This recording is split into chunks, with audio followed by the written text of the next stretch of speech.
Thank you for listening to this free audiobook created by Project Gutenberg and Microsoft AI.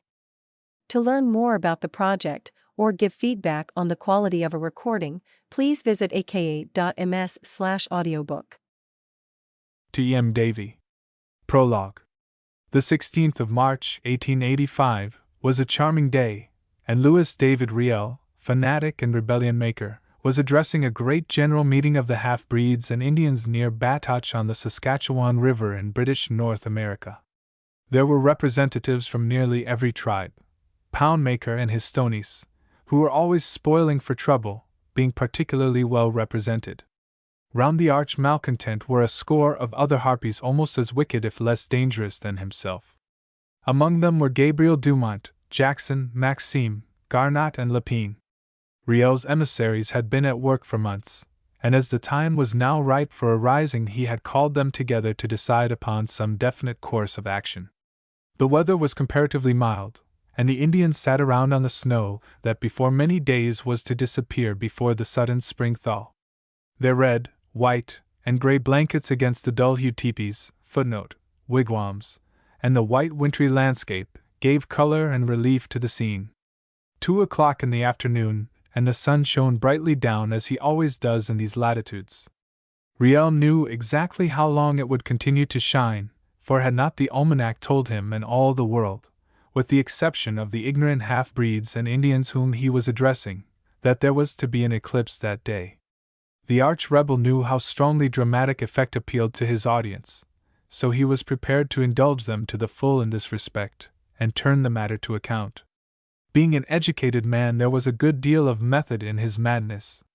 The red-bearded, self-constituted prophet of the Métis half-breeds, stood on a Red River cart and spun out his pleasant prognostications concerning that happy coming era in which unlimited food, tobacco and fire-water would make merry the hearts of all from the Missouri in the south to the Saskatchewan in the north, if only they would do as he told them. As for Père André and his fulminations against him, what did they want with the Church of Rome? He, Louis David Riel, was going to start a church of his own. Yes, St. Peter had appeared to him in a vision, and told him that the popes had been on the wrong tack long enough, and that he, Riel, was to be the new head of all things spiritual and temporal. He promised them a good all-round time when this came about, as it certainly would before long. He wiped the perspiration from his forehead, and looked anxiously at the sun. What if, after all, the compilers of the almanac, or he himself, had made a mistake, and he had called this his most vital meeting on the wrong day? The bare idea was too terrible. But no, his keen eyes detected a dark line on the outer edge of the great orb, and he knew that the modern astrologers had not erred. His grand opportunity had come, and he must seize it. He stretched out his hands and dramatically asked, "But oh, my people, tell me, how can I make manifest to you that these things shall be as I say? Shall I beg of the Manitou, the Great Spirit, to give to you a sign that he approves of the words his servant speaketh, and that these things shall come to pass?" From the great crowd of half-breeds and Indians there went up a hoarse, guttural cry for confirmation. Yes, if the Manitou would give a sign, then no one in the land would doubt, and those who were feeble of heart would take courage.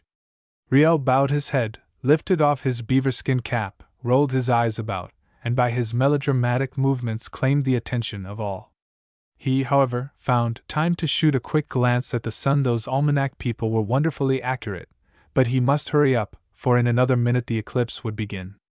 In a loud voice he cried, "You have asked for a sign, and it shall be given unto you. But woe unto those to whom a sign is given, and who shall pay no heed to the same. Their days shall be cut short in the land, and their bodies shall burn forever in the pit of everlasting fire. The Great Spirit will darken the face of the sun for a token, and a shadow, that of the finger of the Manitou himself, shall sweep the land." The knavish fanatic closed his eyes and raised his face heavenwards. There was a rapturous look on it, and his lips moved. He was calling upon the Almighty to give them the sign which he obligingly indicated. The new head of the church was already distinguishing himself. As for the half-breeds and Indians, they sat around with incredulity, and awe alternately showing upon their faces. It was something new in their experiences for the Manitou to interest himself personally in their affairs. A great silence fell upon them. The prophet mumbled inarticulately, and proceeded with his hanky-panky. Then a great murmur and chorus of "Oof! Oofs!" and "Me was sins!" Footnote, meaning good or approval, arose from the Indians, while many of the half-breeds crossed themselves. Incredulity changed to belief and fear, and the simple ones raised their voices in wondering accents to testify to the potency of that big medicine that was being wrought before their eyes. The hand of the Manitou was slowly but surely passing over the face of the sun and darkening it. The shadow of that same hand was already creeping up from the east. The rapt prophet never once opened his eyes, but he knew from the great hoarse roar of voices around him that the almanac had not erred. And then the clamor subsided, as the face of the sun was darkened, and the ominous shadow fell like a chill over them ere passing westward. The Indians shivered in their blankets, and were thrilled by this gratuitous and wonderful proof of their new leader's intimacy with the Great Spirit. But what if the Great Spirit should take it into his head to darken the face of the light giver forever? It was a most alarming prospect truly. Louis David Riel opened his eyes, glanced at the sun, and said, "The Manitou is pleased to remove his hand and to give us light again." Then, as it seemed more quickly than it had been darkened, the blackness was removed from the sun's face, and the shadow passed. The murmur and the shout that went up from the wondering throng must have been as music in the ears of the errant fraud. He looked down upon the deluded ones with triumph and a new sense of power. "The Great Spirit has spoken," he said with commendable dramatic brevity. "Big is the medicine of Riel!" cried the people. "We are ready to do his bidding when the time comes." "The time has come," said Riel. Never perhaps in the history of impostors from Muhammad to the Mahdi had an almanac proved so useful. Chapter 1 In the Great Lone Land. It was the finest old log house on the banks of the mighty Saskatchewan River, and the kitchen with its old-fashioned furniture and ample space was the best room in it. On the long winter nights when the ice cracked on the river, when the stars twinkled coldly in the blue, and nature slept under the snows, it was the general meeting place of the Douglas household. Henry Douglas, widower and rancher, was perhaps one of the best-to-do men between Battleford and Prince Albert. The number of his cattle and horses ran into 4 figures, and no one who knew him begrudged his success. He was an upright, cheery man, who only aired his opinions round his own fireside, and these were always charitable. But tonight he did not speak much. He was gazing thoughtfully into the flames that sprang in gusty jets from the logs, dancing fantastically and making strange noises. At length he lifted his head and looked at that great good-natured French-Canadian giant, Jacques D'Arnaud, who sat opposite him, and said, "I tell you, Jacques, I don't like it. There's trouble brewing o' the Saskatchewan, and if the half-breeds get the Indians to rise, there'll be—" He glanced sideways at his daughter, and hesitated. "Well, considerable unpleasantness." "That's so," said Jacques, also looking at the fair girl with the strangely dark eyes. "It is all so queer. You warned the government 2-3 months ago, did ye not, that there was likely to be trouble, but still they did not heed? Is not that so?" "I did, but I've heard no more about it. And now the police are beginning to get uneasy. They're a mighty fine body of men, but if the half-breeds and Indians get on the warpath, they'll swamp the lot, and—" "Shoo!" interrupted the giant, again looking at the girl, but this time with unmistakable alarm on his face. "Them Injuns ain't going to eat us. You've been a good friend to them and to the Métis." "So!" Jacques D'Arnaud had been in the rancher's service since before the latter's child had been born down in Ontario, some 18 years ago, and followed him into the great Northwest to help conquer the wilderness and establish his new home. He had a big heart in a large body, and his great ambition was to be considered a rather terrible and knowing fellow, while, as a matter of fact, he was the most inoffensive of mortals, and as simple in some ways as a child. "Bah!" he continued after a pause. "The Métis are ungrateful dogs, and the Indians, they are mad also. I would like to take them one by one and wring their necks, so." The rancher tried to conceal the concern he felt. His 50-odd years sat lightly upon him, although his hair was gray. His daughter had only been back from Ontario for 2 years, but in that time she had bulked so largely in his life that he wondered now how he could ever have got along without her. She reminded him of that helpmate and wife who had gone hence a few years after her daughter was born, and whose name was now a sacred memory. He had sent the girl down east to those whom he knew would look after her properly, and there, amid congenial surroundings, she grew and quickened into a new life. But the spell of the vast, broad prairie lands was upon her, and the love for her father was stronger still, so she went back to both, and there her mind broadened, and her spirit grew in harmony with the lessons that an unconventional life was forever working out for itself in those great, unfettered spaces where nature was in the rough and the world was still young. She grew and blossomed into a beautiful womanhood, as blossoms the vigorous wild flower of the prairies. When she smiled there was the light and the glamour of the morning star in her dark hazel eyes, and when her soul communed with itself, it was as if one gazed into the shadow of the stream. There was a gleam of gold in her hair that was in keeping with the freshness of her nature, and the hue of perfect health was upon her cheeks. Her 18 years had brought with them all the promise of the May. That she had inherited the adventure-loving spirit of the old pioneers, as well as the keen appreciation of the humorous side of things, was obvious from the amount of entertainment she seemed to find in the company of old Rory. He was an old-timer of Irish descent, who had been everywhere from the Red River in the east to the Fraser in the west, and from Paugh Lake in the south to the Great Slave Lake in the north. He had been voyageur, trapper, cowboy, farmhand in the great Northwest for years, and nothing came amiss to him. Now he was the hired servant of her father, doing what was required of him, and that well. He was spare and wrinkled as an old Indian, and there was hardly an unscarred inch in his body, having been charged by buffaloes, clawed by bears, and otherwise resented by wild animals. "Rory," said the girl after a pause, and the softness of her voice was something to conjure with, "what do you think? Are the half-breeds and Indians going to interfere with us if they do rise?" "There be good Injuns and bad Injuns," said Rory doggedly, "but more bad nor good. The Injun's a queer mile when he's on the warpath. He's like Pepin Quesnel's tame bear at Medicine Hat that one day chawed up Pepin, who had been like a father to him, 'cause he wouldn't go stairs wid a dose of castor oil he was swallerin' for the good of his health. You see, the bear and Pepin used allus to go wax-like." The girl laughed, but still she was uneasy in her mind. She mechanically watched the tidy half-breed woman and the elderly Scotchwoman who had been her mother's servant in the old Ontario days, as the two silently went on, at the far end of the long room, with the folding and putting away of linen. Her eyes wandered with an unwonted wistfulness over the picturesque brown slabs of pine that constituted the walls, the heavy, rudely dressed tie-beams of the roof over which were stacked various trim bundles of dried herbs, roots and furs, and from which hung substantial hams of bacon and bear's meat. As she looked over the heads of the little group on the broad benches round the fire, she saw the firelight and lamplight glint cheerfully on the old-fashioned muskets and flintlock pistols that decorated the walls, relics of the old romantic days when the two companies of French and English adventurers traded into Hudson's Bay. She had an idea.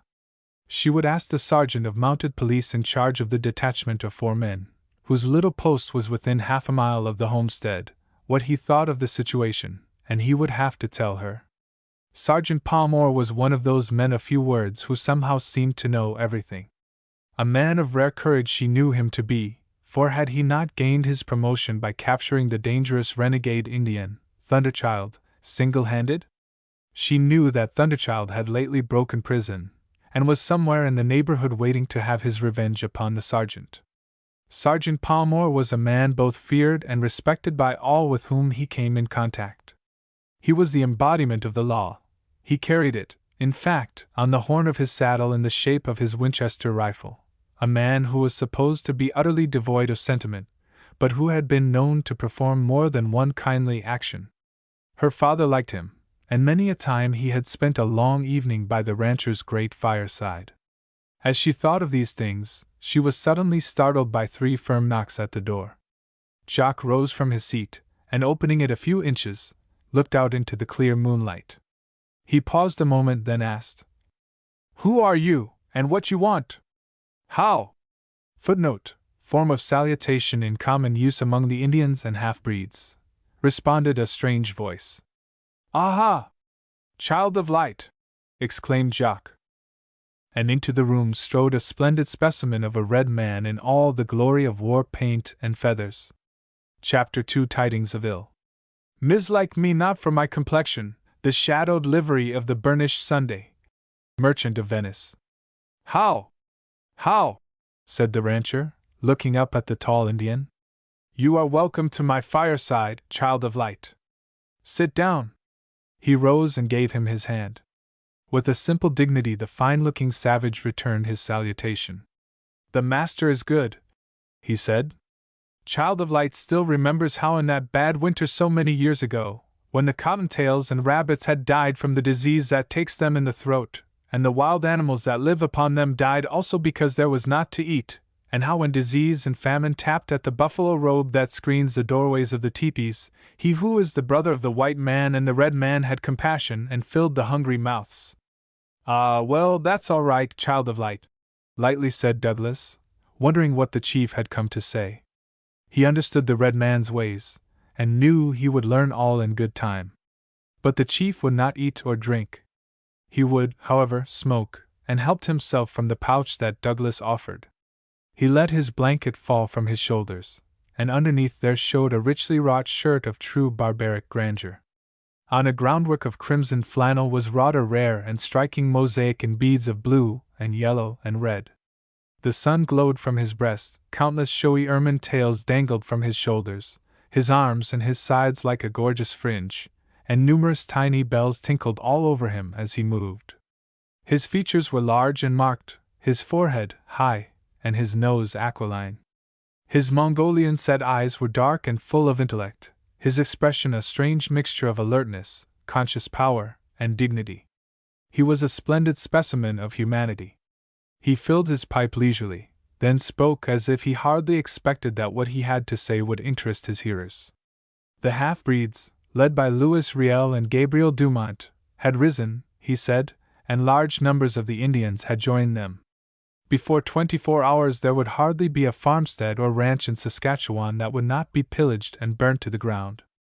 He, child of light, had managed to keep his band in check, but there were thousands of Indians in the country, Crees, Saltos, Chippewas, Blackfoot, Bloods, Piegans, Sarcees, renegade Sioux, and Crows who would join the rebels. Colonel Irvine, of the Northwest Mounted Police at Fort Carlton, had already destroyed all the stores, and having set fire to the buildings, was retreating on the main body. Douglas the rancher had sat quietly while the chief told his alarming news. He hardly dared look at his daughter. I have been a fool, he said bitterly. I have tried to hide the truth from myself, and now it may be too late. Of course it's not the stock and place I'm thinking about, Dorothy, but it's you. I had no right, dash. Oh, hush, Dad, cried the girl, who seemed the least concerned of any. I don't believe the rebels will interfere with us. Besides, have we not our friend, Child of Light? The daughter of my brother Douglas is as my own child, said the chief simply, and her life I will put before mine. But Indians on the warpath are as the Whtiku, footnote, Indians of unsound mind who become cannibals, who are possessed of devils, whose onward rush is as the waters of the mighty Saskatchewan River when it has forced the ice jam. And so, Child of Light, what would you have us do? Asked Douglas. Do you think if possible for my daughter and the women to reach the fort at Battleford? But a sharp tapping at the door stopped the answer of the chief. Rory shot back the bolt and threw open the door. A fur-clad figure entered. The white frost glistened on his buffalo coat and bearskin cap as if they were tipped with ermine. He walked without a word into the light and looked around, an admirable man, truly, about 6 feet in height, broad-shouldered, narrow-hipped, and without a spare ounce of flesh, a typical rider of the plains, and a soldier, every inch of him. In the thousands upon thousands of square miles in which these dauntless military police have to enforce law and order, the inhabitants know that never yet has the arm of justice not proved long enough to bring an offender to book. On one occasion a policeman disappeared into the wilderness after someone who was wanted. As in 3 months he neither came back, nor was heard of, he was struck off the strength of the force. But one day, as the men stood on parade in the Barak Square, He came back in rags and on foot, more like a starved tramp than a soldier. But with him he brought his prisoner.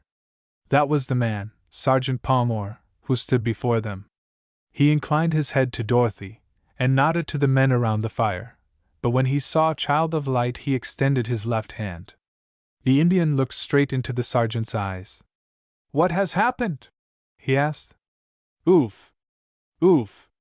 I see, you have met Thunderchild?" The sergeant nodded.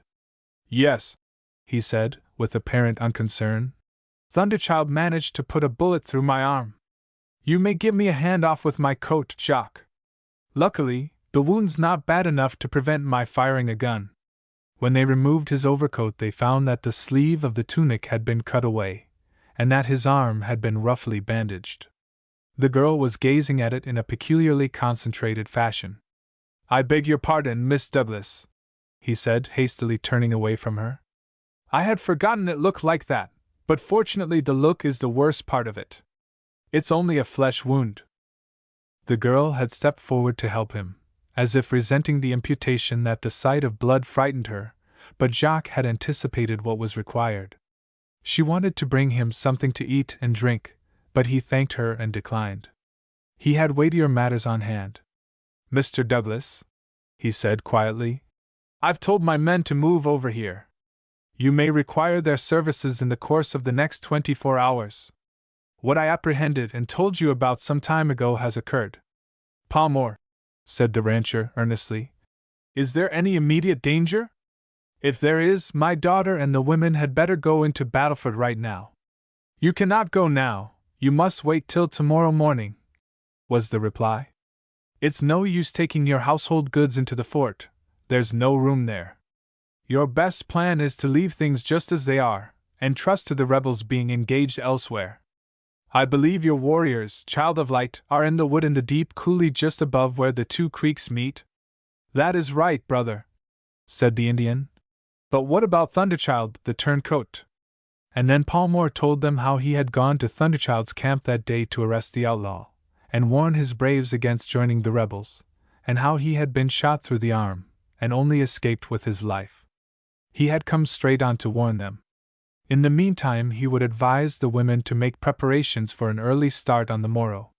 Food and clothing would have to be taken, as they might be away for weeks. Then, while Dorothy Douglas and her 2 women servants were already making preparations for a move, a brief council of war was held.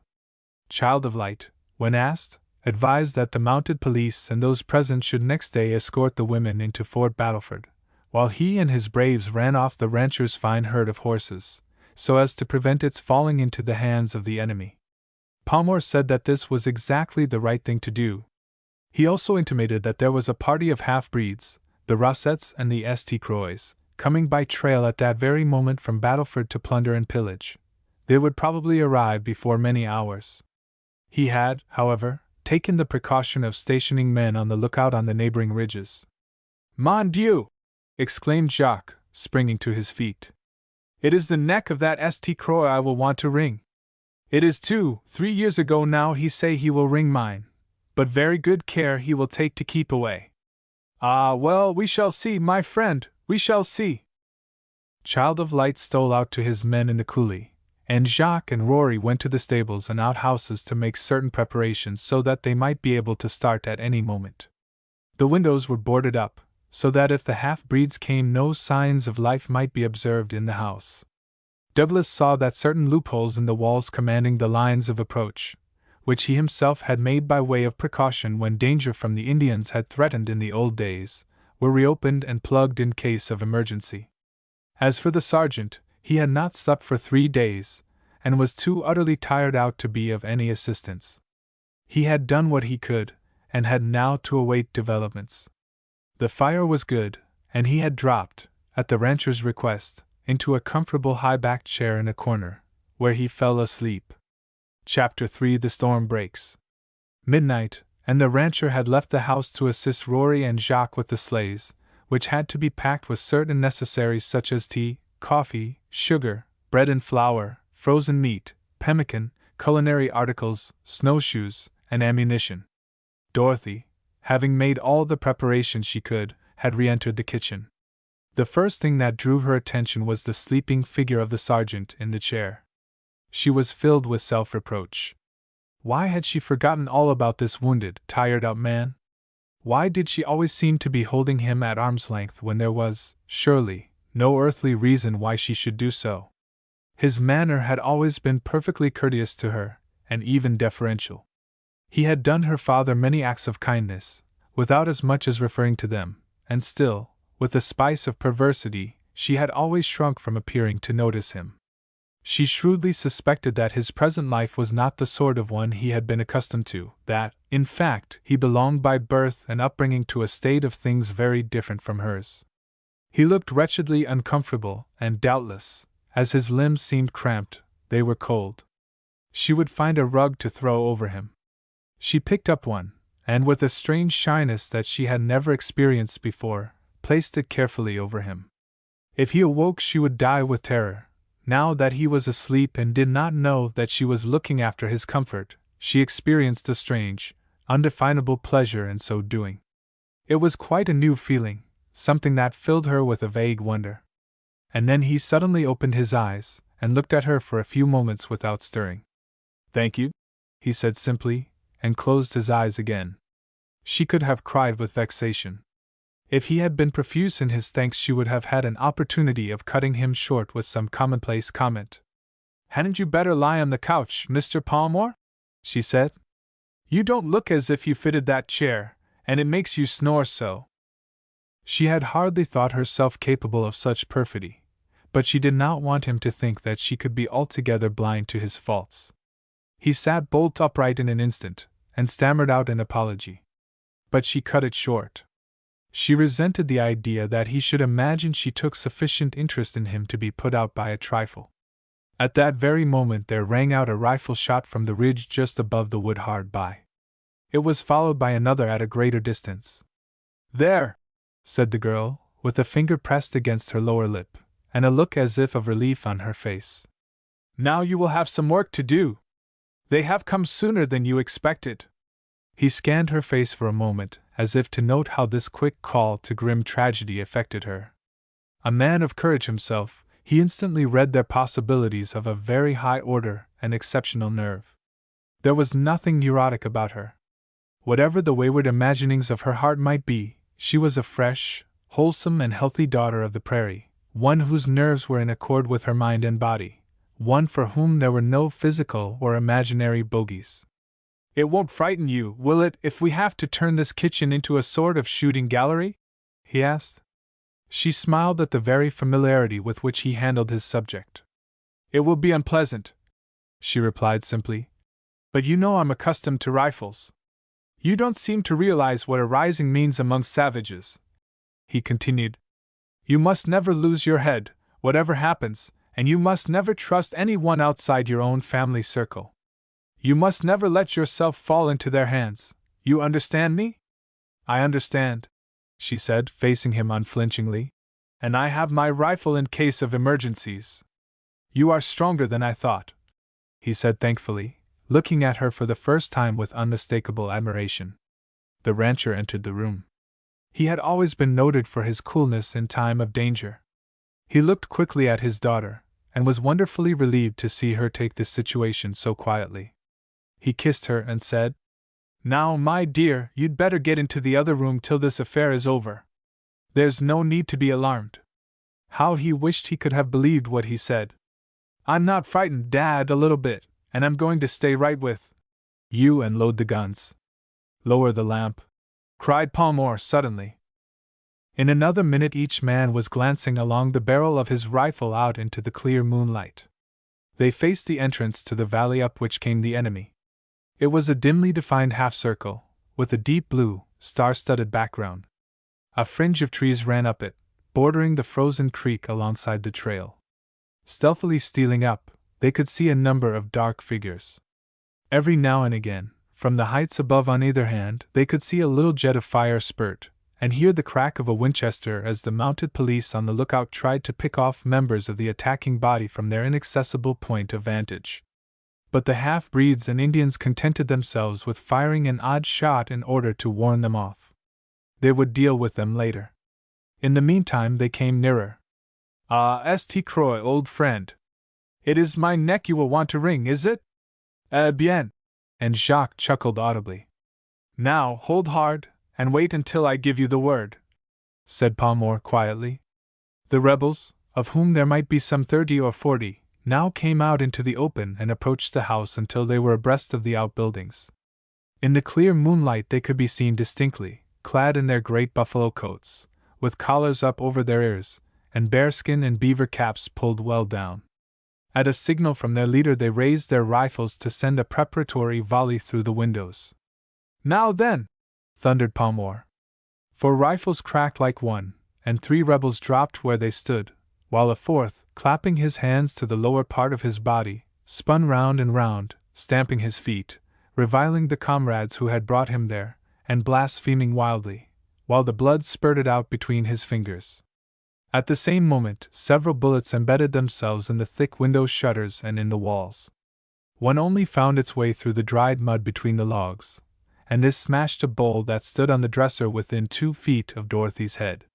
She merely glanced at it casually, and picking up the basket of cartridges, prepared to hand them round. With fingers keen and warming to their work, the defenders emptied the contents of their magazines into the astonished half-breeds and Indians. It was more than the latter had bargained for.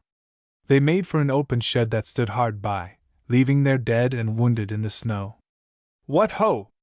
Johnny Crapeau, you pig!" cried Rory, withdrawing his rifle from the loophole, and applying his mouth to it instead. "It's the Red River jig I've been dyin' to tatch ye for many a long day." At the same moment Jacques caught sight of his old bête noir, Leopold St. Croix the elder, and not to be outdone by his friend Rory in the exchange of seasonable civilities with the enemy, although, when he came to think of it afterwards, he might as well have shot his man, he was applying his mouth to his loophole to shout something in the same vein when the quick-eyed Leopold fired a shot at the spot from which the gun barrel had just been withdrawn. So lucky or good was his aim that he struck the mud in the immediate neighborhood of the hole, and sent the debris flying into the French-Canadian's mouth. Jacques spent the rest of his time when in the house watching for a long-haired half-breed with a red sash round his waist, who answered to the name of St. Croix the elder. Ping, ping, ping, sip, fut, siarunk. And the bullets played a very devil's tattoo upon the walls and windows. The enemy were still 5-1, and if they could only succeed in rushing in and breaking down the doors, victory would be in their hands. But to do that meant death to so many. Another half-hour, and the firing still continued, though in a more desultory fashion. It was a strange waiting game, and a grim one, that was being played. The defenders had shifted their positions to guard against surprise. Douglas had in vain begged his daughter to leave the room and join the women in an inner apartment, but she had pleaded so hard with him that he allowed her to remain. As for the sergeant, he was outwardly, at least, his old self. He was silent and watchful, showing neither concern nor elation. He moved from one position to another, and never pulled the trigger of his Winchester without making sure of something. With the help of Douglas he had pulled on his fur coat again, as the fire was going out, and he was beginning to feel the cold in his wound. "I can't make out why Child of Light hasn't come up with his men," he said at length. "But anyhow, he is sure to turn up." He paused, listening. Then all in the room heard the chip-chop of an axe as it steadily cut its way through a post of considerable size. The rebels were evidently busy. Suddenly the sound stopped. "They're preparing for a rush," observed Rory. "What I'm surprised at is the risk in their ugly carcasses as they do." "Sargain Palmore, Sergeant!" cried someone from the shed. "Aha! He has recognized your voice," said Jacques. "He is as the fox, that St. Croix." "Well, what is it?" shouted the sergeant. What the half-breed had to say rather took the sergeant aback. It was to the effect that unless they surrendered within a few minutes, they would almost assuredly be killed. Then for the first time that night Sergeant Palmore betrayed in his voice any feeling that may have animated him. "Go home, Leopold St. Croix," he cried. "Go home, and those with you before it is too late. Go on to the fort and ask pardon from those in authority, and it may yet be well with you, for as soon as the red-coated soldiers of the Great Queen come, And take my word for it, they are in number more than the fishes in the Great Lake. You will be shot like a coyote on the prairie, or hanged by the neck, like a bad Indian, on the gallows tree. That is our answer, Leopold St. Croix. You know me of old, and you also know how I have always kept my word. There was a dead silence for a minute or two, and whilst it lasted one could hear the embers of the dying fire fall into ashes. On a shelf, an 8-day clock ticked ominously. The girl stood with one hand upon her father's shoulder, motionless and impassive, like some beautiful statue. There was no trace of fear of any impending tragedy to mar the proud serenity of her face. At length the sound of voices came to them from outside. It grew in volume and rose like the angry murmur of the sea. Palmore was looking through a crack when the noise of the chopping began again. In another minute there was a crash of falling timber. The sergeant turned to the girl. "Miss Douglas," he said, "will you kindly go into the other room for a minute? They have cut down one of the large posts in the shed and are going to make a battering ram of it so as to smash in the door. Come this way, all of you. 2 on either side. That is right. Fire into them as they charge." Chapter 4 Hard-pressed. The half-breeds and Indians, keen and determined as they were to effect an entrance to the house at any costs, were not without considerable foresight and strategy. But their feint failed, and when they did make a rush with their ram 2 or 3 of them were picked off. The survivors dropped the ram, and made a dash across the open for the stable. Palmore, telling the others to remain at their loopholes, went to a room at the end of the long passage, Dorothy following him. The rebels must have applied a match to some of the inflammable matter, for in another instant the growing, hissing roar of fire was audible. "It will spread to the house in a few minutes more," remarked the sergeant quietly, "and I'm afraid that will be the end of it." But he had already seized an axe and was opening the door. "Shut the door after me and go to your father," he exclaimed. "I'll cut down the slabs that connect it with the house. Child of Light may come up yet. Goodbye, in case of accidents." She caught him by the arm and looked into his face. "You can't do that, you must not do that. You are sure to be shot down. And I may be shot if I don't." Forcibly, but with what gentleness the action permitted, he disengaged her firm white hand. "You can't use an axe with that arm," she pleaded, all her old reserve vanishing. "I can at a pinch," he replied. "It is good of you to trouble about me." He slipped out and pulled the door behind him. The look he had seen in her eyes had come as a revelation and given him courage. She stood for a moment speechless and motionless, with a strained, set expression on her face. It was old Rory who aroused her to the gravity of the situation. He came running along the passage. "Come higher, honey, and into the cellar wid ye," he cried. "There's more of the enemy comin' along the trail, but there's still a chanked. Niver say die, says I." As if roused from some horrible dream, her feverish energy and readiness of resource returned to her. "Come into the next room," she cried to Rory. "We can see the oil house from the window. He is out there pulling down the stockade and we can keep them back from him. Quick, Rory!" Like one possessed she made for the first door on the left of the passage. Along the trail came the new lot of half-breeds and Indians to the assistance of their fellows, or, perhaps it would be more correct to say, to see to it that they did not miss their full share of the plunder. Roused to fresh efforts by the sight of the others, those on the spot fairly riddled the doors and windows of the house. The bullets were whizzing into the kitchen in every direction, splintering the furniture and sending the plaster flying from the walls until the room was filled with a fine, blinding, choking dust. It was impossible to hold out much longer. The final rush was sure to come in a very few minutes, and all would be over. Palmore had cut off the house from the burning shed by hewing down the connecting wall, while Dorothy Douglas and Rory, by firing from a side window, had kept the enemy from approaching. After what seemed an age, Palmore rejoined them. There was a pause in the firing, then a hoarse murmur of excited voices came from the sheds. It rose like a sudden storm on the lake of the winds. There was a wild volley and a rush of feet.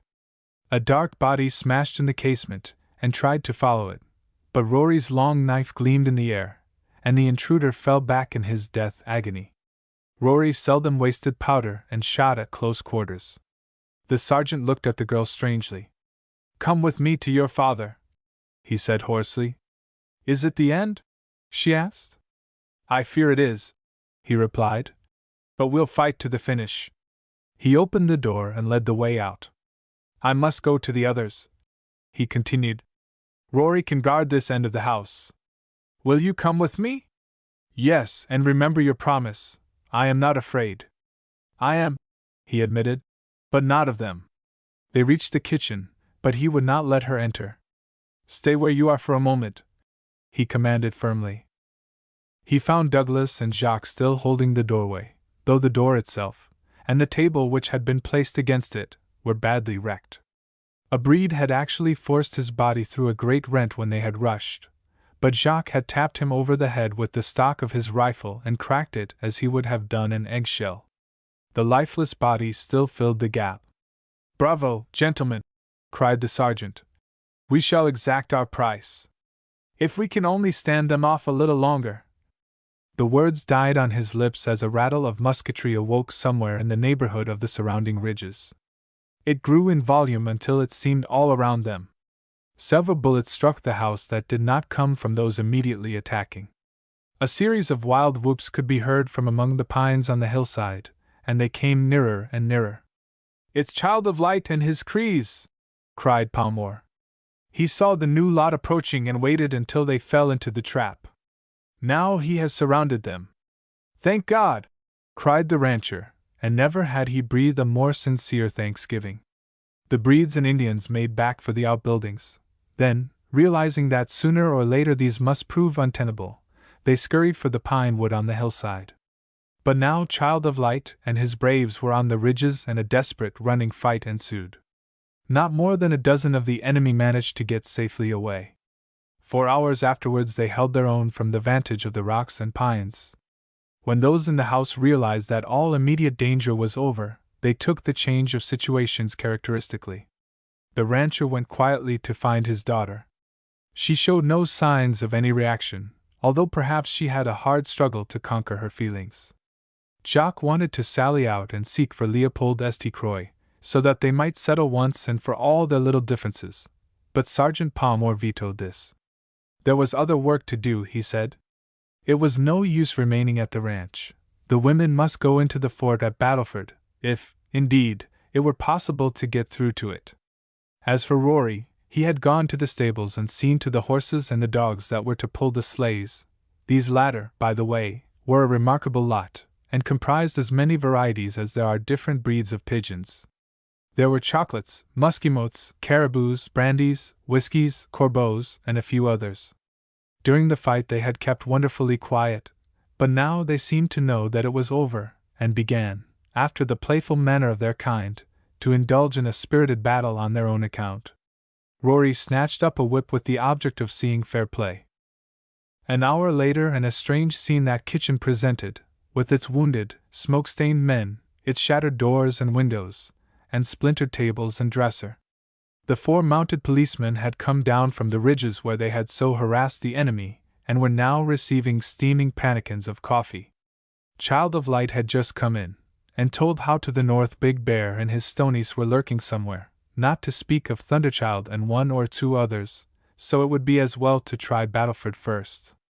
His braves at that moment were pursuing the fleeing breeds and Indians, but he had ordered them to return soon in order that they might remove the dead and wounded from the ranch, and then see after the stock belonging to their brother Douglas. It had been as Sergeant Palmore had said. They had seen the fresh enemy coming up and delayed their attack until they could surround them. But gray-eyed morn had come at last. The sleighs were packed and brought round to the door. It was time to make a start. Chapter 5 to Battleford. It was quite a little procession of jumpers and sledges that set out from the ranchers that morning after the fight. First went the police, each man on his little box-like jumper with its steel-shod runners drawn by a hardy half-bred bronco. Next came Rory in a dog-sled carriole, with his several pugnacious canine friends made fast by moose-skin collars.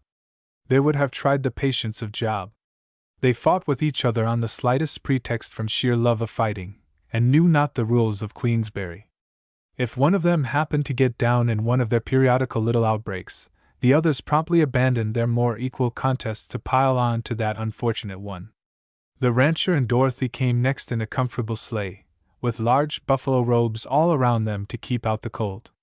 Then came the 2 women servants in a light wagon box set on runners, and driven by Jacques. A mounted policeman in a jumper formed the rear guard at a distance of about half a mile. The wagons were well stocked with all necessaries for camping out. It was a typical northwest morning, cold, bracing, and clear. The dry air stimulated one, and the winter sun shone cheerfully down upon the great white land of virgin snow. There was a sense of utter solitude, of an immensity of space. There was no sound save the soft, even swish of the runners over the snow, and the regular muffled pounding of the horses' hoofs. Within the next hour so buoyant were Dorothy's spirits, and so light-hearted and genuine her outlook on things in general, that Douglas began to wonder if the events of the previous evening were not, after all, the imaginings of some horrible nightmare. On, over the plains of frozen snow. The sun was so strong now that Douglas was obliged to put great goggles over his eyes, and Dorothy pulled a dark veil down over hers, for fear of snow blindness. They had left the flat prairie behind, and were now in the bluff country, which was simply heights and hollows lightly timbered with birch, poplar, and Saskatoon bushes, with beautiful meadows and small lakes or sloughs scattered about everywhere. They passed many pretty homesteads nestling cozily in sheltered nooks, but no smoke rose from their chimneys. They all seemed to have been deserted in a hurry. Their occupants had doubtless fled into Battleford. What if they had been too late to reach that haven of refuge? At noon the travelers stopped in a little wooded valley for dinner. It was more like a picnic party than that of refugees fleeing for their lives. The Scotswoman actually made a dish of pancakes for the troopers, because she said there was one of them who reminded her of her own son, whom she had not seen for many a long day. The sincere thanks of the hungry ones were more than recompense for the worthy dame. They all sat down on buffalo robes spread on the snow, and Dorothy was immensely taken with the gentlemanly, unobtrusive way in which the troopers waited upon the women of the party. But they were all mostly younger sons of younger sons, and public school men, so after all it was not to be wondered at. The high standard of honor and duty, and the courage that was a religion animating the force, the Northwest Mounted Police, was easily accounted for. She began to understand how it was that some men preferred such a life to that of the mere quest for gold. Every one seemed in the best of spirits. Wounds were not mentioned, so it went without saying that these, owing to the healthy bodies of their owners, were giving no trouble. The only interruption of a non-harmonic nature was when a burly Musqueam dog of Rory's team took it into its head that a little Tête Noire dog had received a portion of frozen fish from its master out of all proportion to its inconsiderable size, so, as soon as Rory's back was turned, showed its disapproval of such favoritism by knocking the favored one down, and trying to bite off the tips of its ears. As the other dogs, with their peculiar new Queensberry instincts, at once piled on to the one that was getting the worst of it, Rory had to put down the chicken leg he was enjoying to arbitrate with his whip in the usual way. He gave the jealous Musqueam an extra smack or two for its ill-timed behavior, as he thought of that chicken leg. To Dorothy's no little surprise, she found Palmore unusually communicative.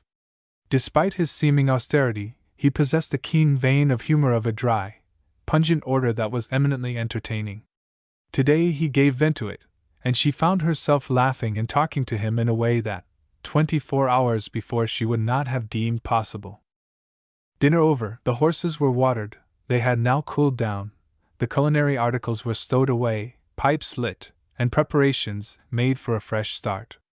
It would be necessary to move with extreme caution, as they were not more than 12 miles from Battleford, and the enemy were pretty sure to have their scouts out. On again through the still air, and between the winding avenues of birch, poplar, and Saskatoon bushes. Nothing to be heard save the occasional call of the grouse in the bracken, and the monotonous chafing of the harness. At dusk they arrived within a mile or two of the little town, and halted. A fire was lit in a deserted farmhouse, and a good drink of hot tea put fresh life into them. There was trying and dangerous work to be done that night. They would require to be well prepared. An hour later, when the moon began to show over the treetops, the entire party moved out silently by a little-used bypath towards Battleford. A couple of troopers went on some considerable distance in front, and one on either flank, with strict instructions to create no alarm if possible in meeting with an enemy, but to at once warn the main body. And now on the still air came a weird, monotonous sound, rising and falling, as does that of the far-off rapids, borne on the fitful breath of the Chinook winds. Tap, tap, tap, it went, tum, tum, tum, in ever-recurring monotones.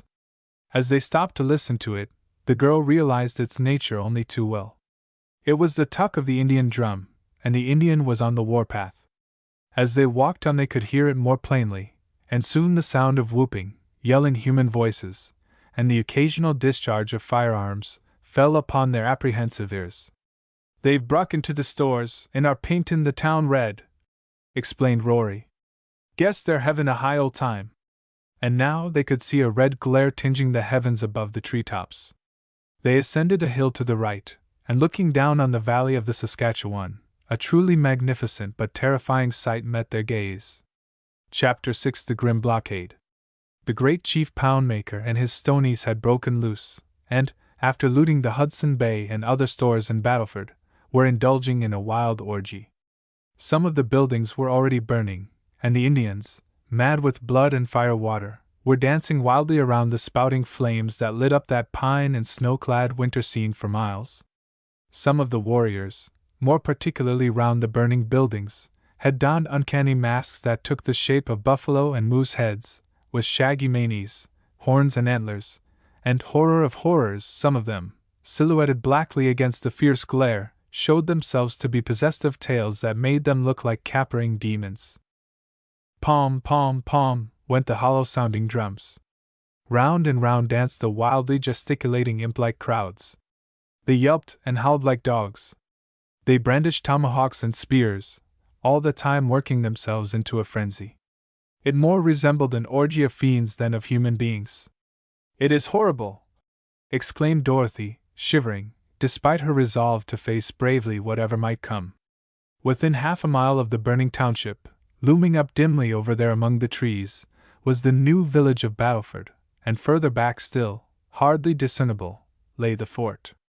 Within several hundred yards of the latter, under cover of hastily improvised trenches of bluff and scrub, was a cordon of half-breeds and Indians, by no means too strong and not too well posted, for one of the police had already managed to elude the careless and relaxed watch, and join the besieged ones. Under the circumstances it was impossible for the defenders to make a sortie, as this would leave the bulk of the refugees unprotected. All they could do was to hold their position and wait patiently until help came from Prince Albert and the south. What the ranchers' party had to do was plain, i.e. separate, and endeavor, in ones and twos, to pass the rebel lines and enter the fort. Fortunately, they could all speak the curious patois of English, French, and Cree that the enemy used, and therefore they had no need to be at a loss. Moreover, with beaver-skin caps, and long fur coats down to their heels, with the addition of a sash round their waists, they were in no way different from hundreds of others. Dorothy noticed that even the police had adopted means to conceal their identities so far as appearances went. Sergeant Palmore did not take long to make his plans. He did not ask for any advice now, but gave his orders promptly and explicitly. It would be better that they should all endeavor to pass through the enemy at the same time, so that in the event of an alarm being given, some of them at least might be able to push on into the fort. Mrs. McGregor and the half-breed woman were sent away round by the right flank under the charge of Jacques, who was to go ahead and try to pilot them into the fort in safety. The police were to move round on the left flank. As for Douglas and his daughter, they were to go down separately to the foot of the ridge, walk leisurely through the scattered houses, evading as much as possible the straggling groups of rebels, and make towards a certain point where a series of old buffalo wallows would to a great extent prevent their being seen. He warned Douglas against keeping too near his daughter. He, being so well known, would be easily recognized, and their being close together might lead to the capture of both. Douglas at first demurred, but presently saw the force of this advice. It was a hard thing to be separated from Dorothy, but he realized that otherwise he might only compromise her safety, so he kissed her and went in the direction the sergeant pointed out. Palmore and his charge were now left quite alone. There was a dead silence for some moments. "I think we'd better go," he said at length. "Now, do you feel as if you could keep your nerve?" "So much depends on that." "I'm going to rise to the occasion," she answered smilingly, and with a look of determination on her face. "Let us start." "One moment, you mustn't show quite so much of your face. It isn't exactly an everyday one. Let me fix you up a little bit first." She looked at him laughingly as he pressed her beaver cap well down over her smooth white forehead until it hid her dark, arched eyebrows. He turned up her deep fur collar, and buttoned it in front until only her pretty hazel eyes and straight white nose were to be seen. Then he regarded her with critical gravity. "I wish I could hide those eyes of yours," he said, with whimsical seriousness. "You mustn't let any young Johnny Crapeau or Indian see them any more than you can help."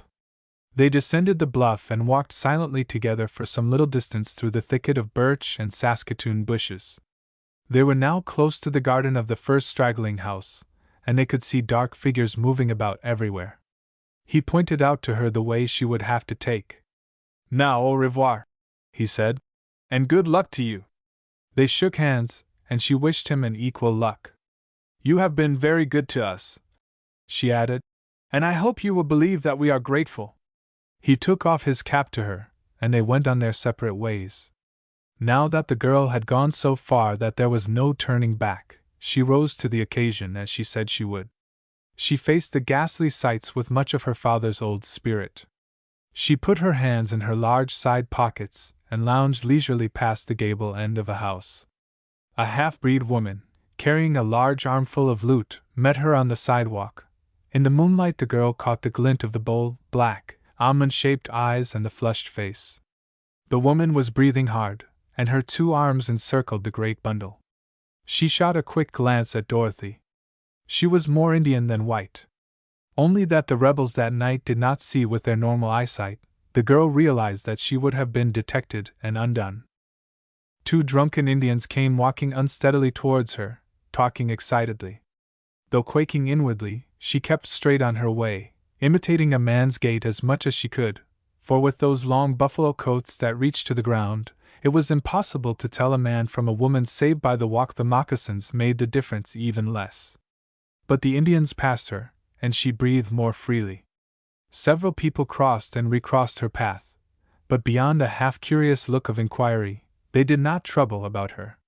She passed a store in flames, and saw a number of breeds and Indians yelling and whooping and encouraging an intoxicated métis to dash into it at the imminent risk of his life to fetch out some article of inconsiderable value as a proof of his prowess.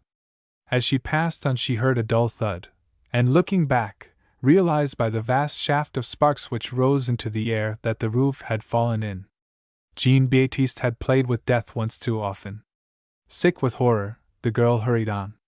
A few hundred yards more, and she would be clear of that awesome bedlam. She had to pass between some huts, one of which she could see was in flames. Hard by she could hear the sound of a fiddle, and the excited whoops of dancers. The Red River jig was evidently in full blast. She turned the corner of a corral and came full on it. Several people were standing apart round a bare spot of ground. A capering half-breed, with great red stockings reaching above his knees, with blanket suit, long crimson sash, and red toque on his head, was capering about like a madman. His partner had just retired exhausted. He caught sight of Dorothy, and peered into her face. "My faith!" he exclaimed. "But we shall dance like that, so? Bien!" He made a grotesque bow, and seizing her by the arm, pulled her into the clear space facing him. Chapter 7 Detected. For the moment a horrible sickening fear took possession of Dorothy when she found herself thrust into such a very prominent position. It was quite bad enough to have to pass through that scene of pillage and riot, but to pose as the partner of an excitable half-breed in the execution of the Red River jig was more than the girl had bargained for. The fantastic shuffling and capering of the long-legged métis were wonderful to behold. The tassel of his long red toque dangled and bobbed behind him like the pigtail of a Chinaman trying to imitate a dancing dervish. His flushed face, long snaky black locks, and flashing eyes all spoke of the wild fever in his blood and his Gallic origin. Still, the girl noted he was not what might be termed an ill-looking fellow. He did not look bad-natured, nor was he in drink. He was merely an excited irresponsible.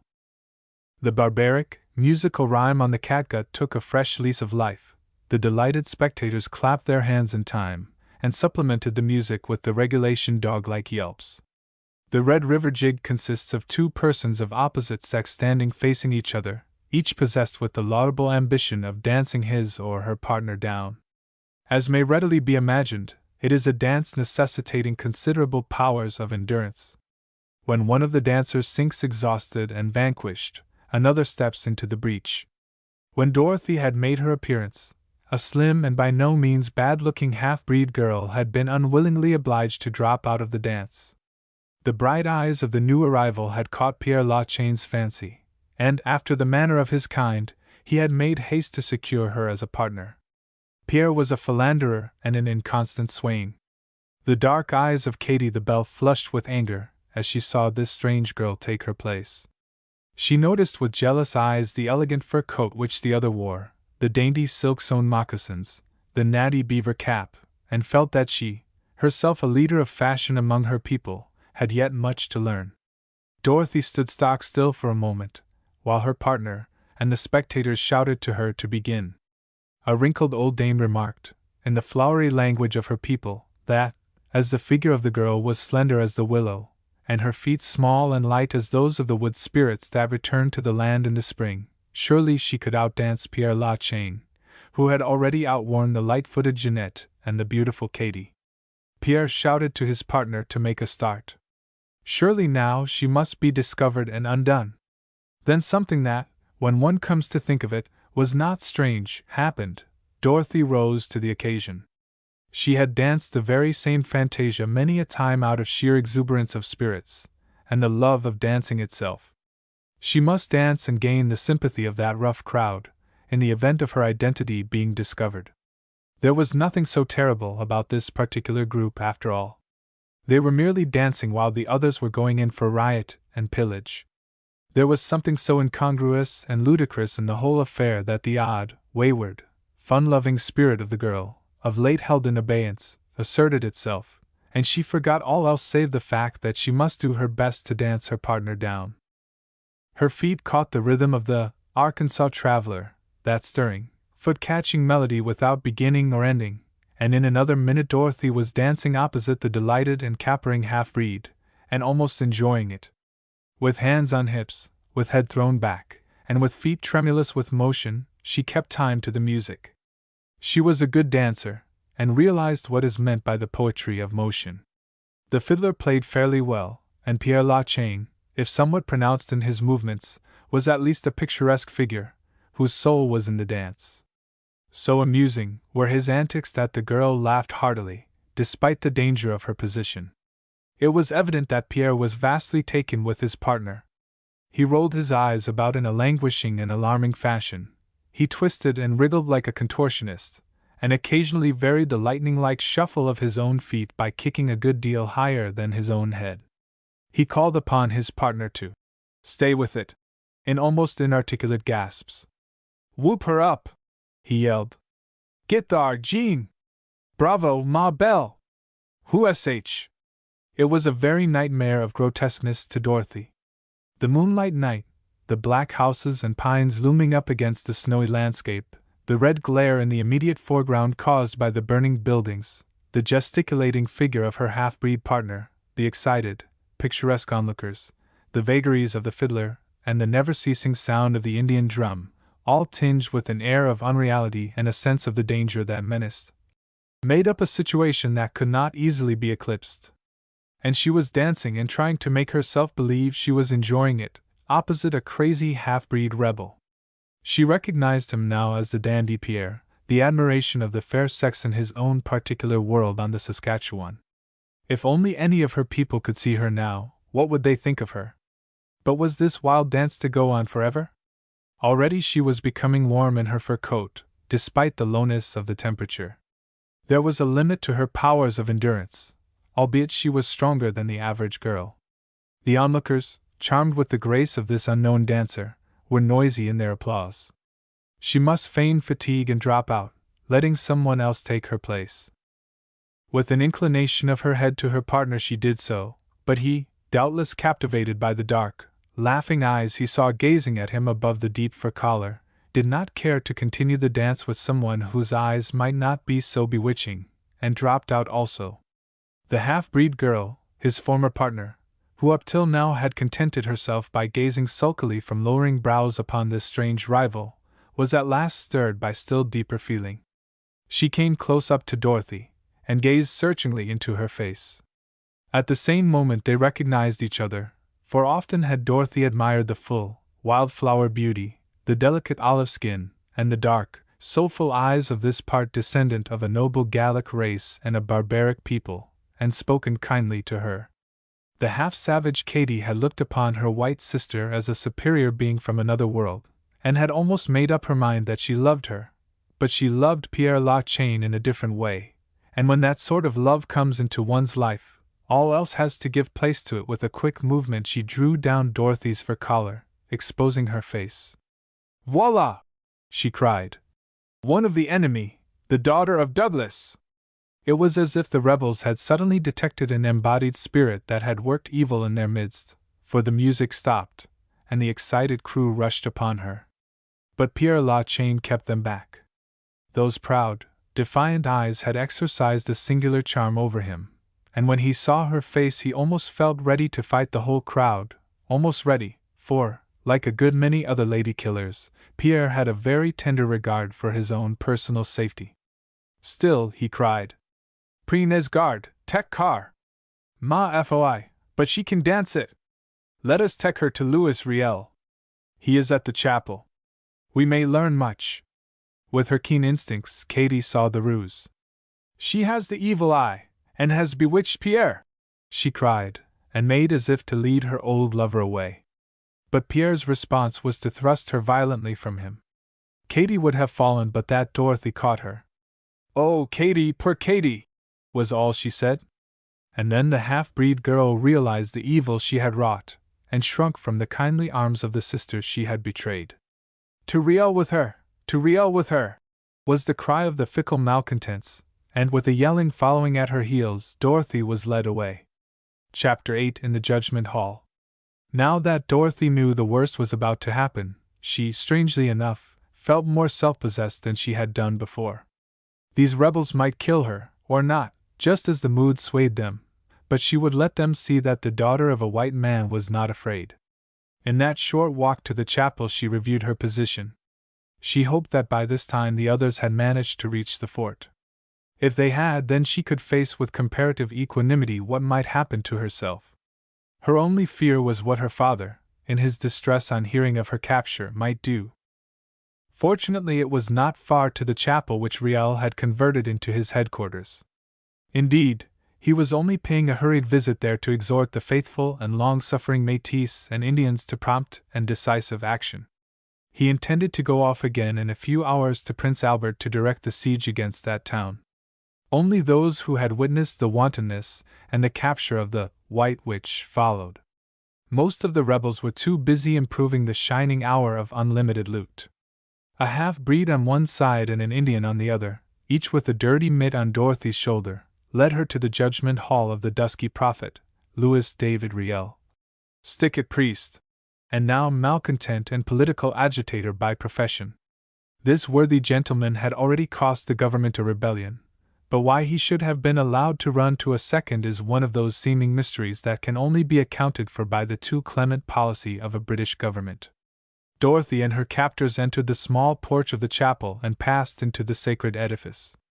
For one like Riel, who had been educated for the priesthood in Lower Canada, it was a strange use to put such a place to. The scene when they entered almost defies description. It was crowded with breeds and Indians armed to the teeth with all manner of antiquated weapons. Most of them wore blue copeaux and kept on their unplucked beaver caps or long red toques. Haranguing them close to the altar was the great Riel himself, the terror of the Saskatchewan. He did not look the dangerous, religious fanatic that he was in reality. He was about 5 feet 7 in height, with red hair and beard, His face was pale and flabby, and his dark gray eyes, set close together, glowed when he spoke and were very restless.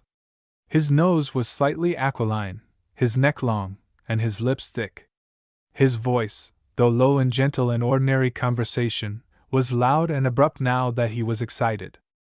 He was so carried away by the exuberance of his own eloquence when Dorothy and her captors entered, that he still kept on in a state of rapt ecstasy.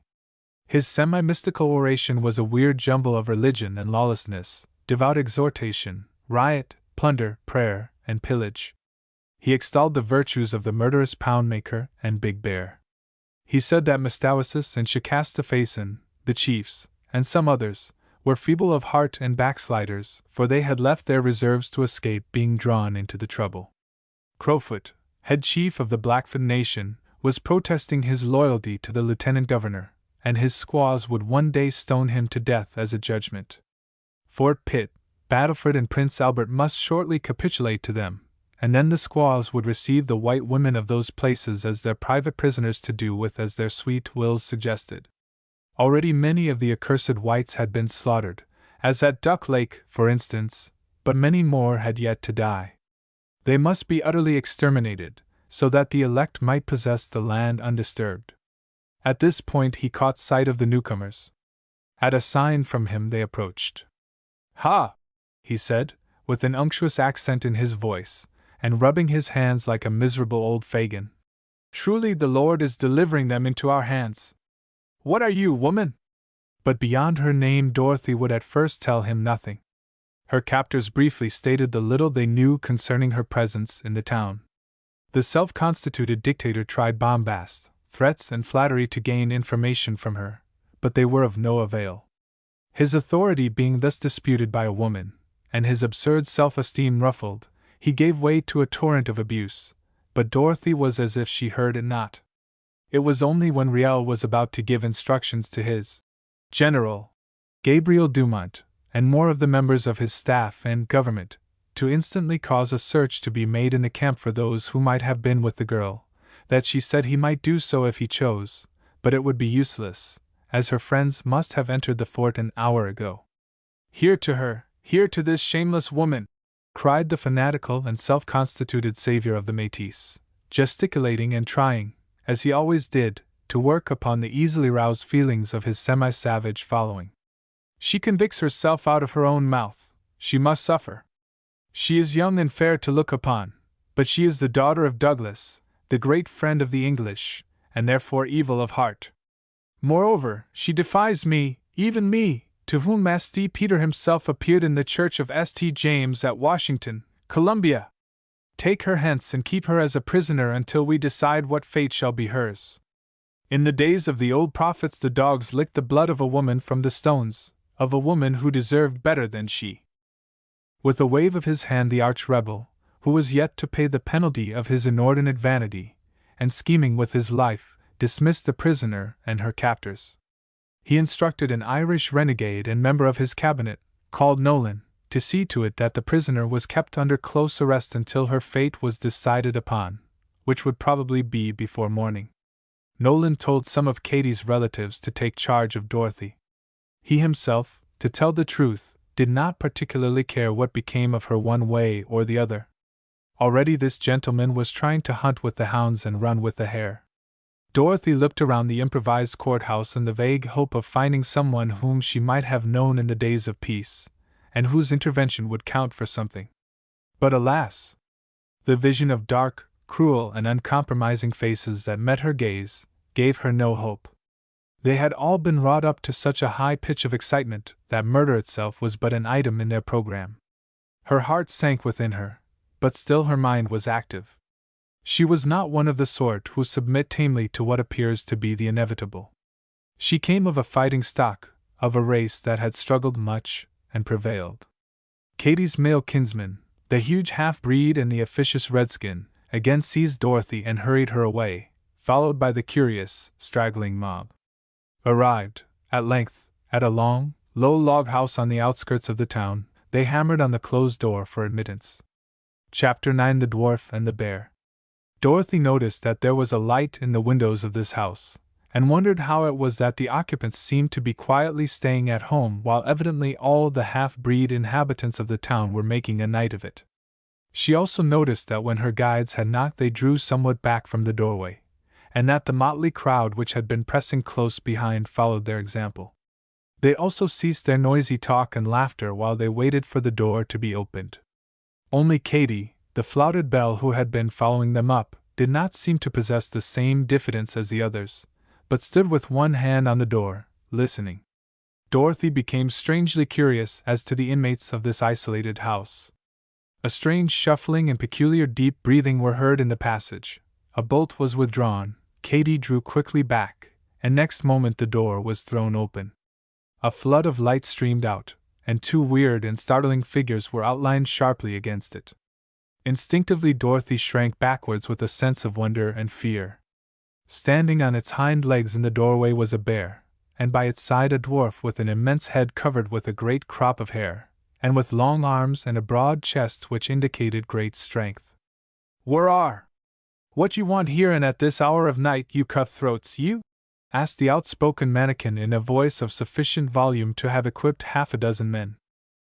"A sweetheart for you, Pepin. A sweetheart, mon ami," answered the big breed, in a conciliatory voice. Dorothy nearly sank to the ground in horror when she heard this rude jest. "Bah!" cried the mannequin. "It is another female you will want to foist off upon me, is it? Eh? What? But no, Koken, Pepin has not been the catch of the Saskatchewan all these years without learning wisdom. Who is she, a prisoner? Eh? Is not that so? That is so, Pepin, she is prisoner, and Riel has ordered her to be detained here. Your house is the only quiet one in the town this night, and that is why we came. Tell Antoine to be so good as to stand back."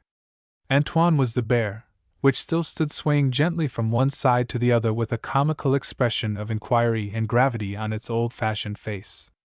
Pepin surveyed the mob with no friendly scrutiny. "What you want here, you canaille sans culottes?" he demanded. And then in no complimentary terms he bade them begone.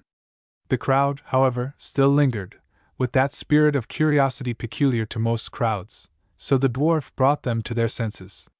Suddenly poking Antoine in the ribs, he brought him down on all fours, and then, brushing past Dorothy and her captors, and still leading the bear, he charged the mob with surprising agility, scattering it right and left. It was evident that they stood in wholesome dread of Pepin and his methods. Then, coming back with the bear, he put one hand on his heart, and with a bow of grotesque gallantry, bade Dorothy enter the house.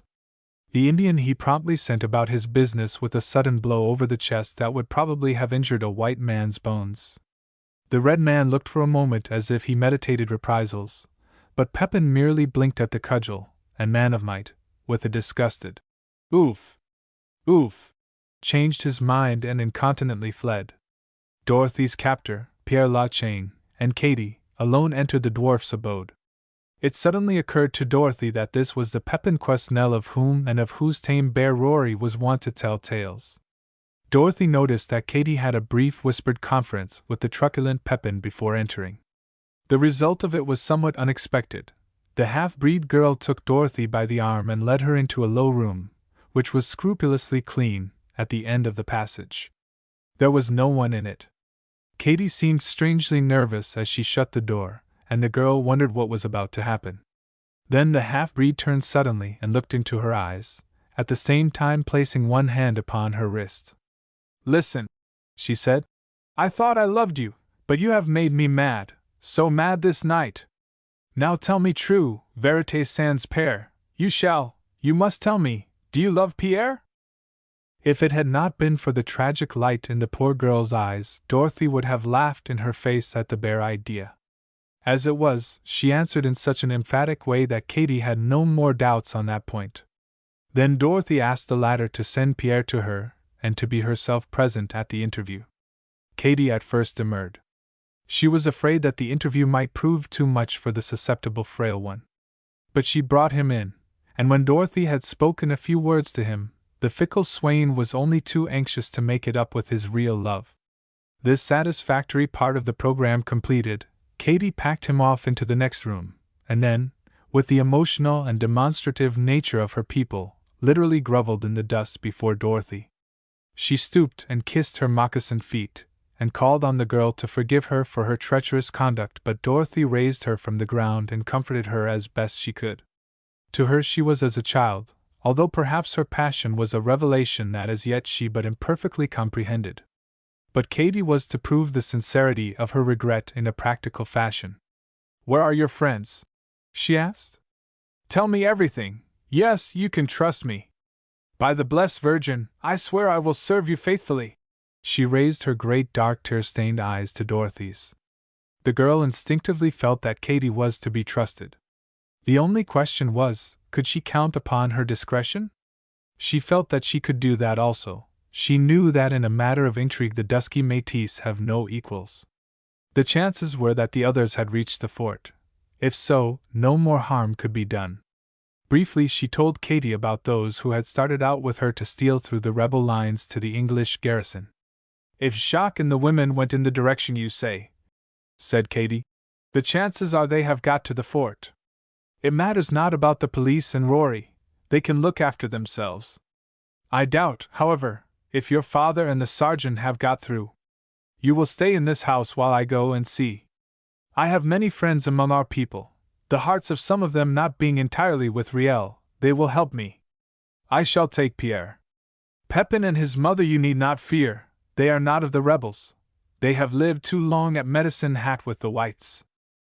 And then she went on briefly to explain how Pepin was a man renowned for his great wisdom and his cunning, as well as for the bodily strength which had once enabled him to strangle a bear.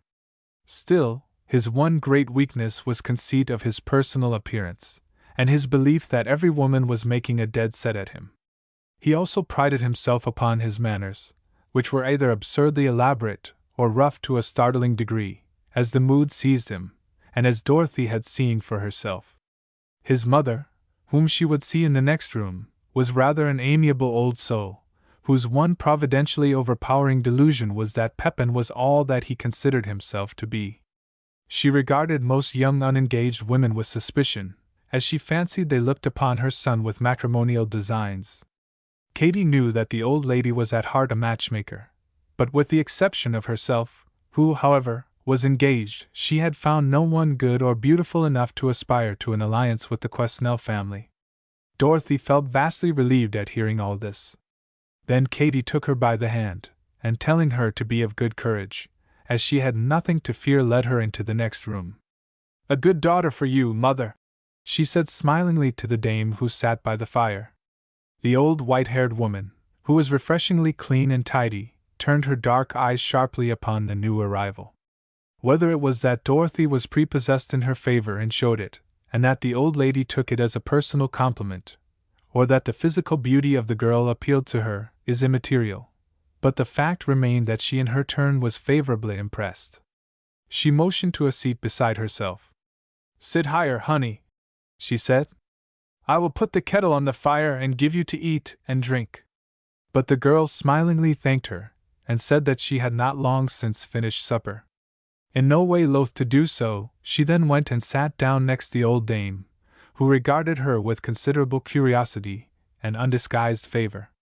Katy, seeing that she could safely leave her charge there, spoke a few words in a strange patois of Cree and French to Pepin, and calling Pierre, left the house. Dorothy glanced in wonder round the common sitting-room of this singular family. It was a picturesque interior, decorated with all kinds of odds and ends.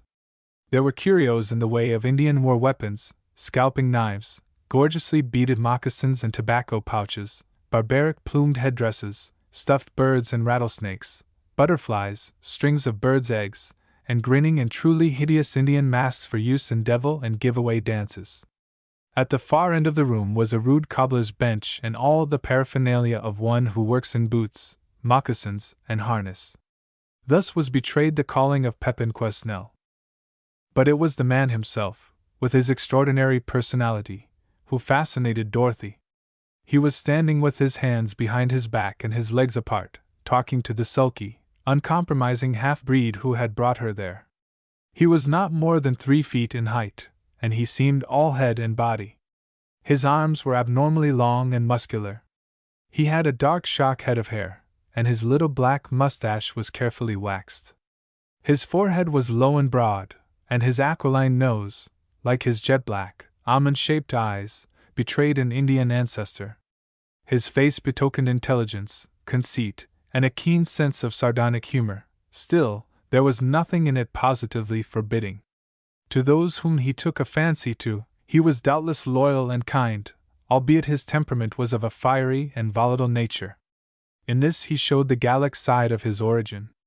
It was very evident that, despite his inconsiderable size, his hulking and sulky neighbor stood in considerable awe of him. "Pshaw! Idiot! Pudding-head!" he was saying. "But it is like to as many Muskimo dogs you are. Let one get down and all the others attack him. What, I ask, did your Riel do for you in '70? Did he not show the soles of the moccasins he had not paid for as soon as he heard that the redcoats were close to Fort Garry, and make for the States? Bah, you fools, and he will do so again, if he gets the chance. But he will not, mark my words, Bastien Lagrange. This time the redcoats will catch him, and he and you, yes, you chucklehead, will hang all in a row at the end of long ropes in the square at Regina until you are dead, dead, dead. Think of it, Lagrange, what a great big ugly bloated corpse you'll make hanging by the neck after your toes have stopped twitching, and your face is a beautiful blue. Eh? Bien! Is not that so, blockhead?" And the dwarf grinned and chuckled in such a bloodthirsty and anticipating fashion that the girls shuddered. Bastien Lagrange did not seem to relish the prospect, and his shifty eyes roamed round the walls. "But the redcoats, how can they come?" he weakly asked. "Where are they, the soldiers of the Great Mother? Riel has said that those stories of the cities overseas and the many redcoats are all lies, and that the Lord will smite the police and those that are in the country with the anthrax that kills the cattle in the spring. Riel swears to that, for St. Peter appeared to him and told him so. He said so himself." "Bah, idiot!" retorted Pepin. "If it is that Riel is on such friendly terms with St. Peter, and the Lord is going to do such wonderful things for him, why does not the saint give his messengers enough in advance for them to pay the poor men who make for them the moccasins they wear? Why does he suffer them to steal from their own people? Pshaw, it is the same old tale, the same old game from all time, from Mahomet to the present down at heel. But courage, mon cher Bastien! I will come and see you chk.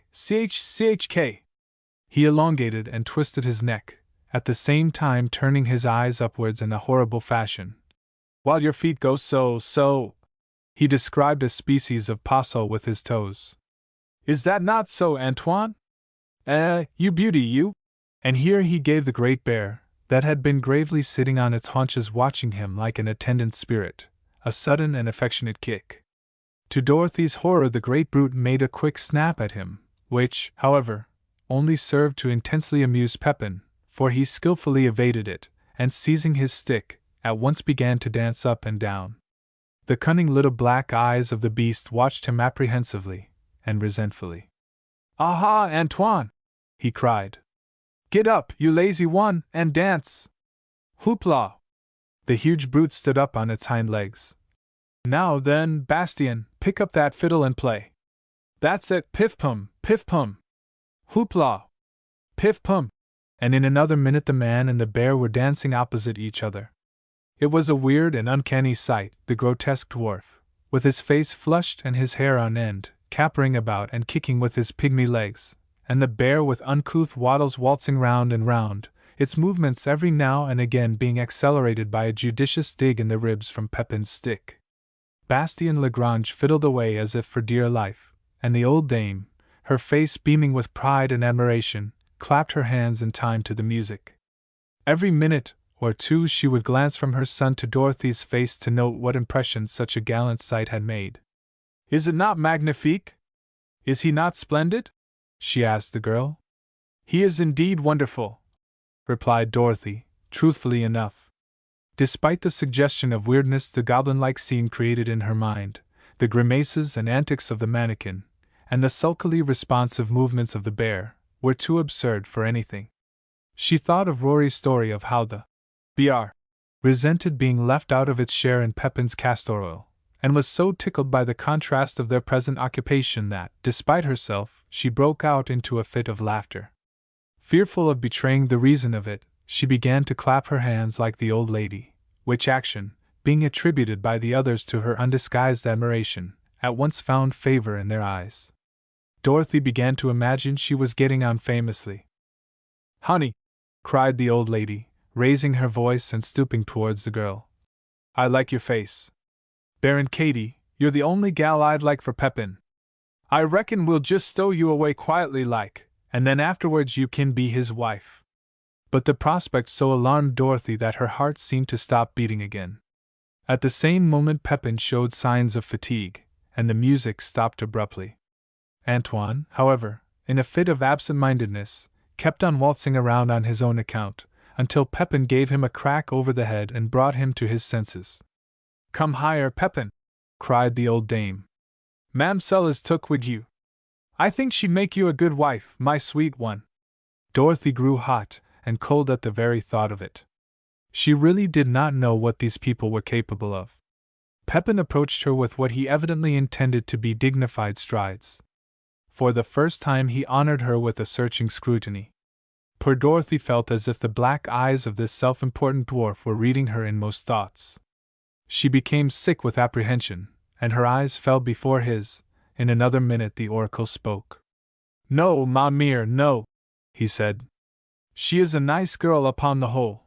Her hair, her figure, and her skin are good, but her nose stops short too soon, and is inclined to be saucy. Though her ways are sleek like a cottontail's, I see devilry lurking away back in her eyes. Moreover, her ways are those of a grande dame, and not our ways. She would expect too much of us. She is a good girl enough, but she will not do. Voilà tout!" And with a not unkindly bow the petit maître turned his attention to Antoine, who, during the examination, had taken the opportunity of seizing its master's cudgel and breaking it into innumerable little bits. Dorothy breathed again, but, true to the nature of her sex, she resented the disparaging allusions to her nose and eyes, even from Pepin. What a conceited little freak he was, to be sure! And to tell her that she would not do! At the same time she felt vastly relieved to think that the dwarf had resolved not to annex her. The only danger was that he might change his mind. His mother had taken his decision with praiseworthy resignation, and tried in a kindly fashion to lighten what she considered must be the girl's disappointment. Meanwhile Lagrange, judging by his lugubrious countenance, was evidently pondering over the pleasant prospect Pepin had predicted for him. The dwarf himself was engaged in trying to force the fragments of the stick down Antoine's throat, and the latter was angrily resenting the liberty. Dorothy was becoming sleepy, what with the fatigue she had undergone during the day and the heat of the fire, when suddenly there came 3 distinct taps at one of the windows. Chapter 10: The Unexpected. It was fortunate for Antoine the Bear that the taps at the window came when they did, for Pepin with his great arms had got it into such an extraordinary position, doubtless the result of many experiments, that it would most assuredly have had its digestion ruined by the sticks which its irate master was administering in small sections. To facilitate matters, he had drawn its tongue to one side as a veterinary surgeon does when he is administering medicine to an animal. On hearing the taps, the dwarf relinquished his efforts and went to the door. The bear sat up on its haunches, coughing and making wry faces, at the same time looking around for moccasins or boots or something that would enable it to pay its master out with interest, and not be so difficult to swallow when it came to the reckoning.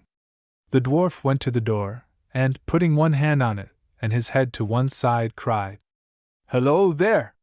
Convive? Who are you, and what do you want?" "All right, Pepin, it's me, Katie." The door was thrown open, and the half-breed woman entered. At her heels came a man who was so muffled up as to be almost unrecognizable. But Dorothy knew him, and the next moment was in her father's arms.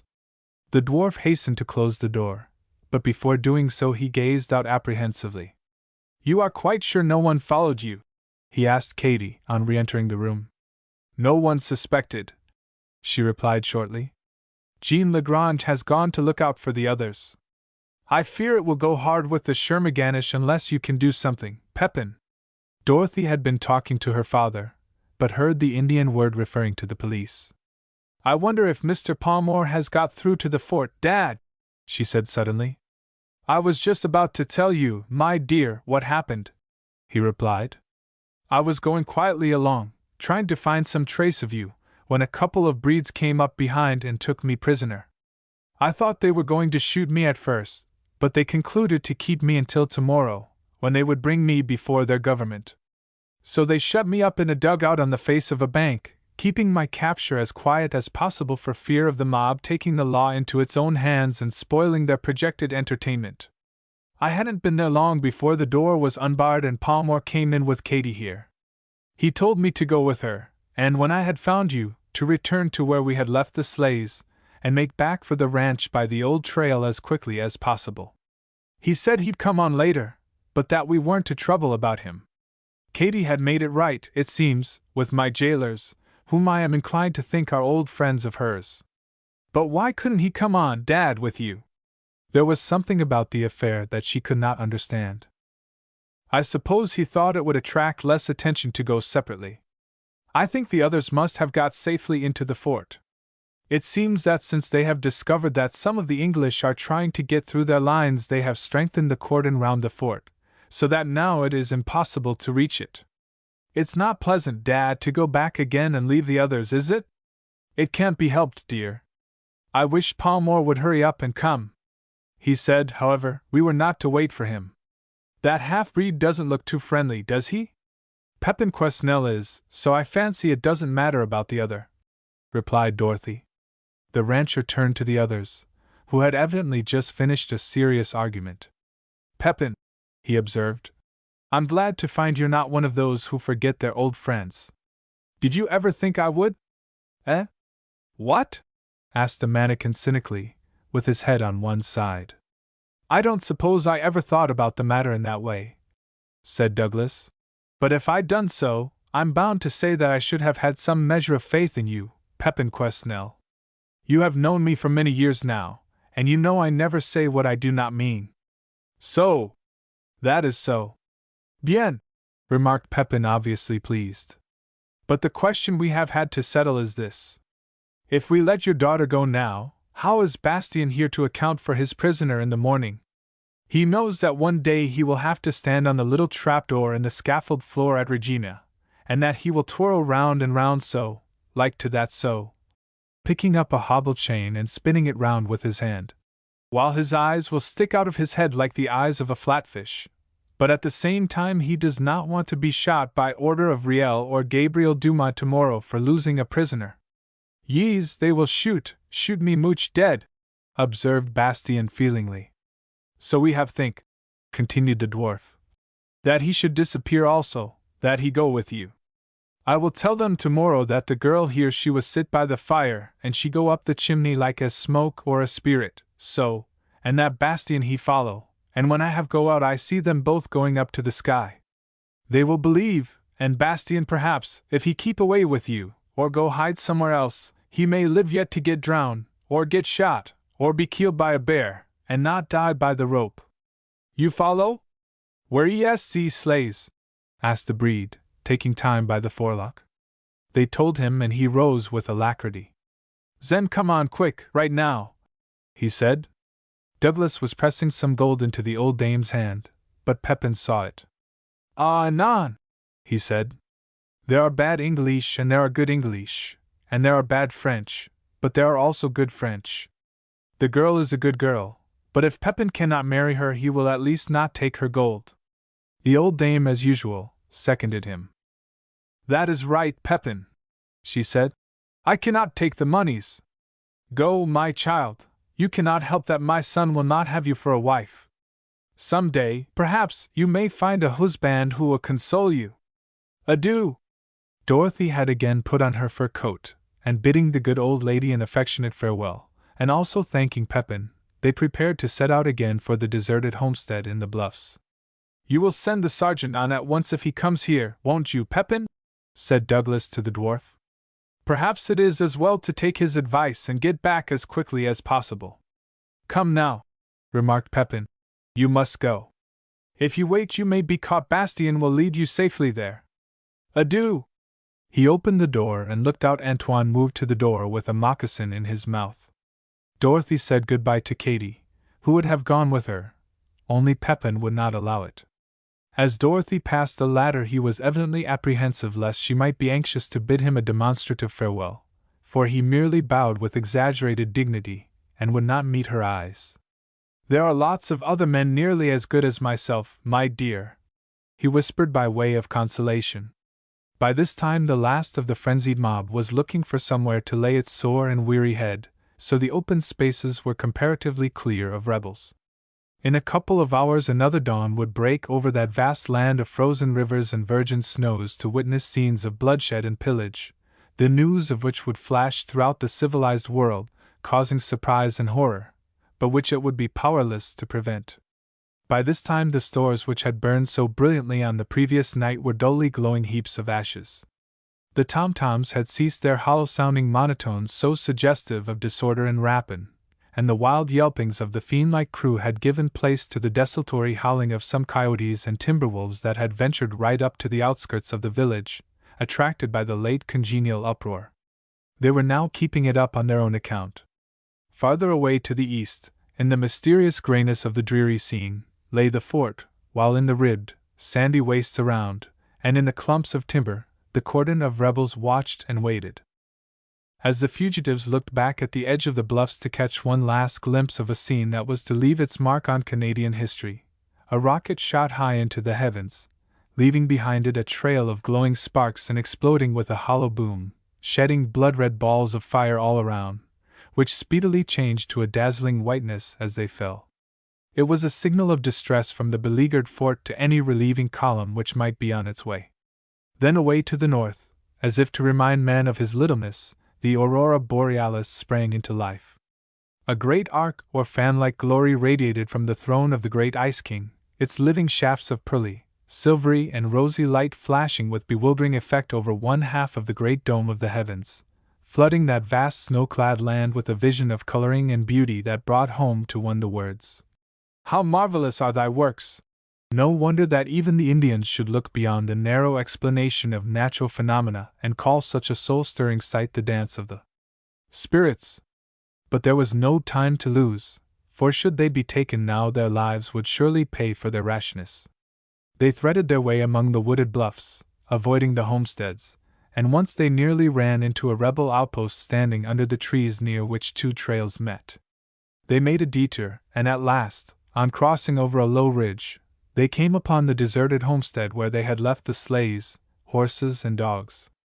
Everything seemed quiet as they silently approached, and Bastien seemed considerably astonished when he caught sight of the signs of occupation by the enemy. He, however, felt considerably relieved, for Pepin's pleasant prognostications were weighing somewhat heavily upon his mind. As for Dorothy, she felt strangely disappointed when she found that Sergeant Palmore had not put in an appearance, for somehow she realized that there was something mysterious in his having stayed behind. They were passing an open shed when suddenly a not unfamiliar voice hailed them. "The top AV the morning to ye," it said. "And sure and I thought I'd be here as soon as you." It was Rory, who, after many adventures in dodging about the village, and seeing Jacques and the two women servants safely past the lax cordon of rebels, without taking advantage of the situation to take refuge in the fort himself, had come back to his beloved dogs with a presentiment that something had gone wrong with the others, and that his services might be required. He was singularly right. Bastien nearly jumped out of his blanket suit with terror when he heard this strange voice. He had seized poor Dorothy with reckless temerity on the previous night when he was surrounded by his own people, but now that he had to deal with a white man he was not quite so brave. But Douglas speedily reassured him, and he busied himself in hitching up a team. The rancher and Rory speedily compared notes. "It will be light in another hour," said Douglas, not a little impatiently, "and I can't make out why Palmore doesn't come on, unless he's got into trouble.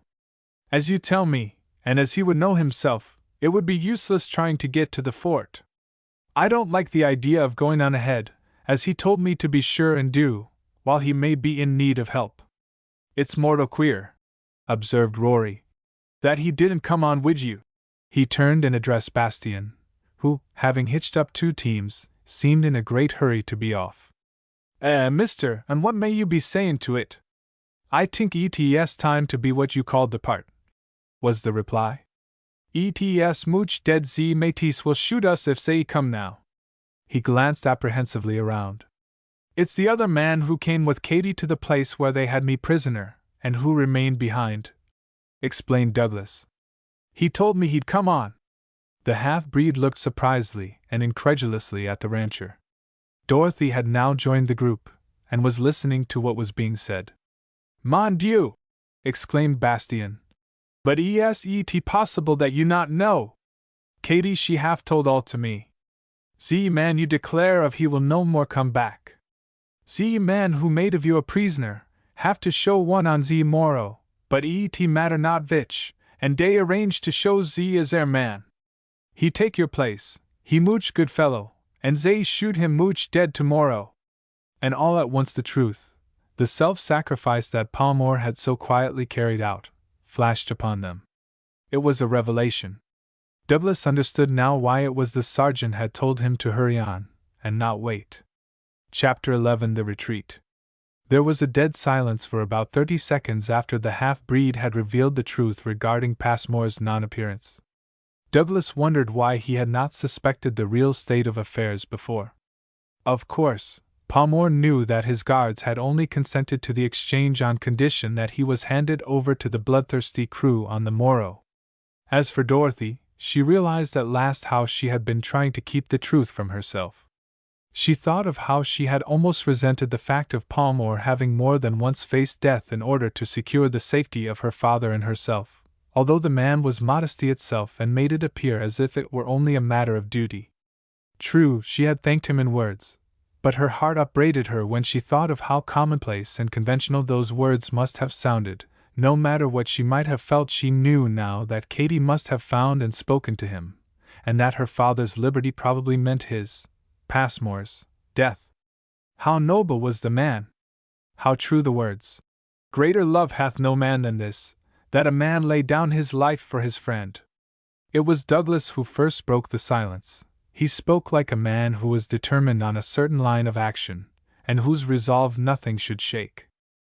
I feel that what this fellow tells us is true, Dorothy, he said, but it is utterly impossible that I can have it so.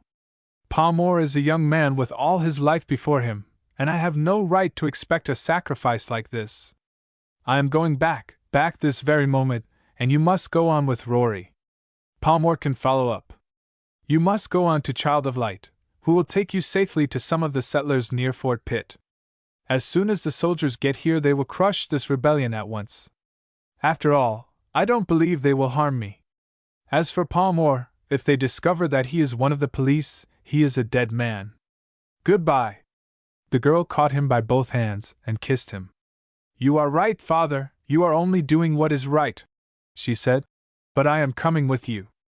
I could not possibly think of going on alone. We will return together. You will go on and take Passmore's place. It will be all one to his guards so long as they produce a prisoner, and he can make good his escape.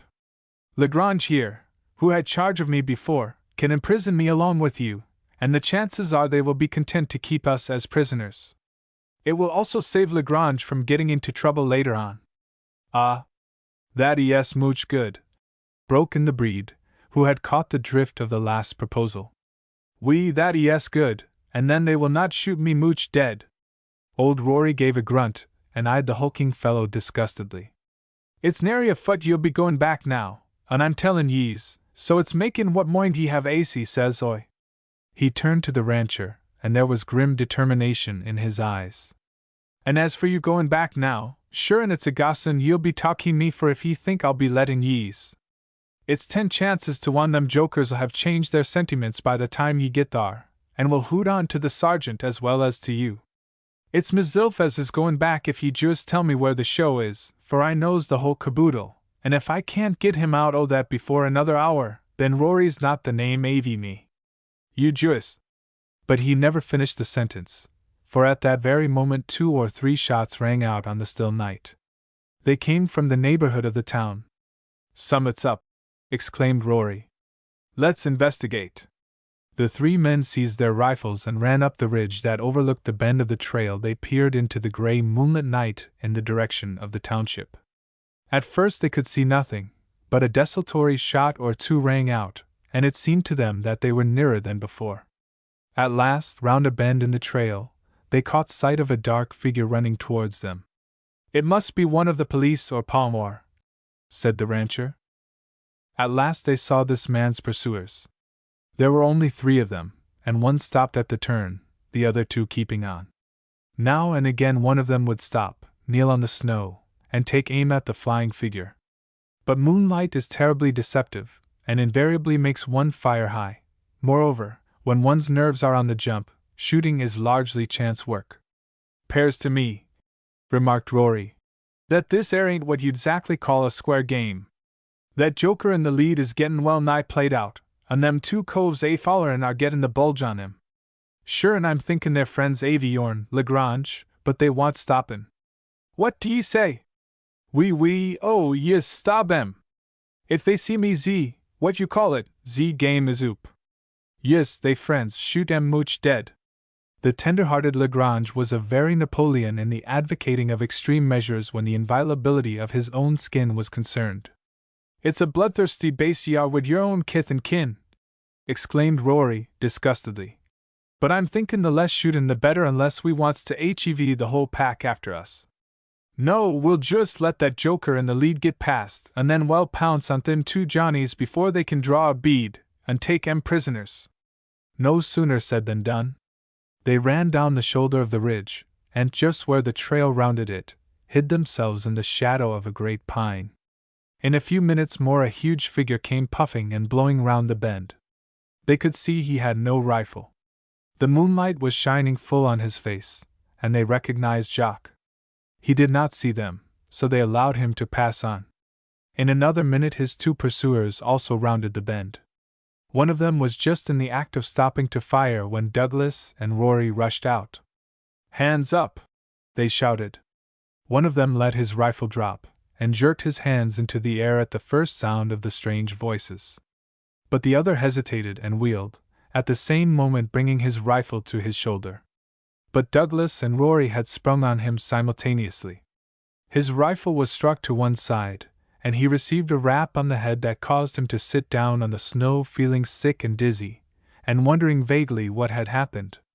On hearing the commotion behind him, Jacques also stopped and turned. He came up just in time to secure the better of the 2 rifles. The gentleman who had sat down against his own inclination on the snow was hauled on one side, and while Douglas, Jacques, and Lagrange stood over the prisoners, Rory again ascended the ridge to find out whether or not any more of the enemy were following. In a few words Jacques told Douglas his adventures since he had left them on the previous night. He and the women had reached the British lines in safety, and shortly afterwards the police also arrived. The fort, however, was most uncomfortable. There were about 600 men, women, and children all huddled together in the insufficient barrack buildings. After waiting for a few hours, Jacques began to wonder what was delaying the others, and to think that something must have gone wrong. He was not the sort to remain inactive if he knew his services might be required, so he evaded the sentries and stole out of the fort again to find his missing friends. Luck had so far favored him, and he had wished many of the rebels good night without arousing any suspicion as to his identity, when unexpectedly he stumbled against a piquet. It had doubtless got about that there were spies and strangers in the town, for when they challenged him his response was not considered satisfactory, and they ordered him to lay down his rifle and put up his hands. He made off instead, and by dodging and ducking, managed to escape the bullets they sent after him. He had lost his rifle by stumbling in the snow, but he was fleet of foot, and soon managed to get ahead of his pursuers. He knew where there was a rifle if only he could reach the sleighs. He had hardly expected such good fortune as to fall in with his party again, having feared that they had been captured by the rebels. He advised Douglas to get back to the ranch by a little used circuitous trail, as now it was pretty certain that the whole township was aroused, and the rebels would be out scouring the countryside for them in another hour or less. The only consolation that lay in the situation to Jacques was that he would now have an opportunity of seeking out and finally settling his little difference with his bête noir, Leopold St. Croix. Rory came down from the ridge and reported that it would now be madness to attempt to carry out their program of going back, as the entire settlement was aroused, and there was evidently some little fight going on amongst the rebels themselves. Douglas, he said, could not return to Passmore's guards and offer to exchange himself, trusting to their friendship for Katy, for everyone now would see them. They might only precipitate Passmore's fate, and probably get shot themselves. They must get back to Child of Light. It was certainly a distressing thing to have to do after all they had gone through, but the worst part of the whole affair was the thought of having to return, leaving the man who had risked his life for them at the mercy of the rebels. But it was folly on the face of it to go back to Battleford. Still Douglas hesitated. "It's too much to expect one to do to leave him," he said, "but I'm afraid we're too late to do anything else." As for Dorothy, she looked sick of it all, to say the least of it. "It's too terrible, Dad, too terrible for words, and I hardly thanked him for what he had done." "Nonsense, Dorothy! He knew we were people who didn't go about wearing our hearts upon our sleeves. Besides, the chances are that Pepin or Katy will stand him in good stead yet. Besides, they may take it into their heads to hold him as a hostage." "Pardon, mon ami," said Jacques. "I think it is this of two ways. Either we go as Rory here says, or we stop and go back. As for myself, it matters not which. See." He showed some ominous scars on his wrists. "That was Big Bear's lot long time ago when they had me at the stake, and I was not afraid then. But I think it is well to go, for if Palmore is not dead then we live again to fight, and we killed that idiot St. Croix and one or two more. Bien! Is not that so? That's the whole affair in a nutshell," said Rory. "Now the question is, what we're going to do with them beauties. It would hardly do to leave 'em here, and as for Lagrange, he knows that them in Battleford won't be too friendly disposed to him now, so he'd better come too." "That's it," said the rancher. "We'll make these two breeds drive in front of us with the spare sleighs. They can't leave the trail the way the snow is, and anyhow we've got arms and they haven't, so I fancy they'll keep quiet. When we get some distance away we may send them back as hostages for Palmore. Let us get ready." The horses were speedily got into the sleighs, and in a few minutes the procession was formed. As for Rory, he had some little trouble in starting, for his dogs, in their joy at seeing him, gave expression to it in their own peculiar way. A big musquemeau knocked down a little corbeau and straightway began to worry it, while a chocolate did the same with a diminutive tenoir. The order was given to pull out, and away they went again in the early dawn. Rory had not gone far in his light dog sleigh before he pulled alongside the rancher. "I say, boss," he said, "I ain't just a-going wid ye yet awhile. I know ivory hole and corner of them bluffs, and I'm just makin' for a quiet place I knows of close by, where I'll be able to find out about Palmore, and p'raps help him. As for you, keep right on to Child o' Light. I'll foller in a day or so if I kin, but don't you trouble about Rory. I see know my way about, and I'll be all right, you bet." Chapter 12: A Mysterious Stampede. Before Douglas could make any demur, Rory had switched off onto another trail and was driving quickly away. "Rory is as wide awake as a fox," said Douglas to his daughter. "He's off at full speed now, and I don't suppose he'd turn for me anyhow, if I did overtake him." "Let him go, father," said the girl. "Rory would have been dead long ago if there had been any killing him. Besides, he may really be of some use to Mr. Palmore, one never can tell. Do you know, Dad, I've got an idea that somehow Mr. Palmore is going to come out of this all right. I can't tell you why I think so, but somehow I feel as if he were." The rancher's gaze seemed concentrated on the tiny iridescent and diamond-like crystals floating in the air. There was a very sober expression on his face. He only wished he could have been honestly of the same opinion. The sun came out strong, and it was quite evident that Jack Frost had not many more days to reign. Already he was losing that iron-like grip he had so long maintained over the face of nature. The horses were actually steaming, and the steel runners glided smoothly over the snow, much more easily, indeed, than they would have done if the frost had been more intense, as those accustomed to sleighing very well know.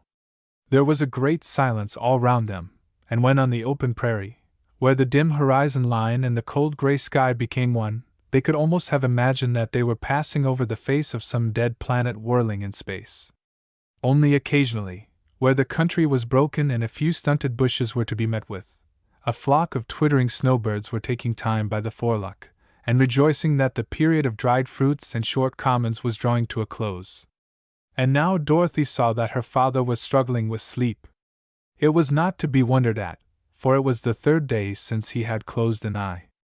Without a word she took the reins from his hands, and in a few minutes more had the satisfaction of seeing him slumbering peacefully with his head upon his breast. The high sides of the sleigh kept him in position. When he awoke he found it was about 11 o'clock, and that once more they were in the wooded bluff country. "You have let me sleep too long, Dorothy," he said. "It's time we called a halt for breakfast. Besides, we must send those breeds back." He whistled to Jacques, who called to Bastien, and in another minute or two the sleighs were pulled up. The prisoners were then provided with food, and told that they were at liberty to depart by making a certain cut across country. They could easily reach the township before nightfall. One would have naturally expected that the two moccasin gentry would have been only too glad to do as they were told, but they were truculent, surly fellows, both, and had been fretting all morning over the simple way in which they had been trapped, and so were inclined to make themselves disagreeable. Bastien Lagrange, who had always known them as two particularly tricky, unreliable customers, had preserved a discreet silence during the long drive, despite their endeavors to drag some information out of him. From what they knew of Douglas, they felt in no way apprehensive of their personal safety, so, after the manner of mean men, they determined to take advantage of his magnanimity to work out their revenge. Of Jacques, however, they stood in awe. They knew that if it were not for the presence of the rancher and his daughter, that gentleman would very soon make short work of them. The cunning wretches knew exactly how far they could go with the British. They began by grumbling at having been forced to accompany their captors so far, and asked for the firearms that had been taken from them.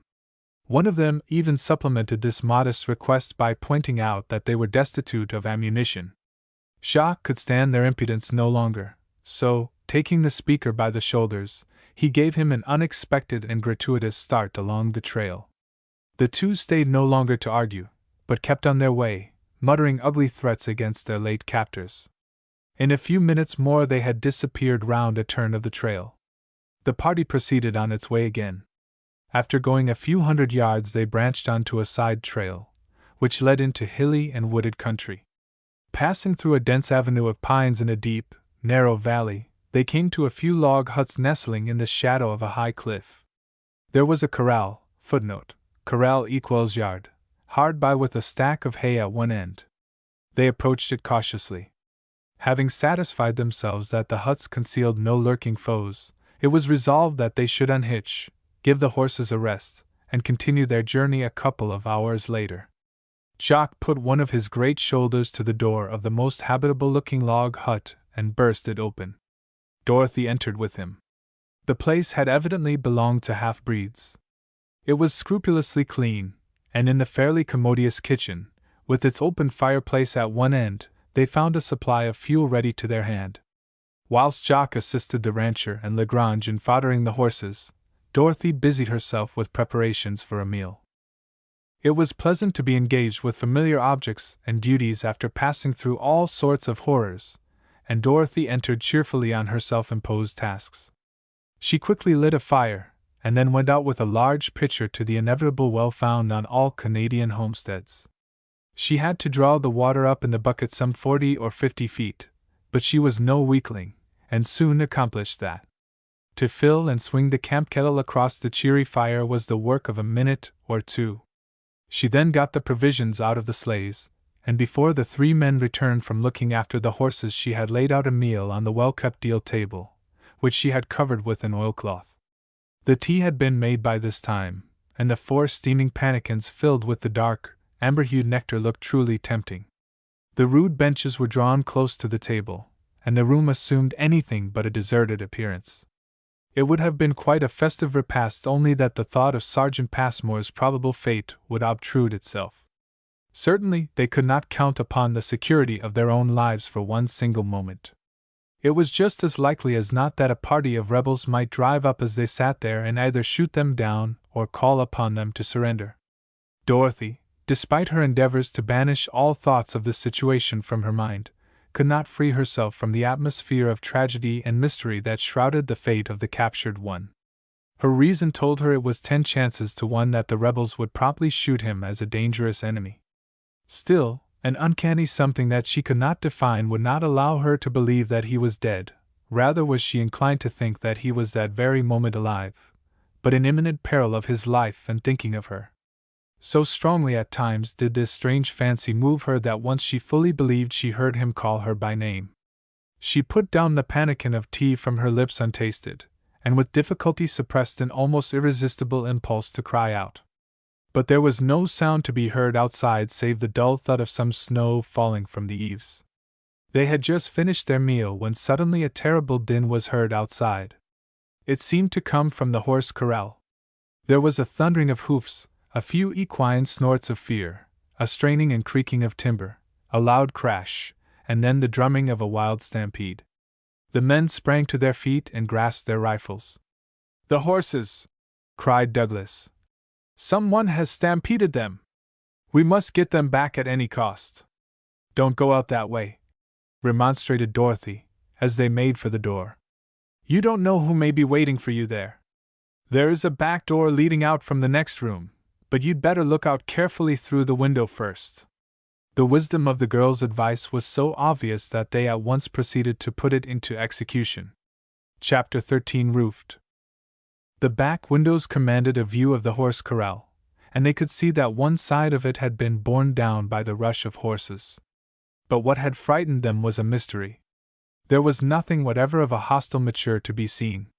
They could detect no lurking foe among the pines, and when they passed outside, and went round the scattered huts, there was nothing to account for the disastrous panic. "Parbleu!" exclaimed Jacques, looking around perplexedly. "I think it must have been their own shadows of which they were afraid." "Do you not think that is so, monsieur?" "It looks like it," said Douglas.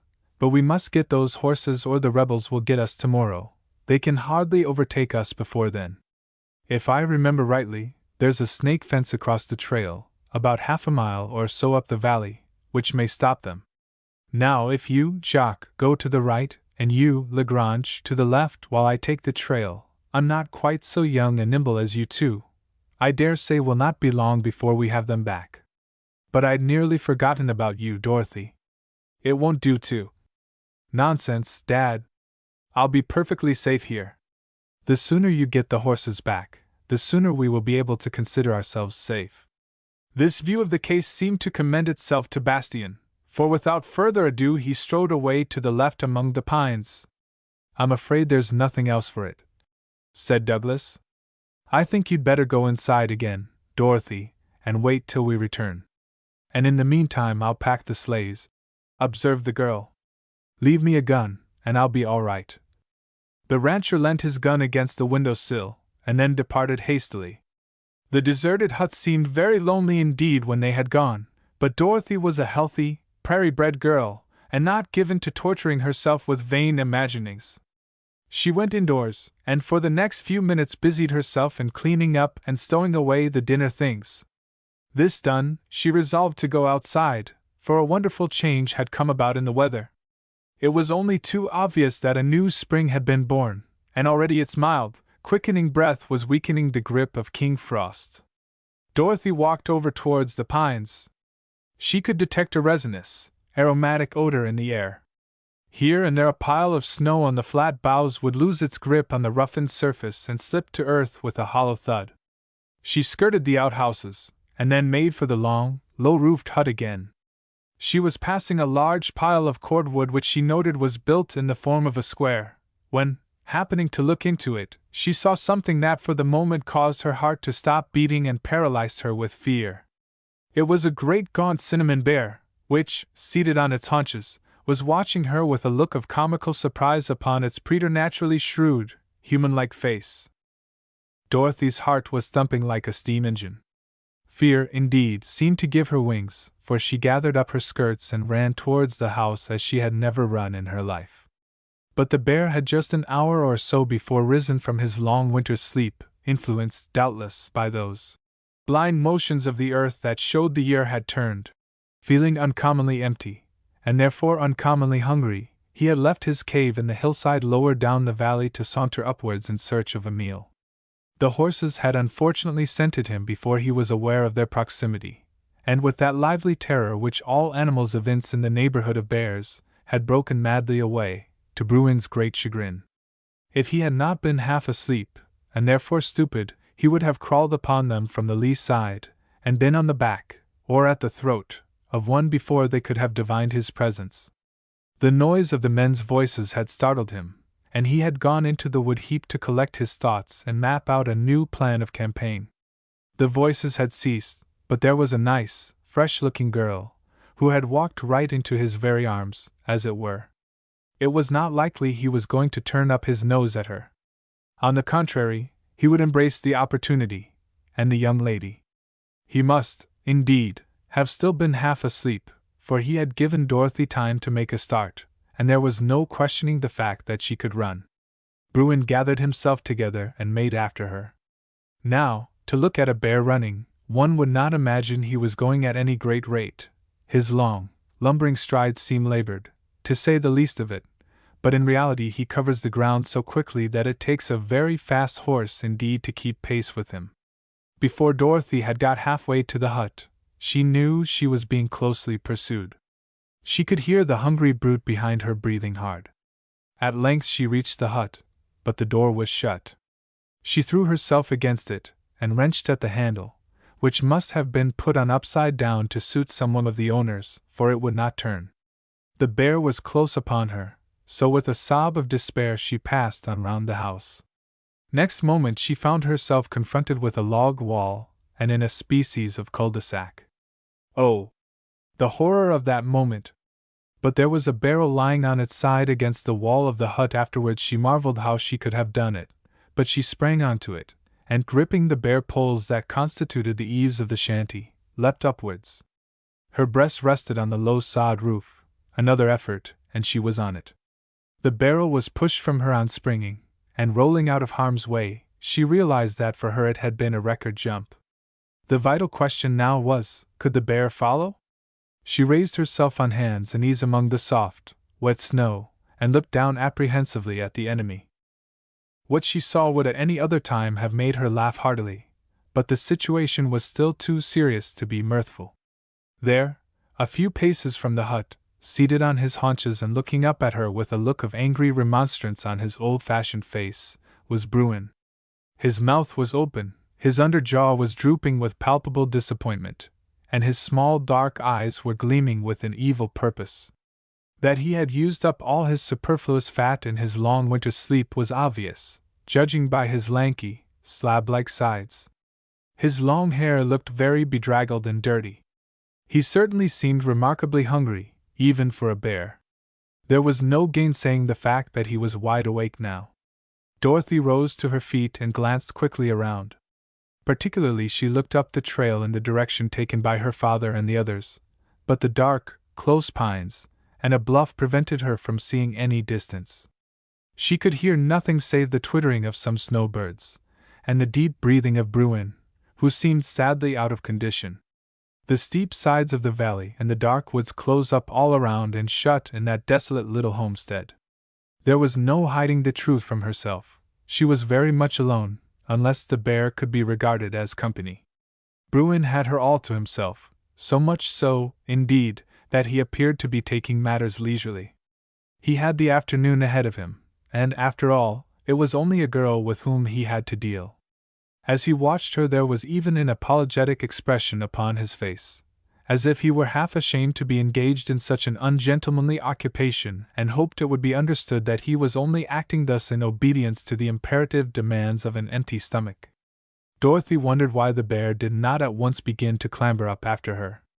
As a matter of fact, bears are not much good at negotiating high jumps, particularly when their joints have been stiffening during the greater part of the winter. But they have a truly remarkable intelligence, and this particular one was thinking the matter over in quite a businesslike way. Dorothy caught sight of a long sapling projecting from the eaves. It was really a species of rafter on which the sod roof rested. She cautiously leant over, and grasping it with her two bands, managed with some considerable exercise of force to detach it. It was about 6 feet long and nearly as thick as her arm, making a formidable weapon. Bruin regarded her movements disapprovingly, and resolved to begin operations.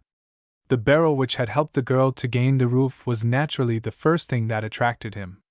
With a mocking twinkle in his dark eyes, he slouched towards it. He was in no hurry, for, being an intelligent bear, he appreciated the pleasures of anticipation. He placed his 2 forefeet on it, and then, with a quick motion, jerked his cumbersome hind quarters up after him. But the bear had never seen a circus, and his education, so far as barrels were concerned, had been neglected. The results were therefore disastrous. The barrel rolled backwards while Bruin took a header forward. Never in the days of his cubhood had he effected such a perfect somersault. In fact, if it had been an intentional performance, he could not have done it in better style. It was such an unexpected and spontaneous feat that his thoughts went wandering again, and he looked at the barrel in a puzzled and aggrieved sort of way, as if he half suspected it of having played him some sort of practical joke. In spite of the peril of her situation, Dorothy could not restrain a peal of laughter. A town-bred girl would doubtless have been still shaking with terror, but this was a lass o' the prairie, accustomed to danger. Besides, she saw now that to reach her would cost the bear more skill and agility than he appeared to possess. The barrel, being in a species of hollow, rolled back and rocked itself into its former position. The bear walked round it, sniffing and inspecting it in quite a professional manner. Then, not without a certain amount of side, also quite professional, he prepared to have another try. He sprang more carefully this time, but he did it so as to put the momentum the other way. The result was that he rocked wildly backwards and forwards for about a minute, and managed to stay on the barrel as a novice might on a plunging horse, until the inevitable collapse came. The barrel took a wilder lurch forward than it had yet done, and Bruin dived backwards this time. He came down with such a thud, and in such an awkward position, that Dorothy made sure his neck was broken. To tell the truth, Bruin thought so himself. He actually had not the moral courage to move for a few moments, lest he should, indeed, find this to be the case. Even when he did move, he was not too sure of it, and looked the very sickest bear imaginable. But a bear's head and neck are about the toughest things going in anatomy, so after Bruin had carefully moved his about for a little to make sure that nothing serious was the matter, he again turned his attention to the girl. His stock of patience was by this time nearly exhausted, and he glared up at her in a peculiarly spiteful fashion. Then, suddenly seized by a violent fit of energy, he leapt upon the barrel again with the determination to show this girl what he really could do when put to it, but, owing to the previous hard usage the barrel had received, some of the staves had started. The result was that it collapsed in a most thorough manner. In addition to the surprise and shock sustained by the bear, his limbs got inextricably mixed up with the iron hoops, and he looked for all the world as if he were performing some juggling feat with them. One hoop had somehow got round his neck and right foreleg at the same time, while another had lodged on his hind quarters. He fairly lost his temper and spun round and round, snapping viciously at his encumbrances. The girl laughed as she had not laughed for many a long day. To see the dignified animal make such an exhibition of himself over a trifle of this sort was too ludicrous. But at last he managed to get rid of the hoops, stood erect on his hind legs, and then waddled clumsily towards the hut. Dorothy was not a little alarmed now, for his huge forepaws were on a level with the eaves, while his blunt, black snout was quite several inches above the sod roof. What if he could manage to spring onto it after all? He opened his mouth, and she could see his cruel yellow jagged teeth and the gray-ribbed roof of his mouth. He moved his head about and seemed preparing for a spring. Dorothy raised the stout pole high above her head with both hands, and with all the strength that was in her supple frame, brought it down crash upon the brute's head. Bruin must assuredly have seen stars, and thought that a small pine tree had fallen on him, for he dropped on all fours again with his ideas considerably mixed, so mixed, indeed, that he had not even the sense to go round to the other side of the house, where there was a huge snowdrift by which he might possibly have reached the roof. But being a persevering bear, and having a tolerably thick head, not to speak of a pressing appetite, he again reared himself against the log wall with the intention of scrambling up. On each occasion that he did this, however, the girl brought the influence of the pole to bear upon him, causing him to change his mind. Dorothy began to wonder if it were possible that a blacksmith's anvil could be as hard as a bear's skull. But at last Bruin grew as tired of the futile game as Dorothy of whacking at him with the pole, and, disgusted with his luck and with himself, withdrew to the neighborhood of the corral fence, either to wait until the girl came down, or to think out a new plan of campaign. As for Dorothy, she seated herself as best she could on an old tin that had once contained biscuits, and which, with various other useless articles, littered the roof. She was quite comfortable, and the sun was warm, in fact, almost too much so. She was conscious, indeed, that her moccasins were damp. In future she would wear leather boots with galoshes over them during the day, and only put on moccasins when it became cold in the evening. She knew that in a few days the snow would have disappeared as if by magic, and that 1,000 green living things would be rushing up from the brown, steaming earth, and broidering with the promise of a still fuller beauty the quickening boughs. But what was delaying her father and the others? Surely, if the fence and slip rails were across the trail where they said they were, the rush of the horses must have been checked, and they would be on their way back now. But she could neither see nor hear anything of their approach. It was stupid to be sitting up there on the roof of a house with nothing save a bear, fortunately at a respectable distance, for company, but perhaps under the circumstances she ought to be very thankful for having been able to reach such a haven at all. Besides, the day was remarkably pleasant, almost summer-like, although there was slush underfoot. Everywhere she could hear the snow falling in great patches from the trees and the rocks. The bare patches of earth were beginning to steam, and lawn-like vapors were lazily sagging upwards among the pines as the sun kissed the cold cheek of the Snow Queen. Dorothy's head rested on her hands, and she began to feel drowsy. The twittering of the snowbirds sounded like the faint tinkling silver sleigh bells far away. The bear loomed up before her, assuming gigantic proportions, his features at the same time taking a human semblance that somehow reminded her of the face of Pepin Quesnel, then changing to that of someone whose identity she could not exactly recall. Stranger still, the weird face was making horrible grimaces and calling to her. Her eyes closed, her head dropped, and she lurched forward suddenly. She had been indulging in a daydream and had nearly fallen asleep. But surely there was someone calling, for a voice was still ringing in her ears. She pulled herself together and tried to collect her senses. The bear assumed his natural proportions, and Dorothy realized that she was still seated on the roof of the log hut, and then a harsh voice, the voice of her dream, broke in with unpleasant distinctness upon her drowsily tranquil state of mind. "Hi, Uzir," it said. "What for you not here? Come down quick, I say." Dorothy turned, and glancing down on the other side of the hut, saw the two objectionable rebels whom her father had released nearly a couple of hours before. There was an ugly grin upon their faces, and the one who had addressed her held in his hands the gun which Douglas had placed against the wall so that it might be handy for his daughter in any emergency. Chapter 14: A Three-Cornered Game. It was now a case of being between the devil and the deep sea with a vengeance, and Dorothy, as she surveyed the two vindictive rebels on one side and the hungry bear on the other, was almost at a loss to determine which enemy was the more to be dreaded. Upon the whole, she thought she would have the better chance of fair play with the bear. If the latter succeeded in clambering on the roof, at a pinch she could get down the wide chimney, a feat which it was not likely the bear would care to emulate. True, it would be a sooty and disagreeable experiment, not to speak of the likelihood of being scorched on reaching the fireplace, but then she could at once heap more fuel on the fire, which would make it impossible for Bruin to descend, and barricade herself in until the others returned. It was fortunate that the girl's presence of mind did not desert her. Her policy was to temporize and keep the foe waiting until the others returned with the horses. Moreover, she noticed that Bruin sat on his haunches, listening, with his head to one side, as if this new interruption were no affair of his. A brilliant idea occurred to her, and already she almost began to look upon Bruin as an ally, as yet the half-breeds were unaware of the bear's proximity. The girl, without rising, picked up the pole and placed it across her knees. "What is the matter with you?" she asked the taller of the two rebels. Don't you want to return to Battleford? It is too late, Hal, and we want you, explained the first villain. Come down, Keck. It is no time we have to waste. If we have to fetch you, it will be ver bad for you.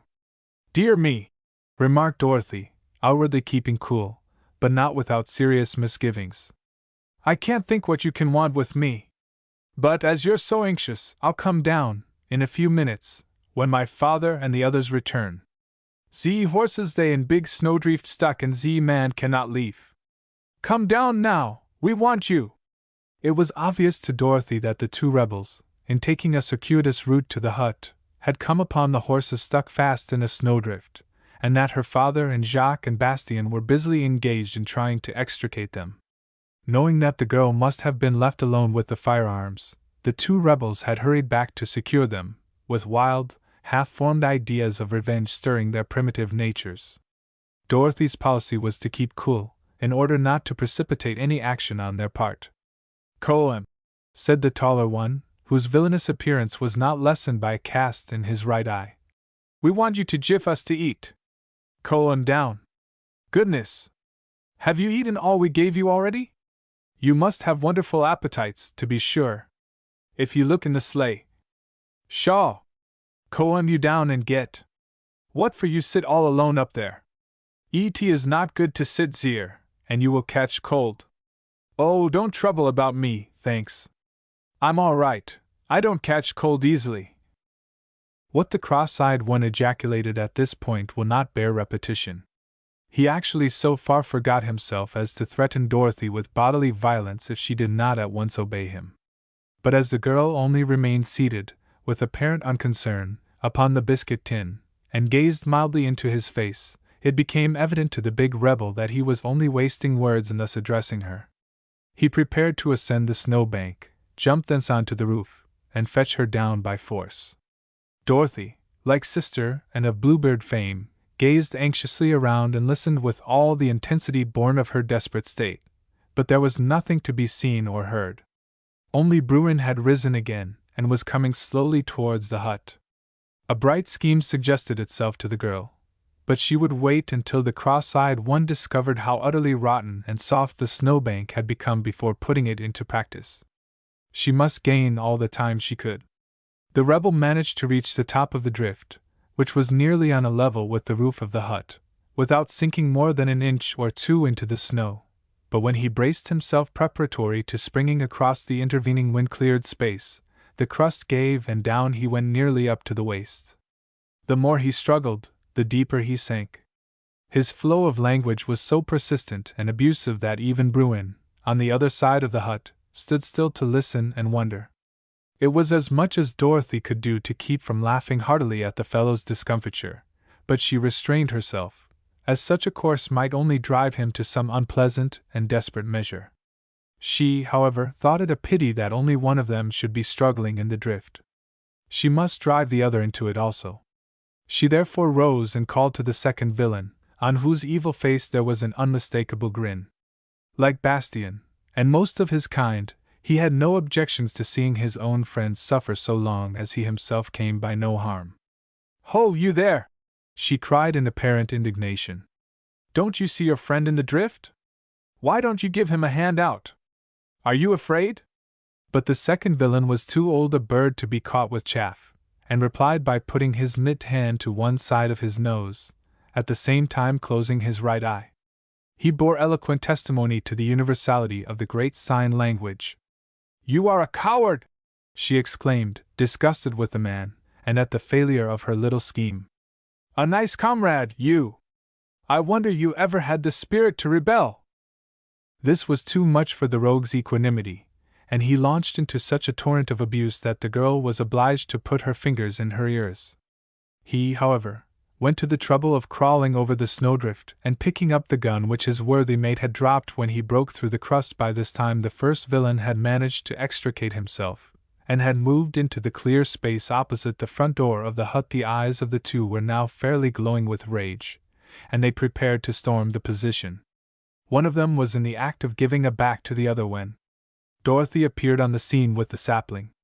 "Don't be silly," she cried. "If you do anything of that sort, I shall use the pole. Go round to the back, there's a barrel there, and if you can set it up on end against the wall, I'll come down quietly." They looked up at her. They did not quite understand all she said, but the girl's face seemed so innocent and unconcerned that they strode round the hut, still keeping their evil eyes upon Dorothy and her weapon of defense. It must be confessed that Dorothy had some qualms of conscience in thus introducing them to Bruin, but her own life was perhaps at stake, and they had brought the introduction on themselves. Still, they had a gun, and there were two of them, so it would be a case of a fair field and no favor. Bruin heard them coming and stood on his hind legs to greet them. Next moment the three were face to face. It would have been difficult to imagine a more undignified encounter. The big breed's legs seemed to collapse under him. The other, who carried the gun, and was therefore the more self-possessed of the couple, brought it sharply to his shoulder and fired. Bruin dropped on his knees, but speedily rose again, for a bear, unless hit in a vital place, is one of the most difficult animals to kill, and in this case the bullet had merely glanced off one of his massive shoulder blades. Being ignorant of the resources of a magazine rifle, the half-breed dropped it, and ran towards a deserted outhouse close to the horse corral. Thoroughly infuriated now by the bullet wound, the bear made after him. As he could not annihilate the two men at once, he confined his efforts with praiseworthy singleness of purpose to the man who had fired the shot. It was lucky for the fugitive that bullet had somewhat lamed the great brute, otherwise it would not have needed to run far before overtaking him.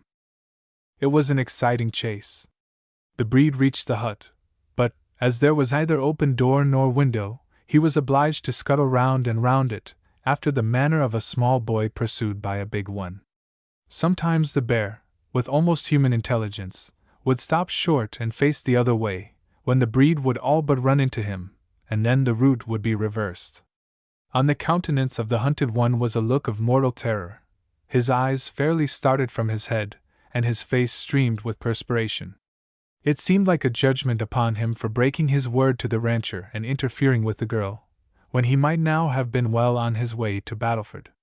While this was going on, the cross-eyed ruffian endeavored to clamber onto the roof of the hut by jumping up and catching the projecting sapling as Dorothy had done, but the girl stopped him in this by tapping his knuckles with the pole. "Pick up and hand me that gun," she said, pointing to it. "When you have done so, I will allow you to come up."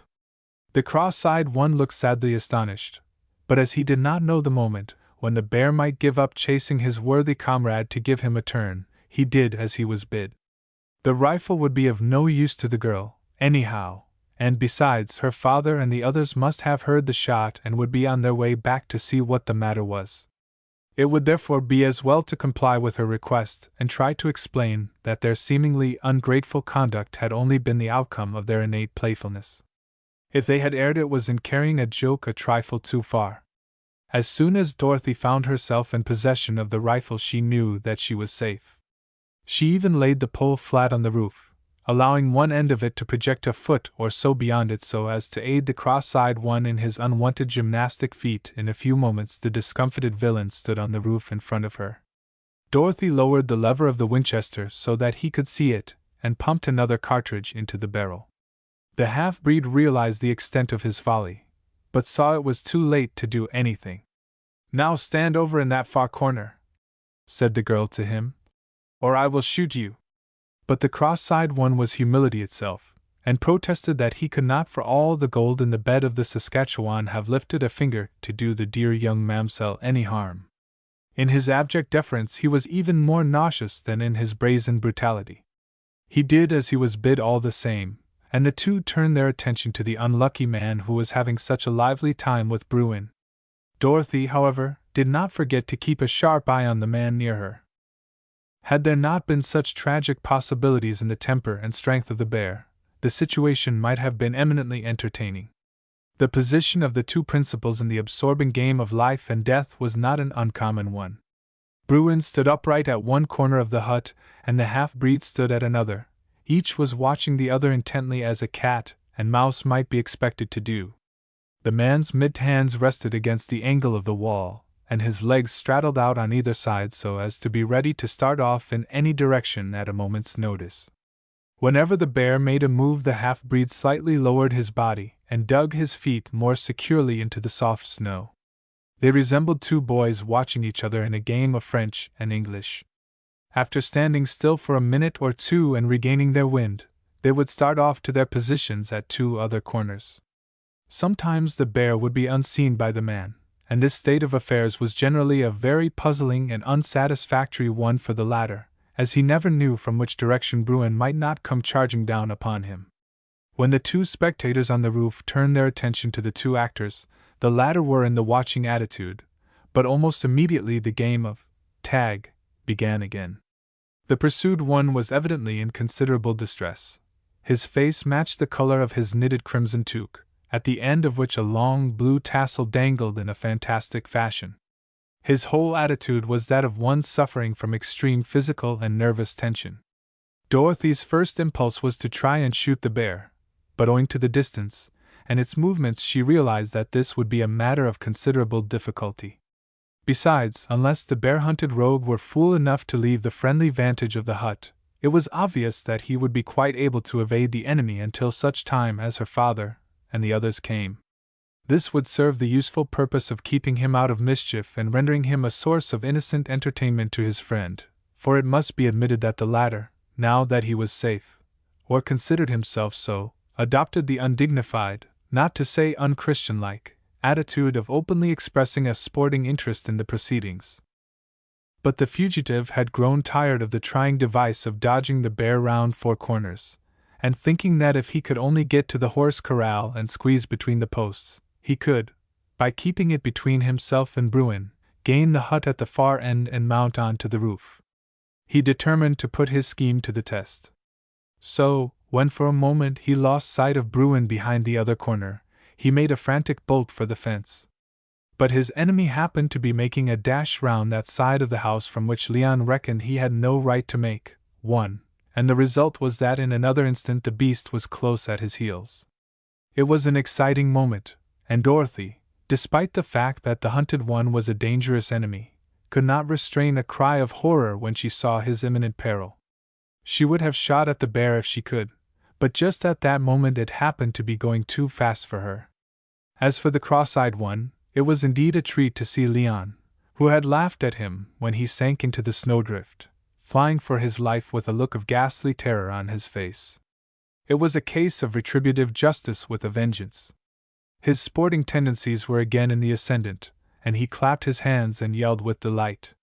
The hunted half-breed managed to reach and squeeze through the fence ahead of the bear, but the latter, to Leon's dismay, succeeded in getting through after him, lifting up the heavy rails with his strong snout and great back as if they were so many pieces of cane. Then for the next 3 minutes Leon only managed to save himself by a very creditable acrobatic performance, which consisted of passing from one side of the fence to the other after the manner of a harlequin. He had lost his toque, and the bear had spared time to rend it to shreds with its great jaws and one quick wrench of its forepaws. His stout blue coat was ripped right down the back, and altogether he was in a sorry plight. The cross-eyed one had never witnessed anything so funny in all his life, and fairly danced about on the roof in his glee. There was every chance that Leon would be clawed up past all recognition in the next few minutes, so he shouted encouragement to Bruin for all he was worth. Then to the girl's horror she saw the hunted half-breed stumble in the snow, and the bear grab him by his short blue coat just as he was wriggling under the fence. Dorothy did not hesitate to act promptly now. If she did not instantly put a bullet into the bear, the man would be torn to pieces before her eyes, and that would be too horrible. True, she might just possibly kill the man by firing, but better that than he should be killed by Bruin. Fortunately she was accustomed to firearms, and was a fairly good shot, so, putting the rifle to her shoulder, she took aim and drew the trigger. It was a good shot, for the bullet penetrated a little behind the left shoulder, in the neighborhood of the heart, and the bear, releasing his grip upon Leon, lurched forward and lay still, while the breed crawled, in a very disheveled condition, into the horse corral. Dorothy was congratulating herself upon her success, and was in the act of heaving a sigh of relief, when suddenly the rifle, which for the moment she held loosely in her right hand, was snatched from her grasp. At the same moment an arm was thrust round her throat, and she was thrown roughly on the snow. Chapter 15 Checkmated. For a minute or two Dorothy struggled to free herself from her burly captor, but it was the struggle of the gazelle with the tiger, and the tiger prevailed. He laughed brutally, and put his knee upon her chest. Even then she managed to slide her hand down to her side, where, after the manner of most people in that land, she carried a sheath knife. This she succeeded in drawing, but the half-breed saw the gleam of the steel and caught her wrist with his vice-like fingers. "Ho, Leon!" he yelled. "Come quick, and bring ze rope!" It was a wonderful change that had come over the cross-eyed one. A few minutes before and he had been an abject coward, now he was the blustering bully and villain, with his worst passions roused, and ready to take any risks to gratify his thirst for revenge. As for Dorothy, she saw the futility of struggling, and lay still. What could have happened to her father and Jacques that they did not come up? Surely they must be near at hand. Was God going to allow these men, whose lives she and her father had spared, to prevail? She did not doubt that they meant to put her cruelly to death. She breathed a prayer for divine aid, and had a strange presentiment that she was to be helped in some mysterious way. In a minute or two Leon was also upon the roof. In his hand he held some strips of undressed buckskin and a jackknife. He seemed to have forgotten all about his late peril in the paramount question of how they were to revenge themselves upon the girl who a short time before had outwitted them. The cross-eyed one hated her because she had rapped him over the knuckles and given him a bad 5 minutes when she had possession of the gun. Leon was furious because she had brought about his introduction to Bruin so cleverly, and given him beyond doubt the worst 10 minutes he ever had in his life. Like most gentlemen of their stamp, they quite lost sight of the fact that they themselves had been the aggressors, and that, had it not been for the girl's goodness of heart, they would in all probability have both been killed. Perhaps the strangest feature of the situation to Dorothy was that Leon did not seem to resent his worthy mate's late secession from the path of loyalty, or, to put it more plainly, his cold-bloodedness in laying him the odds in favor of the bear. Probably they knew each other so well and were so accustomed to be kicked when down that Leon took the affair as a matter of course. Dorothy rightly concluded, however, that this seeming indifference was merely the outcome of the cunning half-breed nature, which never forgot an insult and never repaid it until the handle end of the whip was assured. The first thing that the two villains proceeded to do was to tie Dorothy's hands, not too closely, however, behind her back. It was useless to attempt resistance, as they were both powerful men, and they would only have dealt with her more roughly had she done so. Then the cross-eyed one proposed that they should take her into the empty hut and tie her up. If they succeeded in getting another rifle, as they expected they would, they could wait inside and shoot the rancher and Jacques as they unsuspiciously approached with the horses. Bastien Lagrange could then be easily disposed of. It would be necessary to put something in the girl's mouth. Leon suggested his old woolen headgear which the bear had chewed up, until her friends were ambushed, as otherwise she might give the alarm. Afterwards they could dispose of her at their sweet leisure. This and more they discussed with such candor and unreserve that had only the occasion and necessity been different, the greatest credit would have been reflected on them. "Oh, you fiends!" cried the girl as the horror of the situation dawned upon her. "Would you murder the men in cold blood who spared your lives when they had every right to take them? You cowards! Why don't you shoot me?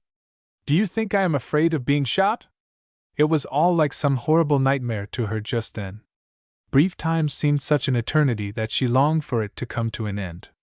She felt like one who, dreaming, knows she dreams and struggles to awake. The cross-eyed one was evidently delighted to see that he had at length aroused this hitherto wonderfully self-possessed girl to such a display of emotion. She looked ever so much handsomer now that she was angry. His watery, awry eyes gleamed, and his thick underlip drooped complacently. He would see if she had as much grit as she laid claim to. It was all in the day's sport, but he would have to hurry up.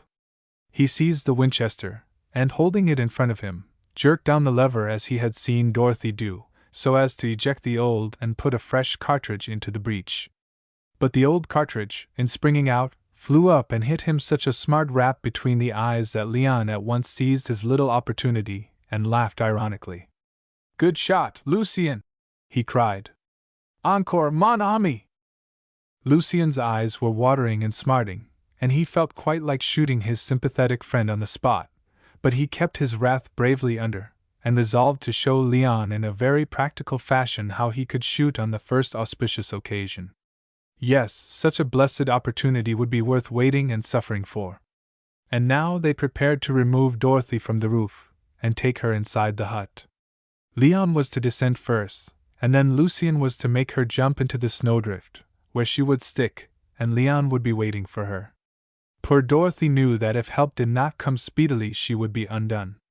She prayed for divine aid. She could not believe that God would look down from heaven and see these fiends prevail. God's ways, she was aware, were sometimes inscrutable, and seemed to fall short of justice, but she knew that sooner or later they invariably worked out retributive justice more terrible than man's. This was to be made plain to her sooner than she imagined, and unexpectedly, as God's ways occasionally are. Leon descended, and his comrade, with an evil light in his eyes and an oath on his lips, came towards Dorothy to force her to jump onto the snowdrift. But villain number 2 stopped him. "Z gun, Lucien," he said. "Hand me Z gun first time." The half-breed grasped the Winchester by the barrel and handed it down to his comrade, but as he did so he was unaware of the fact that the lever, in pumping up a fresh cartridge, had also put the weapon on full cock. Leon, in grasping it, did so clumsily, and inadvertently touched the trigger. In an instant the death fire spurted from the muzzle, and Lucien fell forward with a bullet through his brain. Not always slow are the ways of him who said, "Vengeance is mine." The girl sank back in horror at the sight. To see a man sent to his account red-handed is a terrible thing. The fatal shot was still ringing in her ears when another sound broke in upon the reverberating air. It was the muffled drumming of hoofs and the hurried exclamations of voices which she recognized. It was her father, and the others returning with the horses. She staggered to her feet again as best she could, for her hands, being tied behind her back, made rising a difficult matter. She must have presented a strange sight to the party, bound as she was, and with her long hair streaming behind her. She heard her father's cry of apprehension, and the next moment she caught sight of the remaining rebel scuttling like a startled iguana towards the dense plantation, where it would have been quite possible for him to have eluded pursuit. But before he reached it there was a sharp ping. He threw up his hands and fell dead on his face. Douglas had made sure of him. "It's all right, Dad, and I'm not hurt," said the girl reassuringly, as her father ran towards her with a look of anguish on his face. "You just came in the nick of time. They were going to ambush you. Don't let the horses go too near the corral, as they will be stampeded again. A dead bear is lying there." In a few minutes she had told her father what had occurred, and he had explained the delay. It had been as the 2 rebels had said. The horses had gone off the trail into a deep snowdrift, and it had required a great deal of hard work to get them out. They had not heard the shot which Dorothy had fired at the bear, for the very sufficient reason that 2 bluffs intervened, and the fairly strong Chinook wind carried away all sound. They had not thought there was any reason to be apprehensive about her, but they had worked toilsomely to get back. Bastien had proved a pleasant surprise in this respect. He had, doubtless, by no means incorrect views regarding Riel's powers of pursuit and revenge. That the 2 rebels should have come back, and that a bear, a sure harbinger of spring, should have made itself so intrusive were contingencies the party could hardly have foreseen. As it was, Dorothy, save for the fright, was little the worse for the rough handling she had received, so they resolved to proceed on their way in about an hour's time, when certain necessary duties had been fulfilled. Before the ruddy sun began to go down behind the pine-crested bluffs and far-stretching sea of white-robed prairie in a fairy cloudland of crimson and gold and keenest blue, the horses were hitched up into the sleighs, and the fugitives were bowling merrily up the valley so as to strike the main trail before nightfall. Chapter 16: The Fate of Sergeant Palmore. When Sergeant Palmore was left in the dugout, or, to explain more fully, the hut built into the side of a hill, he sat down in the semi-darkness and calmly reviewed the situation. It was plain enough. He was a prisoner, and would be shot within 12 hours, But Douglas and Dorothy were probably now safe, and well on their way to France. This, at least, was a comforting reflection. He heard the talking of the breeds at the door, then he saw it open, and one looked in upon him with his rifle resting upon his chest. These were two of the sober crowd. There was no getting away from them. The leaders of the rebels probably by this time knew they had a prisoner, and if he were not forthcoming when they were asked to produce him, the lives of his jailers would more than likely pay the penalty. True, for Katie's sake they had made an exchange, but that did not matter, no one would know. Yes, they were ready to shoot him like a dog if he made the slightest attempt to escape. And she, Dorothy, well, he didn't mind dying for her. Within the last 24 hours he had realized how fully she had come into his life. And he had striven against it, but it was written in the book. He could not altogether understand her. At one moment she would be kind and sympathetic, and then, when he unbent and tried to come a step nearer to her, she seemed to freeze and keep him at arm's length. And he thought he had known women once upon a time, in the palmy days across the seas. He wondered what she would think on finding out the truth about her father's release. It was cold sitting on an upturned pail with his moccasins resting on the frozen clay, and breathing an atmosphere which was like that of a sepulchre. He wished the dawn would break, even although it meant a resumption of that awful riot and bloodshed. Yes, they would certainly shoot him when they discovered that he was one of the hated redcoats, who represented the might and majesty of Great Britain. Why they should now hate the mounted police, who had indeed always been their best friends, was one of those problems that can only be explained by the innate perversity of what men call human nature. He was becoming drowsy, but he heard a strange scraping on the low roof over his head, and that kept him awake for some little time speculating as to whether or not it could be a bear. It seemed a silly speculation, but then, in wild regions, inconvenient prisoners have often been quietly disposed of through roofs and windows during their sleep. As he did not intend to be taken unawares like that, he groped around and found the neck yoke of a bullock. It would do to fell a man with, anyhow. He could hear the voices of his two guards at the door only indistinctly, for, as has been said, it was a long, narrow room. He wished it were a little lighter so that he might see what he was doing. When the thing on the roof once broke through, he would be in the shadow, while it would be against the light that would give him the advantage. At length the unseen intruder reached the straw that covered the thin poles laid one alongside the other. The straw was scraped aside, and then against the dark gray sky Palmore could see an uncertain shape, but whether man or beast he could not make out. To push aside the pole would be an easy matter. He held his breath, and gripped the neck yoke. Hist! And the figure was evidently trying to attract his attention. Palmore thought it as well to wait until he was sure of his visitor. A mounted policeman knew better than to give himself away so simply. His St. Sargine! Katie and Pepin she was sent, said the voice again. It flashed through Passmore's brain that here now was the explanation of this strange visit. The half-breed, and it was Pierre Lachaine himself, had been sent by his sweetheart to effect his rescue. It was, of course, absurd to suppose that Pierre was undertaking this hazardous and philanthropical job on his own account. What else save love could work such wonders? Sargine, you ready now? Asked Pierre, impatiently, preparing to pull up the poles. But Palmore hesitated. Was he not imperiling the safety of Douglas and his daughter by following so soon after them? For, should they not have got quite clear of the settlement, the hue and cry would be raised and scouts would be sent out all around to cut off their retreat. He thought of Dorothy.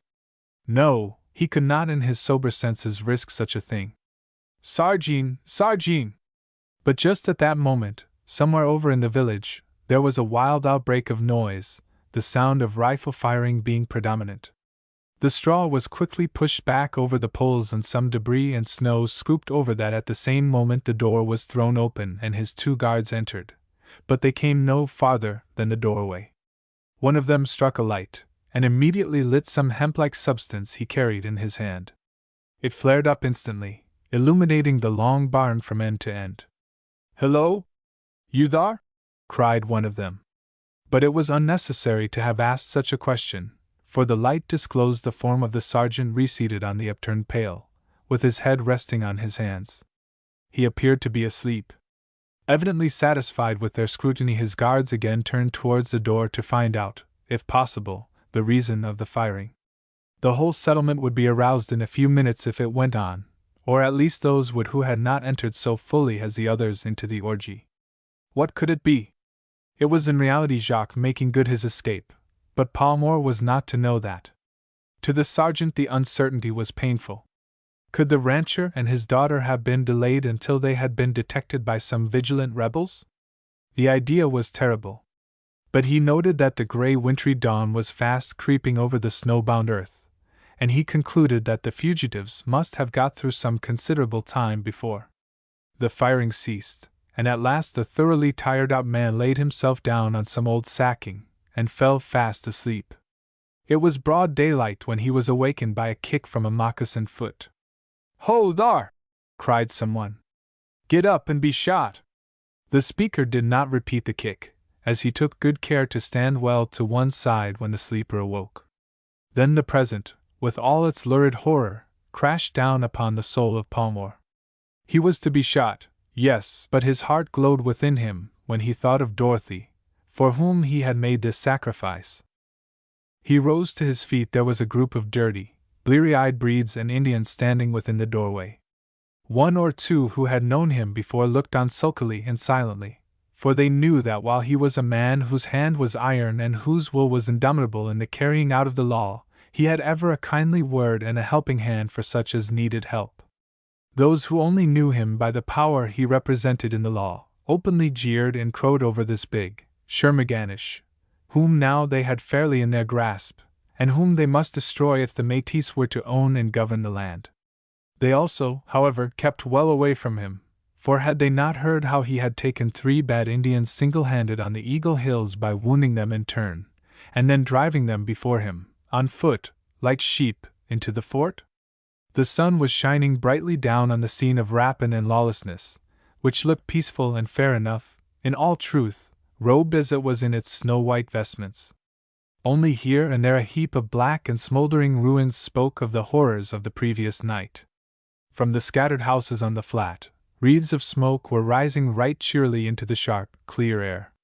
Breeds and Indians, men, women, and children, were moving about everywhere, carrying with them, for purposes of display, their ill-gotten goods.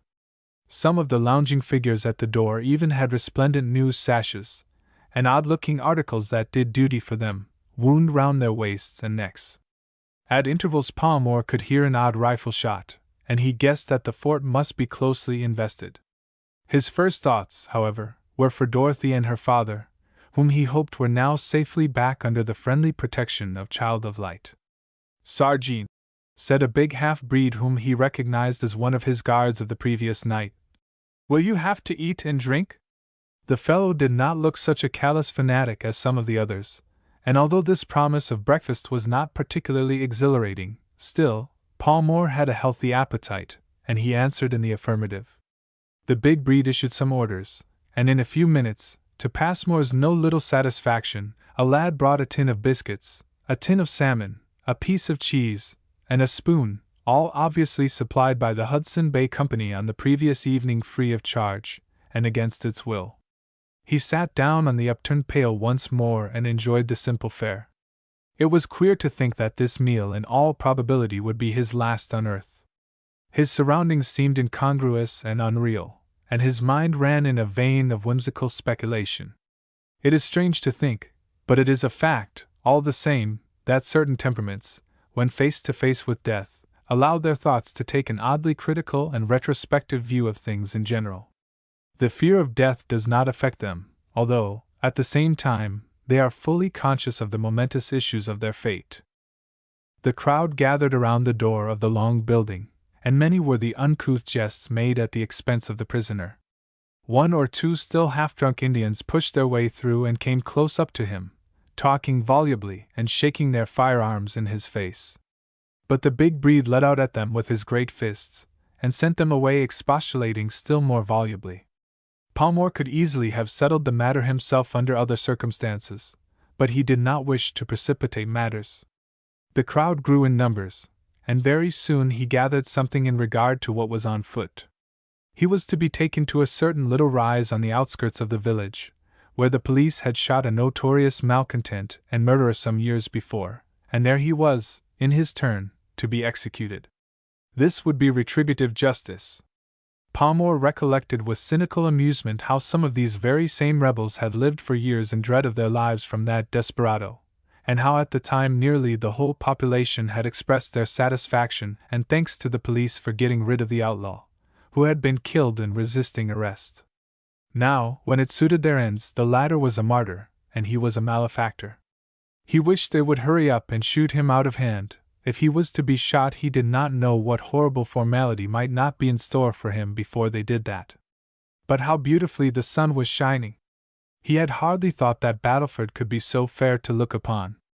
At last he saw several breeds approaching, and one of them carried with him an axe and a quantity of rope. And behind the breeds, greeted by lusty acclamations from the mob, came Louis Riel. Chapter 17: A Close Call. As the would-be priest and originator of two rebellions approached Palmore, the ragged, wild-eyed, clamorous crowd made way for him. It was ludicrous to note the air of superiority and braggadocio that this inordinately vain and ambitious man adopted. The prisoner was standing surrounded by his now largely augmented guard, who, forgetful of one another's contiguity, had their many wonderfully and fearfully made blunderbusses leveled at him, ready to blow him into little pieces at a moment's notice if he made the slightest attempt to resist or escape. Great would have been the slaughter amongst the Métis if this had happened. "Prisoner," said Riel, with a decided French accent, "you are a spy." He fixed his dark gray eyes upon Palmore angrily, and jerked out what he had to say. "I fail to see how one who wears the Queen's uniform can be a spy," said Palmore, undoing the leather tags of his long buffalo coat and showing a serge jacket with the regimental brass button on it. "Ah, that is enough, one of the mounted police. What are you doing in this camp? It is I who should be asking you that question. What are you doing under arms?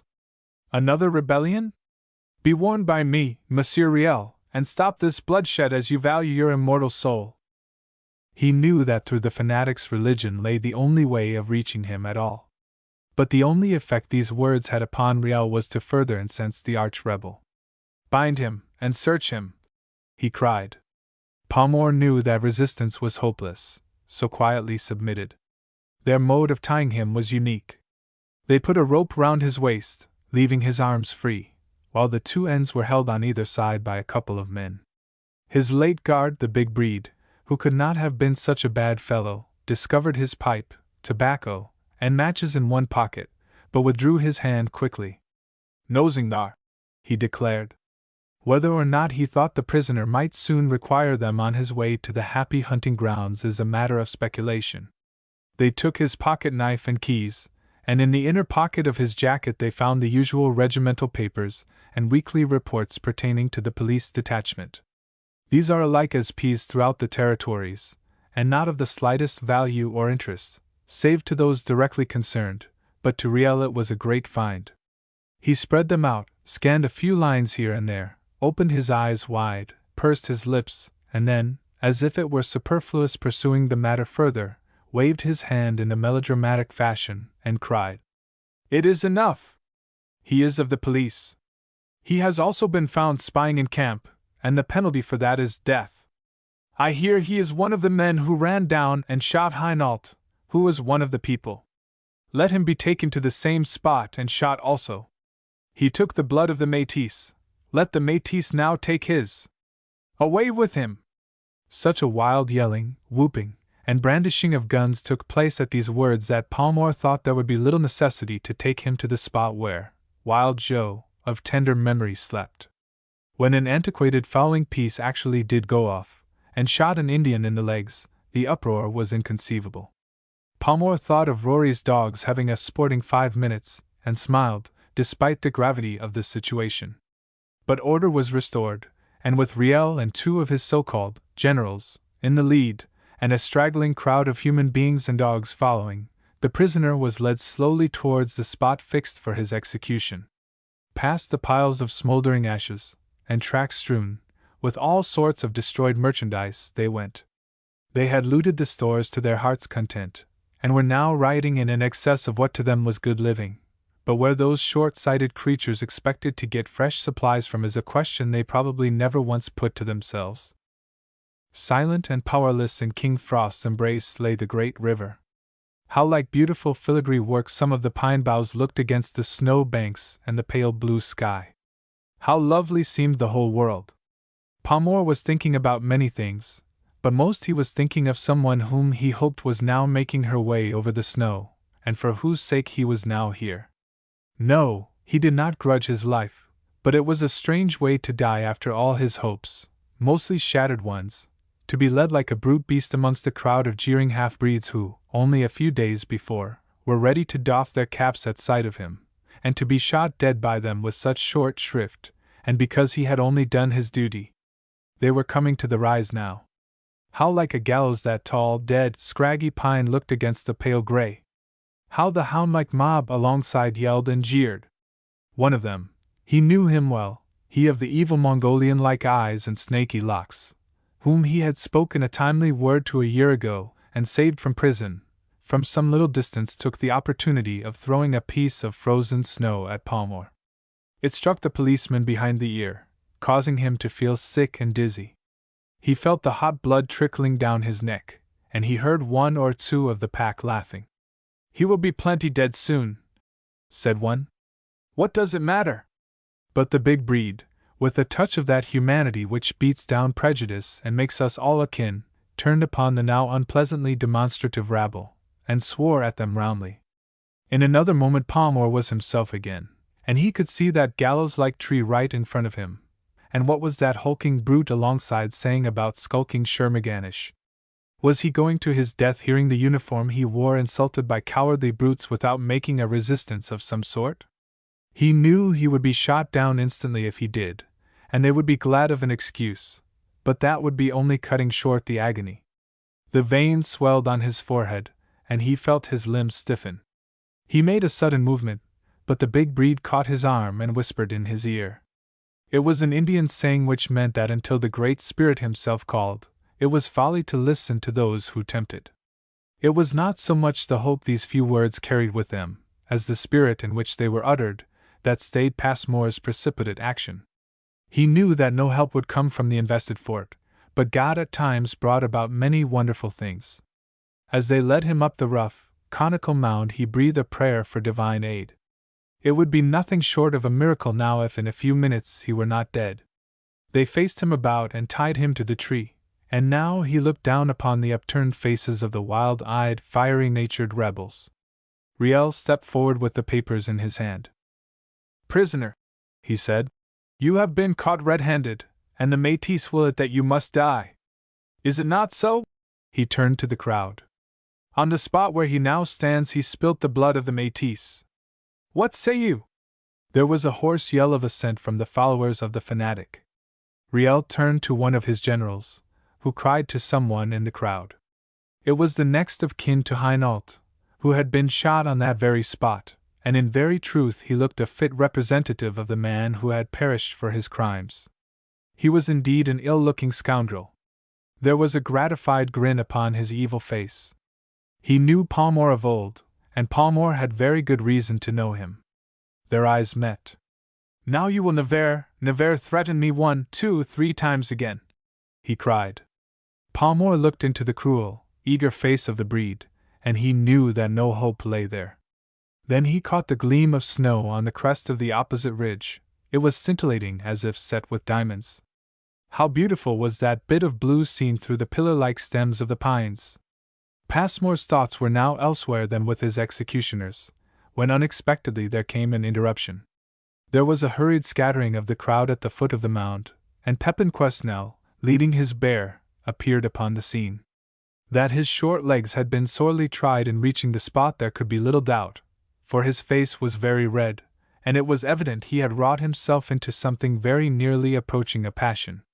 Riel, who had at first turned round with an angry exclamation on his lips, seemed somewhat startled when he saw the weird figures before him, for he, too, like the breeds and Indians, was not without a species of superstitious dread of the mannequin and his strange attendant.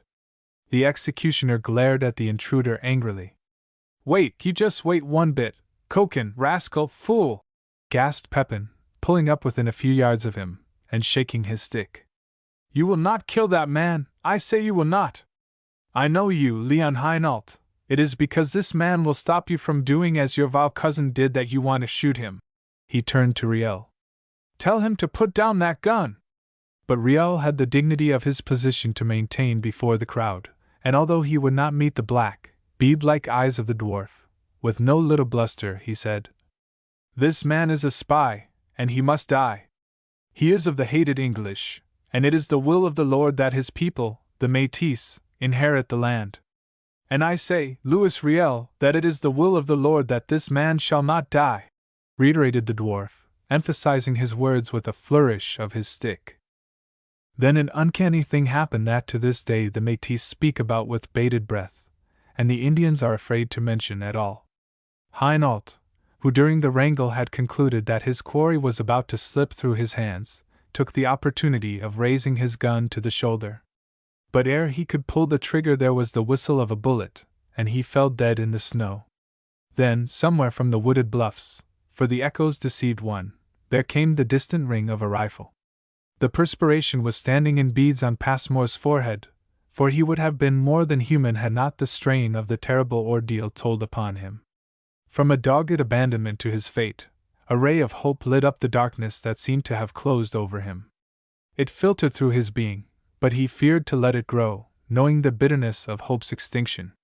But the blue through the pines seemed more beautiful, and the snow on the crest of the ridge scintillated more cheerily. As the would-be executioner fell, something like a moan of consternation ran through the crowd. The dwarf was the only one who seemed to take the tragedy as a matter of course.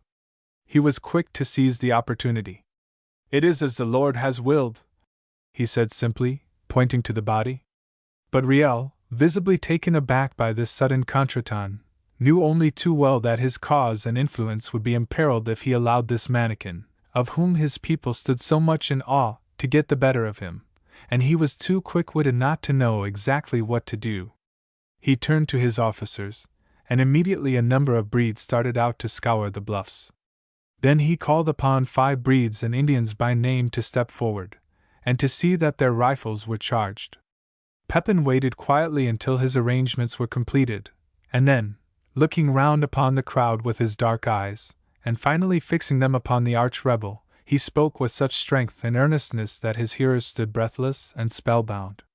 The file of men which had been drawn up to act as executioners, and the condemned man himself, hung upon his words. It was significant that, after the fatal shot had been fired, no one seemed to be apprehensive of a second. Louis Riel, he began. You are one bigger fool than I did take you for. Riel started forward angrily, and was about to speak when the dwarf stopped him with a motion of his hand. You are a fool because you cannot see where you are going, he continued. Can't I, Mr. Hop-o'-my-thumb? Broke out the rebel in a white heat, shouldering his rifle. But the dwarf raised his stick warningly, and catching Riel's shifty gaze held it as if by some spell until the rifle barrel sunk lower inch by inch. If you do, Louis Riel, if you do, the Lord will give you short shrift, he said. Now I will tell you what I see, and to you it ought to be plain, for you have been in Montreal and Quebec, and know much more than is known to the Métis. I see, and it will come to pass long before the ice that is in one great mass in this river is carried down and melts in the big lakes, whose waters drain into the Bay of Hudson. I see the soldiers of the Great Queen swarming all over the land in numbers like the gophers on the prairie. They have wrested from you Battleford, Prince Albert, and Batoche. I see a battlefield, and the soldiers of the Queen have the great guns, as big as Red River carts, that shoot high into the air as flies the kite, and rain down bullets and jagged iron like unto the hailstorms that sweep the land in summer time. I see the bodies of the Métis lying dead upon the ground as thick as the sheaves of wheat upon the harvest field. Many I see that crawl away into the woods to die, like to the timber wolves when they have eaten of the poison. I see the Métis scattered and homeless. I see you, Louis Riel, who have misled them, skulking alone in the woods like a hunted coyote, without rest night and day, with nothing to eat, and with no moccasins to your feet. But the redcoats will catch you, for there is no trail too long or too broken for the riders of the plains to follow. And above all, and take heed, Louis Riel, I see the great beams of the gallows tree looming up blackly against the gray of a weary dawn, and that will be your portion if you shoot this man. Put him in prison if you will, and keep him as a hostage, but if you spill innocent blood wantonly, as the Lord liveth, you shall swing in mid-air. And now I have spoken, and you have all seen how the hand of the Lord directed the bullet that laid that thing low. Remember this, there are more bullets. The dwarf paused, and there was a death-like stillness. Riel stood motionless, glaring into space, as if he still saw that picture of the gallows. While as for Palmore, his heart was thumping against his ribs, for the spark of hope within him had burst into flame, and he saw how beautiful was the blue between the columns of the pines. Chapter 18 Across the Ice. Pepin Quesnel's weird speech had worked upon the superstitious natures of the rebel leader and his followers alike, for they unbound Palmore from the tree and hurried him away to a tenantless log hut, the big breed and 2 others staying to guard him. Riel, with some of his followers, started off on sleighs to Prince Albert, to direct operations there, while the remainder stayed behind to further harass the beleaguered garrison. Palmore was now glad that he had not offered a resistance that must have proved futile when his life hung in the balance. He offered up a silent prayer of thanksgiving for his deliverance so far, and he mused over the strange little being with a deformed body, to whom God had given powers to see more clearly than his fellows. The big breed was remarkably attentive to his wants, but strangely silent when night arrived. Palmore was placed in a little room which had a window much too small for a man's body to pass through, and left to himself. He could hear his guards talking in the only room that led to it. Palmore had slept during the afternoon, and when he awoke late in the evening he was imbued with but one idea, and that was to escape. The fickle natures of the half-breeds might change at any moment. It was close on midnight, and there was not a sound in the other room. Palmore had, by standing on the rude couch, begun operations on the roof with a long thatching needle he had found on the wall plate, when the door silently opened and a flood of light streamed in.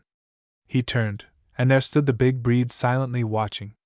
Palmore stared at him apprehensively, but the big breed merely placed one finger on his lips to enjoin silence, and beckoned him to descend. Wondering, Palmore did so. His jailer took him by the arm, and stealthily they entered the other room, their moccasined feet making no noise. There, on the floor, lay the other 2 guards, fast asleep. The big breed opened the door, and they passed out. Passmore's brain almost refused to grasp the situation. Was his jailer going to assist him to escape?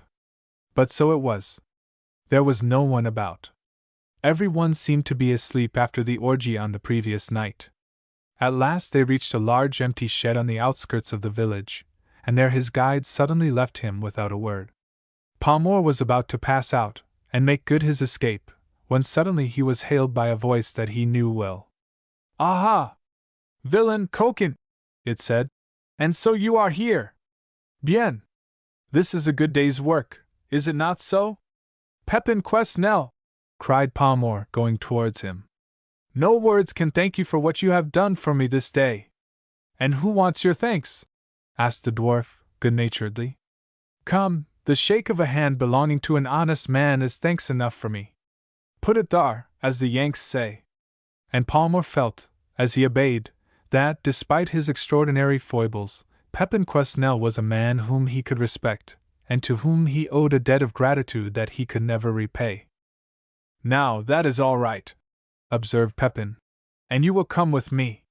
Some friends of Katie's have found a friend of yours today in the woods, and I will take you to him." But Pepin would tell him no more. His short legs, indeed, required all his energies. But after winding in and out of the bluffs for an hour or more, Palmore found out who the friend was. Coming suddenly upon a couple of haystacks in a hollow of the bluffs, the dwarf put his fingers to his lips and whistled in a peculiar fashion. In another moment a dark figure emerged from the shadow. "Top avy the marning te," it said. "Rory, by all that's wonderful!" exclaimed Palmore as they wrung each other's hands. "That's me," said Rory. "Now here's a sleigh. I fancy it was once Dumont's, or some other gint's, but I'm thinkin' it's ours now." It's broke the heart av me that I couldn't bring them dogs along.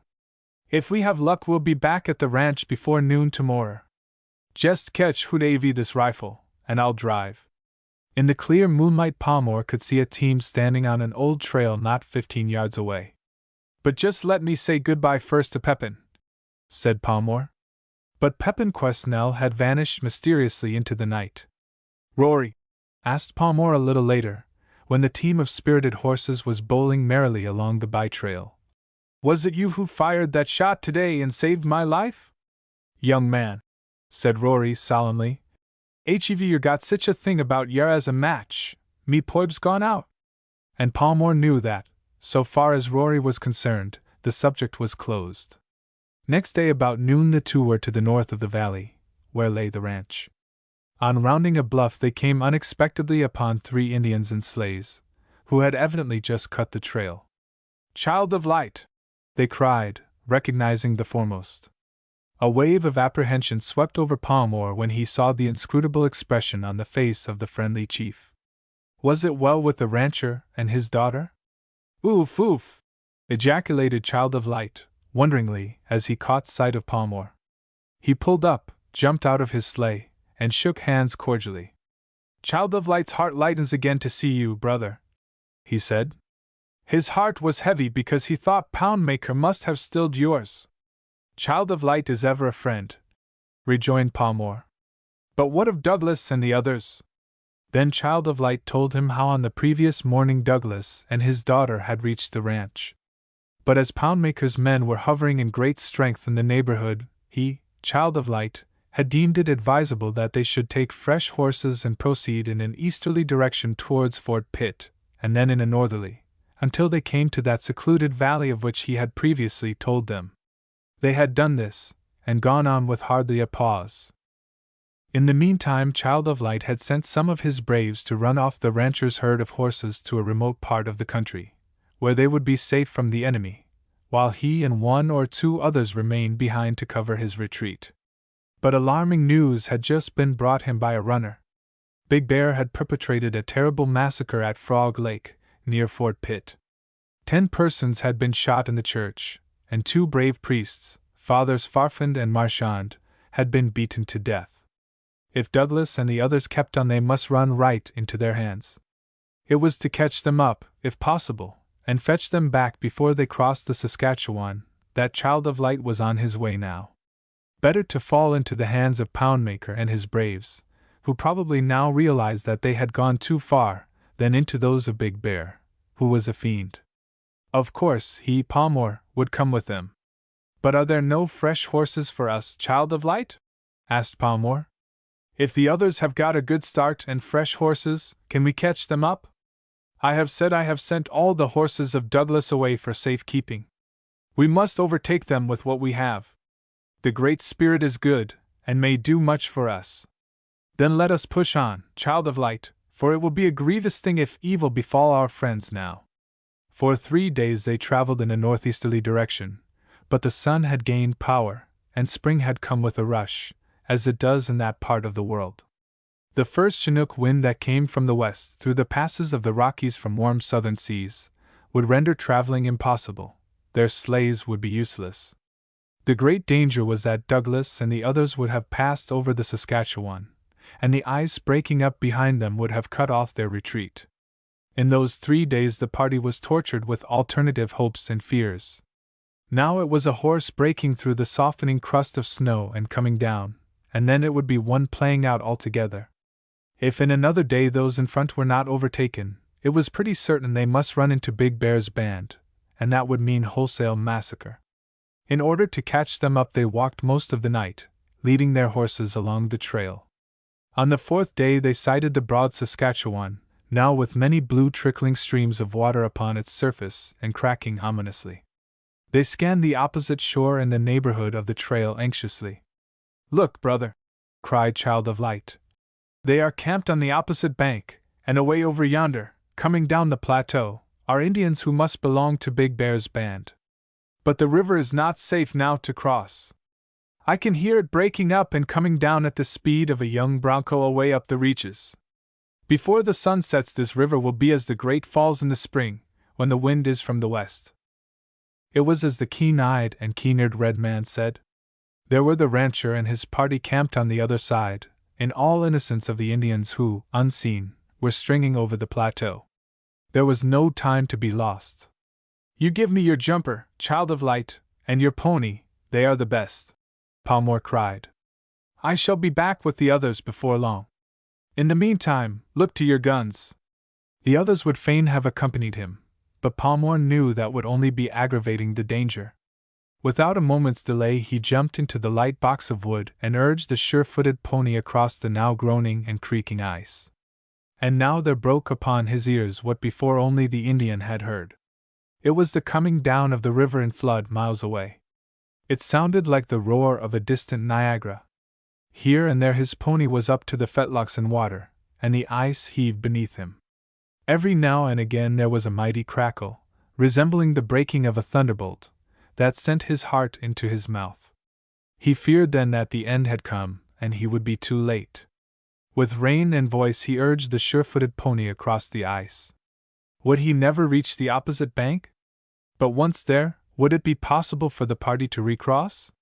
Surely it would be as much as their lives were worth to try. Long before Palmore had reached the landing, Douglas and the others had seen him.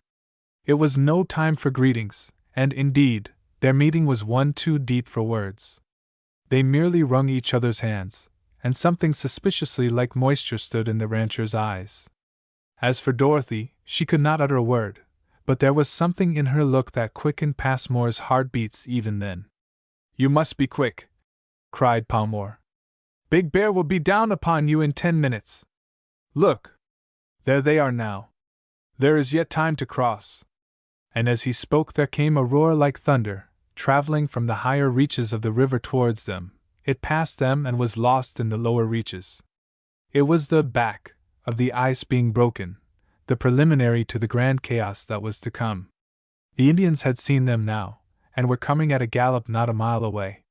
Douglas, Jacques, and Bastien ran and hitched up the horses into the sleighs. You are not afraid to tackle it, are you? Asked Palmore, as he looked into the girl's face. I'd tackle it now if it were moving down in pieces no bigger than doormats, she answered smilingly. Then will you tackle it with me? He asked. Yes, she said. Jump in, and I'll follow. Your sleigh is empty, and Father's is full of all sorts of things. It's too heavy as it is. Here they come! Dad, I'm going with Mr. Palmore, she cried, and the sleighs raced abreast of one another down the slope. Spread out there, cried Palmore, and don't bunch together or… He did not finish the sentence, for just at that moment there came a ping from the shore they had just left, and a bullet sent up a jet of water into the air alongside of them. There was another great rending sound from the ice that struck terror into their hearts. Their horses quivered with excitement as they darted forward. There was a roar in their ears that sounded as if they were close to a battery of artillery in action. Ping, ping, ping! And the bullets came whizzing over their heads or skidding on the ice alongside. It was a lucky thing for them that the Indians were too keen in the pursuit to take proper aim. Separating, so as to minimize the danger, each team dashed forward on its own account. Stay with it, Bronco! Stick to it, my son! Yelled Palmore. In the pauses of the thundering and rending there cut clearly into the now mild air the clattering of the horses' hoofs, the hum of the steel-shod runners, and the ping, ping of the rifles. It was a race for life with a vengeance, with death ahead and alongside, and with death at their heels. A gap in the ice, or a stumble, and it would surely be all up with them. Go at my game, little Bronco! And with rein and voice Palmore urged the brave steed onwards. Hello? There goes the breed's pony, cried Palmore. A bullet had struck Bastien's horse behind the ear and brought it down all of a heap upon the ice. There was an ear-splitting crack just at that moment which added to the terror of the situation. But the rancher pulled his horse up by a supreme effort, and Bastien, deserting his sleigh, leapt in beside him. Then on again. Passmore's pony was now somewhat behind the others, when suddenly there was a mighty roar, and a great crevasse opened up in front of them. It took all the strength that Palmore possessed to pull up on the brink. We must get out and jump over this somehow, Palmore cried to Dorothy. It's neck or nothing. So they sprang out of the sleigh, unhitched the plucky pony, and prepared to cross the deadly-looking fissure. Chapter 19 Captured by Poundmaker. The first thing that Palmore did was to urge the pony to leap the crevasse on its own account. After a very little coaxing, the intelligent animal gathered itself together and jumped clear of certain death. It then rushed on with the others. Now give me your hand, and we'll see if we can't find an easier place to cross, said Palmore to Dorothy. It's lucky we've got on moccasins instead of boots, is it not? She said.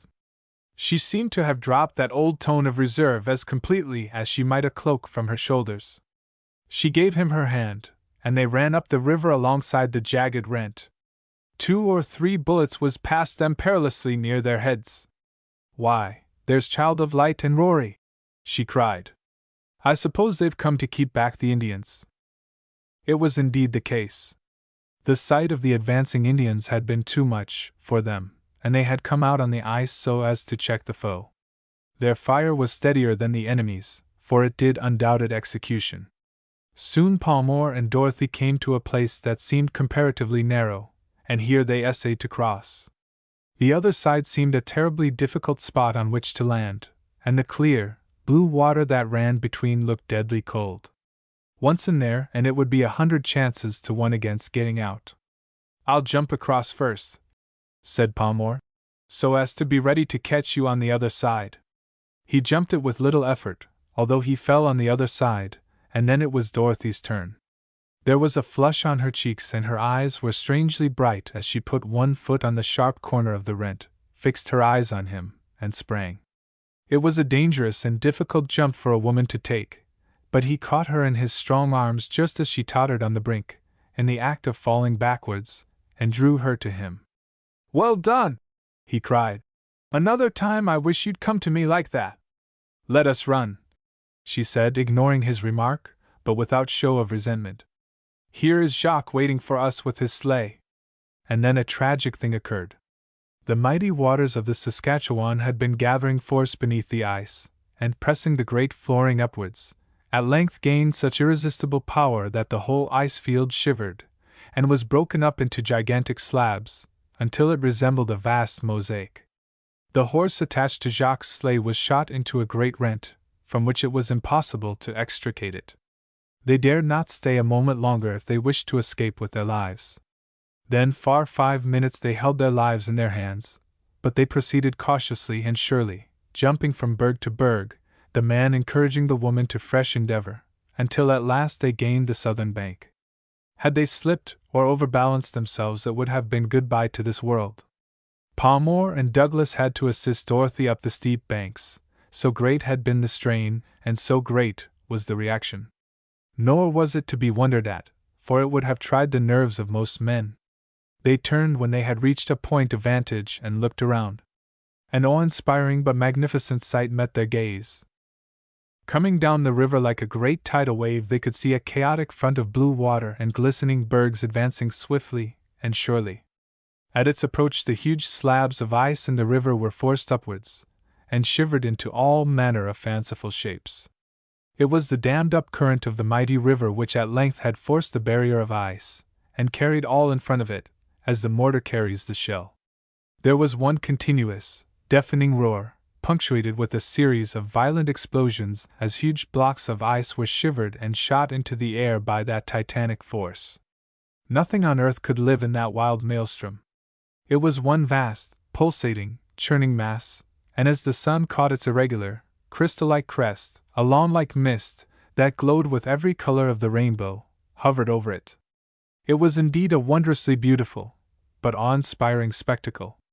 But the most terrible feature of the scene was the human life that was about to be sacrificed in that fierce flood. The murderous members of Big Bear's band who had followed them up, led away against their better judgment by the sight of their human prey, had advanced farther over the ice than they imagined, so that, when checked by the deliberate and careful shooting of Rory and Child of Light, they remained where they were instead of either rushing on or beating a precipitate retreat. Thus 30 of them realized that they were caught as in a trap. They saw the towering bulk of that pitiless wave coming swiftly towards them, and then they ran, panic-stricken, some this way and some that. They ran as only men run when fleeing for their lives. "It is too horrible!" cried the girl, turning away from the gruesomeness of the spectacle. The Indians had flung their rifles from them and were scattering in all directions over the ice. But that gleaming wave, that juggernaut of grinding bergs, was swifter than they, and bore down upon them at the speed of a racehorse. It shot them into the air like so many playthings, caught them up again, and bore them away in its ravenous maw like the insatiable Moloch that it was. In another minute there was neither sign nor trace of them. And now the party drew together to compare notes, and to deliberate upon their future movements. Whatever was said by Douglas to Palmore about the sacrifice he had made on his behalf none of the party knew, for the rancher did not speak about it again, nor did the police sergeant ever refer to it. What they were going to do now was the matter that gave them most concern. They could not go on, and to go back meant running into Poundmaker's marauding hordes. They came to the conclusion that the best thing they could do was to camp where they were. They therefore drove the sleighs over to a sunny, wooded slope that was now clear of snow, and pitched Dorothy's tent in lee of the cottonwood trees. The air was wonderfully mild, a soft Chinook wind was blowing, and the snow was disappearing from the high ground as if by magic. For 3 days they stayed in that sheltered spot, and enjoyed a much-needed rest, and perhaps it was the pleasantest 3 days that Palmore had spent for many a long year. "Don't you think we're understanding each other better than we used to do?" he asked of Dorothy one day. "You don't insist on having quite so much of your own way," she replied, stooping to pick up something. He, however, saw the smile upon her face. On the 4th day Child of Light had ascended the rise behind the camp to look around before going back to his people, and to reconnoiter in the neighborhood of the ranch, when, to his no little dismay, he saw a far-stretching column of Indians coming towards them across the plain. He cried to those in the camp to arm themselves. In a few minutes more he was joined by Douglas, Palmore, and the others. To their consternation they saw that they were gradually being hemmed in by a crescent-shaped body of warriors, who must have numbered at least several hundred. "It is Poundmaker's band," said Child of Light. "They have been with the wolves worrying the sheep, and have grown tired of that and are anxious to hide. But they cannot cross the Saskatchewan for many days yet, so they will turn and go back to their holes in the Eagle Hills. The chances are they may be afraid to kill us, but they will certainly make us prisoners. Shall we fight them, my brothers, and then all journey together to the happy hunting grounds beyond the blood-red sunsets?" But there was Dorothy to be thought of, and they knew that Poundmaker, though he might possibly put them to death, would not practice any of those atrocities ascribed to Big Bear. As the odds were 100 to 1 against them, and they would all inevitably be shot down, it would be folly to resist, seeing that there was a chance of eventually escaping with their lives. Discretion was always the better part of valor, and in this case it would be criminal to forget the fact. They laid down their arms, and Palmore himself went forward to meet them on foot, waving a branch over his head. This, amongst the Indians on the North American continent, is equivalent to a flag of truce. In 5 minutes more they were surrounded, marshaled in a body, and marched into the presence of Poundmaker himself. The chief sat on a rise that was clear of snow, surrounded by his warriors. All the firearms the party had possessed were taken from them. Douglas had slipped his arm through his daughter's, and no matter what the girl may have felt, she certainly betrayed no fear. It was Child of Light who first addressed Poundmaker. He stood in front of the others and said, "Poundmaker, it is not for mercy, but for your protection that we sue. If you have gone upon the warpath with the Métis against the white people, let not those who are innocent of wrongs suffer for those whose unwise doings may have stirred you up to the giving of battle after your own fashion. Thus will it be that the warriors of the great White Queen, who will surely swarm over all this land in numbers as the white moths ere the roses on the prairie are in bloom, when they hear from our lips that you have been mindful of us, will be mindful of you. Douglas and his daughter, you know, they have ever been the friends of the Red Man. You remember the evil days when there was naught to eat in the land, how they shared all they had with us, and called us brothers and sisters. Ill would it become Poundmaker and his stonies to forget that. As for the others, they but serve their masters as these your braves serve you, and is that a crime? As for myself, Poundmaker, I have not gone on the warpath, because I believe this man, Louis Riel, to be one who hearkens to a false Manitou. For him no friendly knife or bullet awaits, but the gallows tree, by which no good Indian can ever hope to pass to the happy hunting grounds. If it is that one of us must suffer to show that you have the power of life and death over us, let it be me. I am ready, O Pound Maker. Do with me as you will, but spare these who have done no wrong. This is the only thing that I ask of you, and I ask it because of those days when we were as brothers, riding side by side after the buffalo together, and fighting the Sarcees and the Sioux. You have told me of old that you believed in the Manitou. Show your belief now. I have spoken, O Chief. It has been the fashion with those who have seen only one or two contaminated specimens of the red man to sneer at that phrase. The noble savage. This they do out of the fullness of their ignorance. Child of Light was indeed a noble savage, and looked it, every inch of him, as he drew himself up to his full height and gazed fearlessly into the face of his enemy. A chorus of "Oof! Oof!" was heard from every side, showing that not only had Child of Light himself considerable personal influence, but that the fairness of his speech had gone home. Then the wily Pound Maker spoke.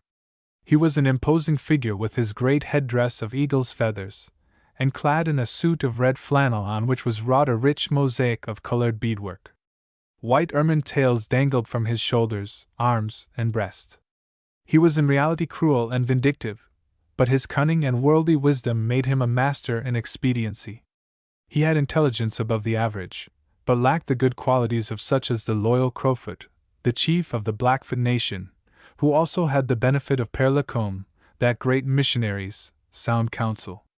Child of Light has spoken fairly, he said, but it remains to be shown how much of what he has said is true, and how much like the ghost waters that deceive the traveler in autumn, in places where not but the sagebush grows, and the ground is parched and dry.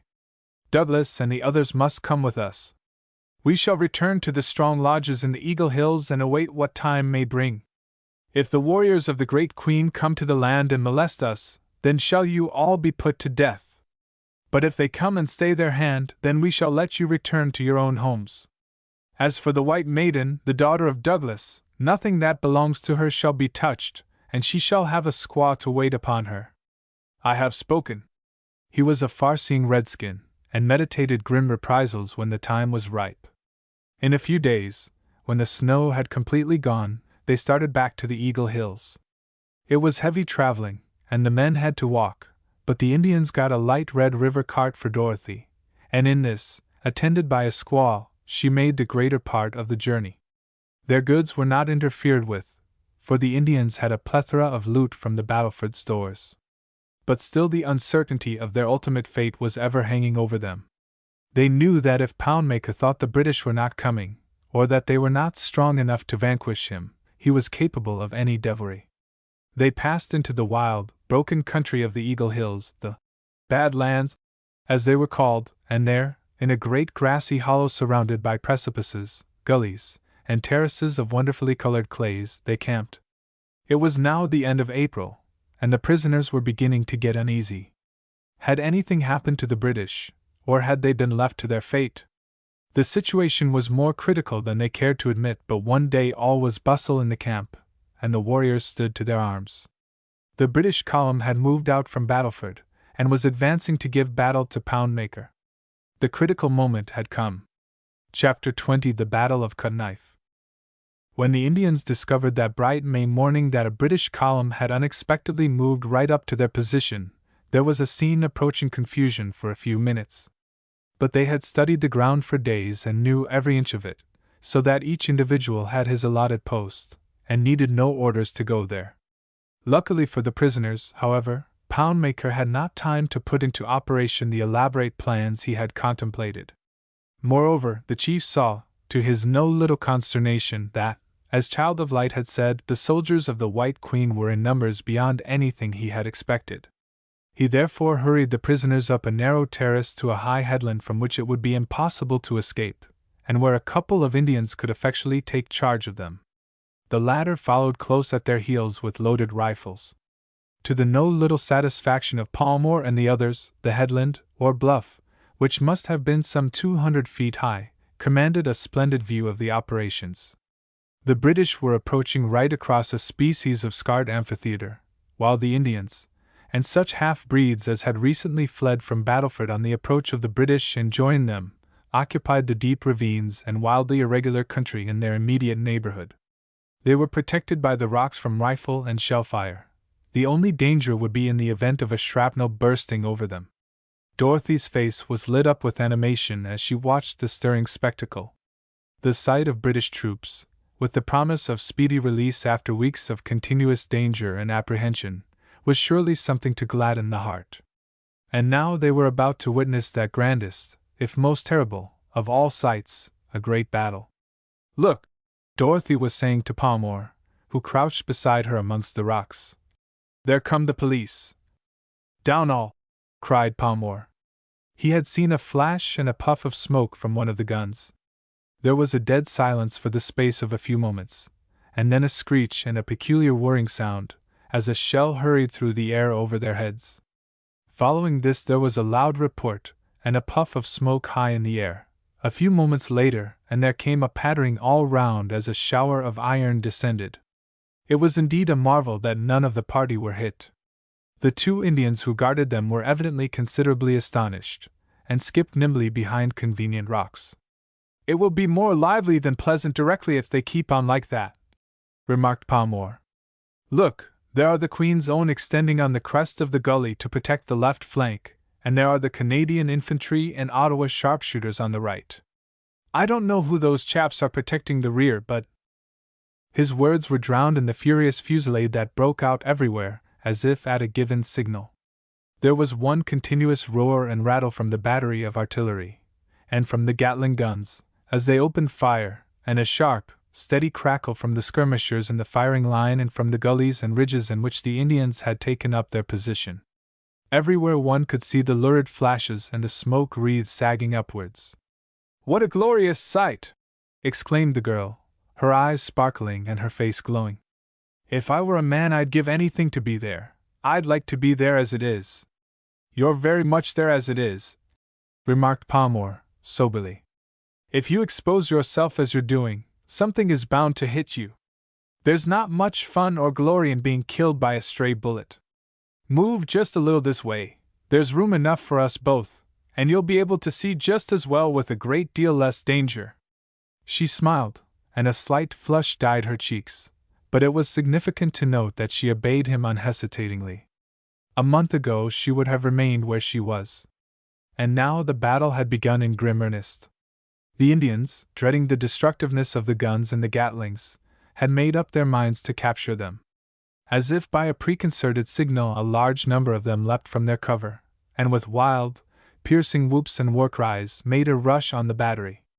Some of them were on horseback, and actually had their steeds smeared with dun-colored clay so as to resemble the background and the rocks. It was indeed exceedingly difficult to distinguish them. Those on foot ran in a zigzag fashion, holding their blankets in front, so as to spoil the aim of the riflemen. "They will capture the guns?" cried Dorothy, trembling with excitement. "Look, they are nearly up to them now." Indeed, for the moment it seemed extremely likely, for the Indians rushed in such a way that those on the flanks were unable to render the gunners or the mounted police any assistance. If Poundmaker succeeded in capturing the guns, the flankers would soon be cut to pieces. It was a moment of the keenest anxiety for the prisoners, not only for the safety of the brave Canadian troops, but also because they realized that if Poundmaker prevailed their lives were not worth a moment's purchase. "Well done, Herchmer!" cried Palmore. "See how he is handling the police!" And in all truth the coolness and steadiness of the police were admirable. They lay flat on their faces while the guns delivered a telling broadside over them on the approaching foe that mowed them down, and sent them staggering backwards. Then, with a wild cheer, the troopers rose, and like one man, charged the wavering mass of redskins, firing a volley and fixing their bayonets. The sight of the cold steel was too much for the Indians, who turned and fled. The guns were saved. But those precipitous gullies were filled with plucky savages, and not a few half-breeds, who, while they could effectively pick off and check the advance of the British, were themselves screened from the enemy's fire. For 2 hours and more the fight went on with little gain on either side. The day was hot, and it must have been terribly trying work for those in the open. The guns contented themselves with sending an odd shell into likely places, but owing to the nature of the ground, which presented a wall-like front, their practice was only guesswork. Suddenly the girl caught Palmore by the wrist. "Look over there," she cried. "Do you see that body of Indians going down that gully? They are going to attack the column in the rear, and our people don't know it. Is there no way of letting them know?" "There is," cried Palmore, "and it's worth trying. Our fellows are not more than 1,000 yards away now, and I can signal to them. It's just possible they may see me. Give me that stick, Rory. Jacques, I saw you with your towel an hour or so ago. Have you still got it?" In a few seconds he had fastened the towel to the stick and was about to crawl out on to the other side of the ledge in full view of the British, who had been steadily advancing. "Do take care," cried Dorothy. "If any of the Indians should see you." "They won't be looking this way," he said, adding, "There's sure to be a signaler with Otter or Herchmer.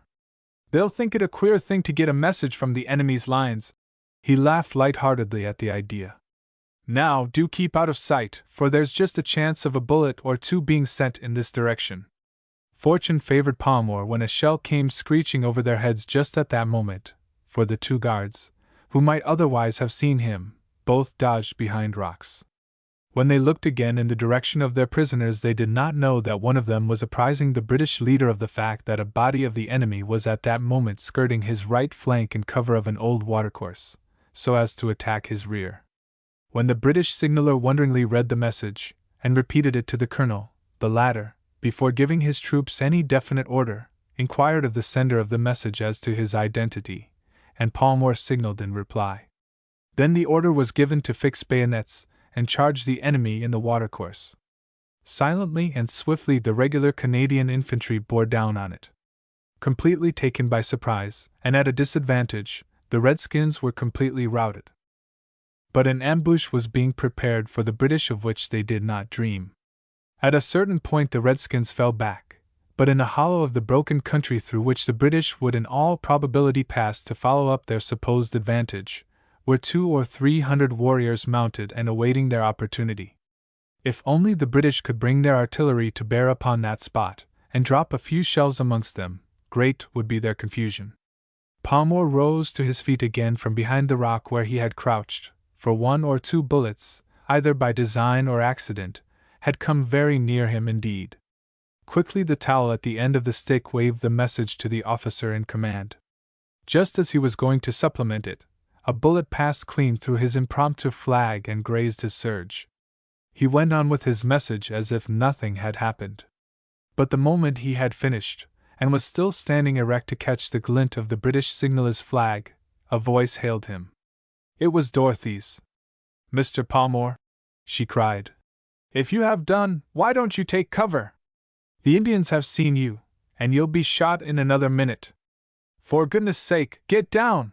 he cried, as he turned round and saw that the girl, unseen by the others, had come towards him, and was also exposed to the enemy's fire. She looked him steadily in the eyes, but did not move, although the bullets were beginning to whistle in grim earnest all around them. "Not unless you do," she said. "Oh, why don't you take shelter?" Immediately he resumed his crouching attitude by her side, and then he turned to her, and there was an unwonted light in his eyes. "Did you really care as much as that?" he asked. "You are the stupidest man I know," she replied, looking away. "Do you think I'd have stood there if I didn't?" There was a great joy in his heart as he took her hand. "If we get out of this alive, will you say that again?" he asked. "That you are the stupidest man I know?" she queried, with that perversity inseparable from the daughters of Eve from all time. "No, that you care for me?" And at this she looked into his eyes with a simple earnestness, and said, "Yes." What more they might have said was cut short by the furious outburst of firing from the guns, which dropped shell after shell into the projected ambuscade. And now the British were forcing the natural stronghold of the Indians in many places, and their guards looked as if they were undecided what to do with their prisoners. "If we don't collar those chaps," said Douglas, "they'll be wanting to account for us before they go off on their own. They look dangerous." "Stand by me, Jacques," and we'll crawl up behind them when the next shell comes. They're too busily engaged below to pay much attention to us now." The words were hardly out of his mouth before their ears caught the eerie sound of a shrapnel shell coming towards them. The two Indians got down on their faces behind a rock. The next moment, regardless of consequences, the rancher was on the top of one and Jacques had secured the other. To take their rifles, and tie their hands and feet with belts, was short work, and then Rory told them that if they remained quiet all would be well with them. They were sensible redskins, and did as they were bid. And now it was time for the prisoners to again make their presence known to the British, for should the Indians and breeds succeed in holding the gully beneath them against the invading force, it was tolerably certain they would discover how Palmore and his companions had overpowered their guards, and swift vengeance was sure to follow. As they looked down the precipitous sides of the ravine, they could see that only 4 men, 2 breeds and 2 Indians held the narrow pass. These men, while they themselves were comparatively safe, could easily hold a large number of troops at bay. "Mon Dieu! It is the Métis, and it is mon ami, Leopold St. Croix I can see," exclaimed Lagrange, as he peered anxiously over the brink. "Ah! I think it is one little rock will kill him mooch dead." He did not wait for any one to express assent, but began at once to assist the British with dire effect. Lagrange never did things by halves. When he realized that he was compromised with the enemy, he at once started in to annihilate his old friends with the utmost cheerfulness. No sooner had Jacques heard that Leopold St. Croix was below than he rushed down the terrace, rifle in hand, to have it out with him. There was no holding him back. He was regardless of consequences. The others remained where they were. With one rifle they could command the terrace until the troops came to their relief. Lagrange continued to roll down rocks, to the great discomfiture of the holders of the pass, who kept dodging about from one side to the other in imminent fear of their lives. When one Indian was effectually quieted by a huge boulder that Lagrange had sent down on the top of him, the others saw that it was impossible to remain there any longer, so incontinently fled. Leopold St. Croix, being somewhat stout, was left behind in the headlong flight that ensued. When Jacques reached the bottom of the terrace, he found that the Indians had left the coast clear for him. He was rounding the bluff amongst the rocks when he met his old enemy face to face. "Ha! Coquin!" cried Jacques. "And so, mon ami, I have found you! Bien! Now we shall fight like that, so!" And putting his rifle to his shoulder, he sent a bullet through Leopold St. Croix's badgerskin cap. St. Croix returned the compliment by shaving a lock of hair off Jacques' right temple. Both men got behind rocks, and for 3 minutes they carried on a spirited duel. At length, after both had had several narrow shaves of annihilation, Jacques succeeded in sending a bullet through St. Croix's shoulder, and that settled the matter. The prisoners had now descended the terrace, and were every moment expecting to find themselves once more face to face with British troops, when something occurred which is always occurring when a civilized force, with its time-honored precedent, is dealing with a savage race that acts on its own initiative. The unexpected happened. The inevitable slipped twixt the cup and the lip. The British, thinking that their work was over, left their cover and rushed towards the various inlets in a careless, disorganized fashion. Quick as thought the rebels seized their opportunity. They rallied and poured in a withering fire upon the scattered troops. The unprotected guns were rushed by a mere handful of Indians who had been hiding in the watercourse, and the retreat was sounded to protect them. At the same moment Poundmaker found himself with one of his head men, who bore the picturesque name of Young Man Who Jumps Like a Frog, and these two, with a strong following at their heels, appeared round the corner of a bluff. A few seconds later Jacques was seized from behind, and the other prisoners were once more secured. It all happened so suddenly that there was no time to escape or make any resistance. Chapter 21 Back to Captivity. It was as well for the prisoners that Poundmaker was not aware of the fact that they had overpowered their guard and had been in the act of escaping when he came round the corner. It is only probable to suppose that he was surprised to find them all alive and unscathed by the shell fire, and that he imagined some natural mishap had occurred to the escort during the progress of the fight. Lucky it was for that same escort that it was the British troops, and not Poundmaker's men, who afterwards found them bound hand and foot. for it is safe to say that in the latter case they would never have had an opportunity of being surprised again. They would have dangled by their heels from the bough of some tree while a slow fire underneath saved them the necessity of ever after requiring to braid their raven locks. In point of fact, Poundmaker was in rather a good humor than otherwise, for the British were now withdrawing to take up a position on the open prairie, where they knew the red men and Métis would not attack them. True, the rebels had suffered severely, but so had the government troops. Before the British could make another attack, he would be off into the wild, inaccessible fastnesses of the Eagle Hills, where they would have to catch him who could. He had sense enough to know that the British must catch him in the long run, but he would have a high old time till then. Civilization was a very tame affair, and a rebellion was a heaven-sent opportunity for resuscitating a picturesque past with lots of loot and scalps thrown in. His meditated revenge on the prisoners would keep. There was nothing like having a card up one's sleeve. He straightway broke up the party. With a certain rude sense of the fitness of things, he put Douglas and Palmore together. He assured the former that the same young squaw who had been in attendance on his daughter would continue to wait upon her in the future. His lieutenant, young man who jumps like a frog, a very promising young man indeed, would be responsible to him for her safety. If anything happened to her, or she escaped, then young man, etc., would no longer have eyes to see how he jumped. It would have been madness for the party to have made any serious attempt to resist arrest, for they were simply covered by the muzzles of firearms. Still, Palmore sent 2 Indians reeling backwards with 2 right and left blows, which made them look so stupid that Poundmaker was secretly amused, and therefore stopped the pulling of the trigger of the blunderbuss that an Indian placed close to the police sergeant's head in order to effect a thorough and equal distribution of his brains. The grim and politic chief, who was not without a sense of humor, ordered that a rope be tied round the waist of the wildcat, as he was pleased to term Palmore, and that to the 2 braves who had been so stupid as to allow him to punch their heads, should be allotted the task of leading him about like a bear.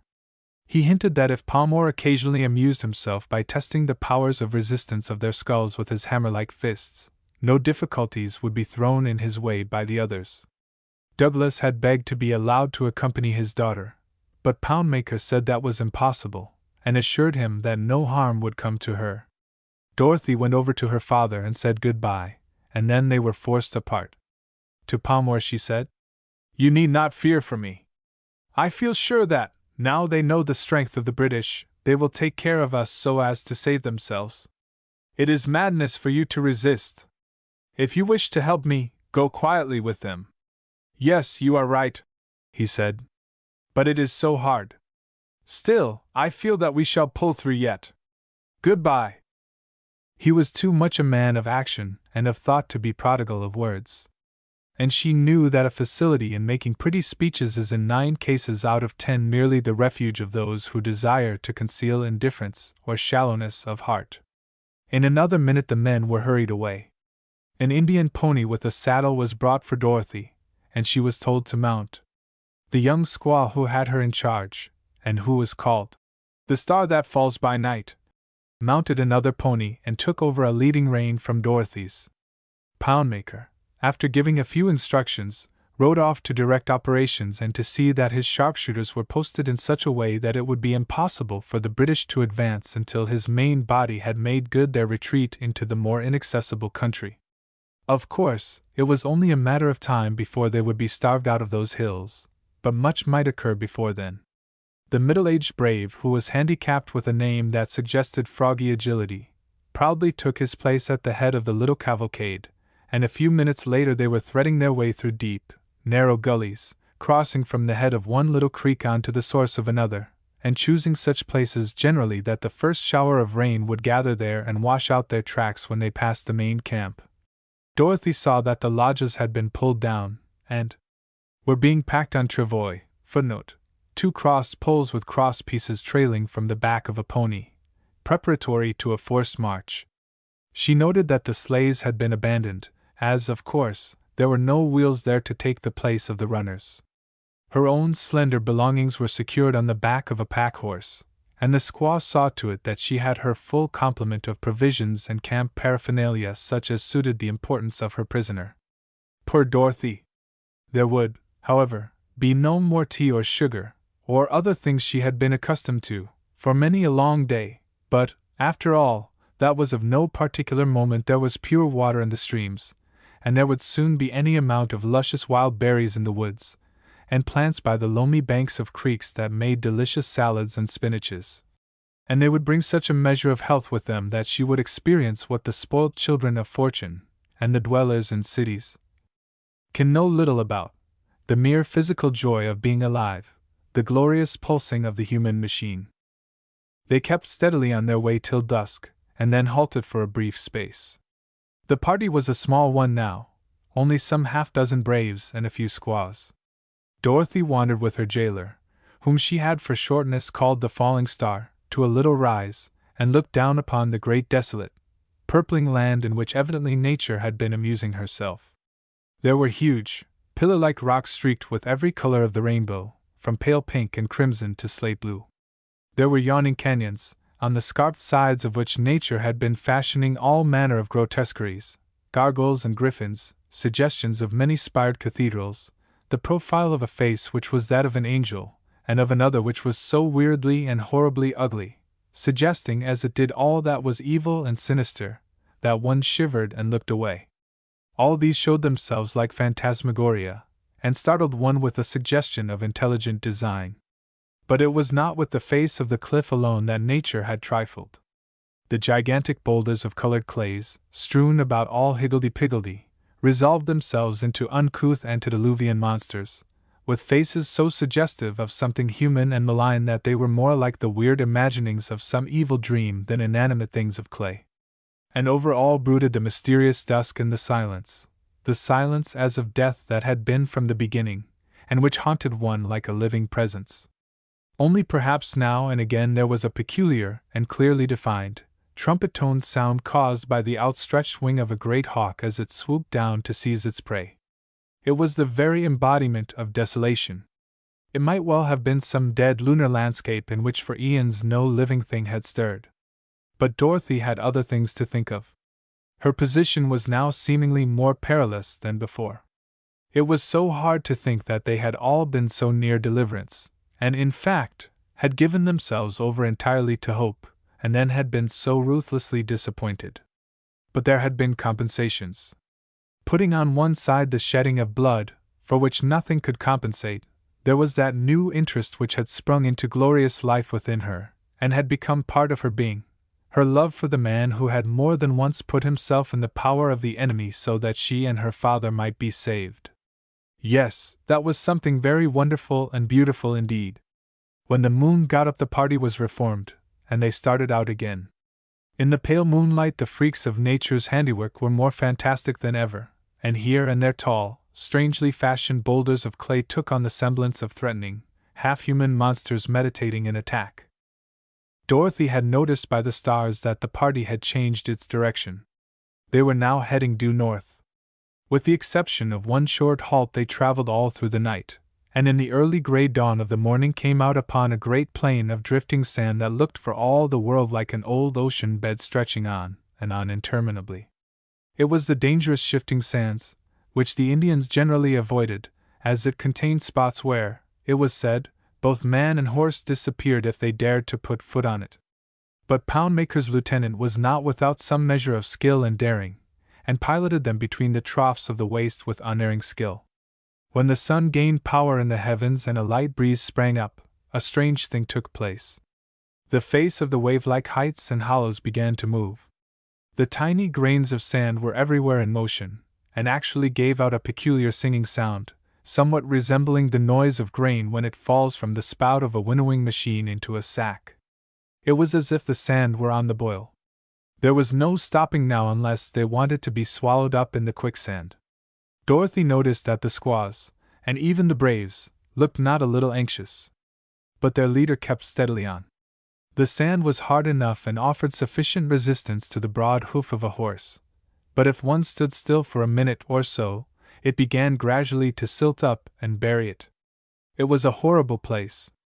When at noon that devil's slough resolved itself into a comparatively narrow strip, and Dorothy saw that they could easily have left it, she began to understand their reason for keeping on such dangerous ground.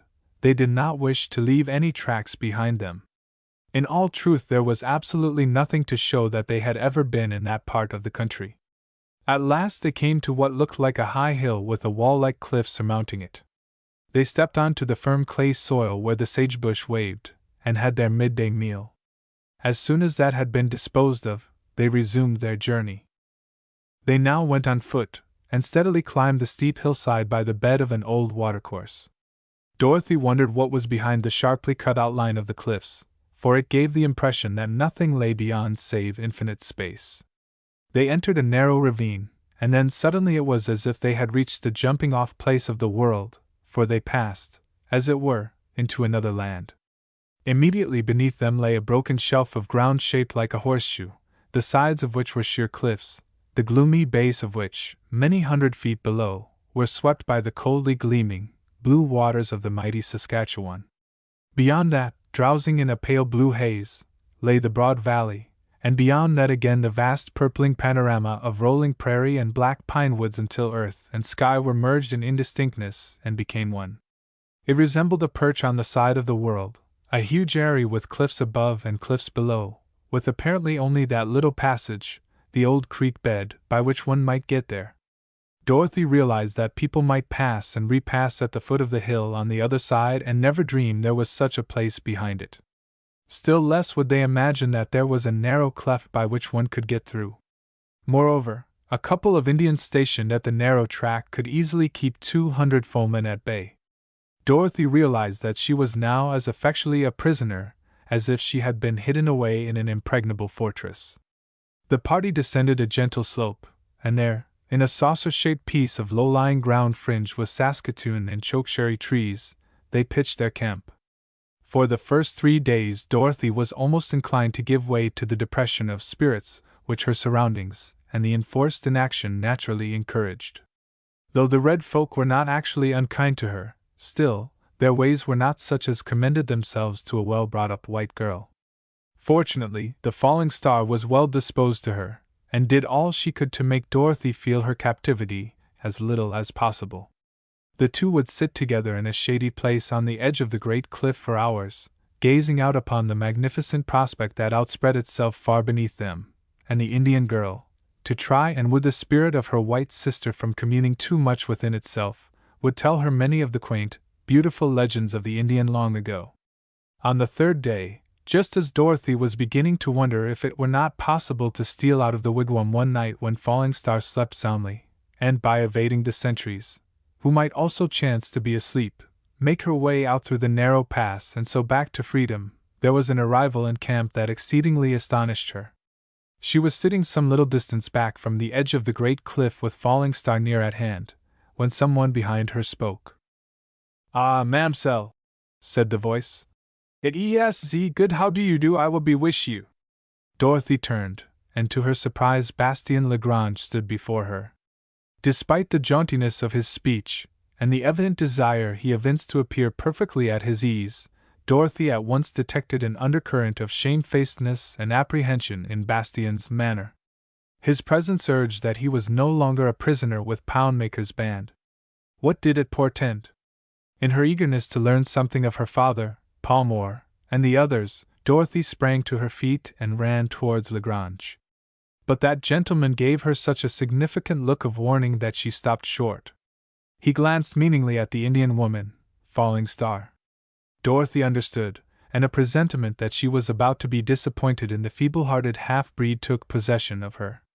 "You can speak, Bastien," Dorothy said. "Falling Star will not understand a word. I can see you have come with a message to Jumping Frog, but first tell me, what about my father and the others?" "Helas, I know not," said Bastien, feeling vastly relieved that it had not been a more awkward question. "They half go way south branch of Saskatchewan. They all right. I think Poundmaker mooch fraid kill them. They. But how is it you are here? Have you joined the enemy again?" It had come at last, and Bastien, shrugging his high shoulders, spread his hands out deprecatingly. "Helas, ma'amselle! What was there for to do? I say I English, and they go for to shoot me mooch dead. I say Vive Riel, and they say, Zat yes all right, Bastien Lagrange, you mooch good man.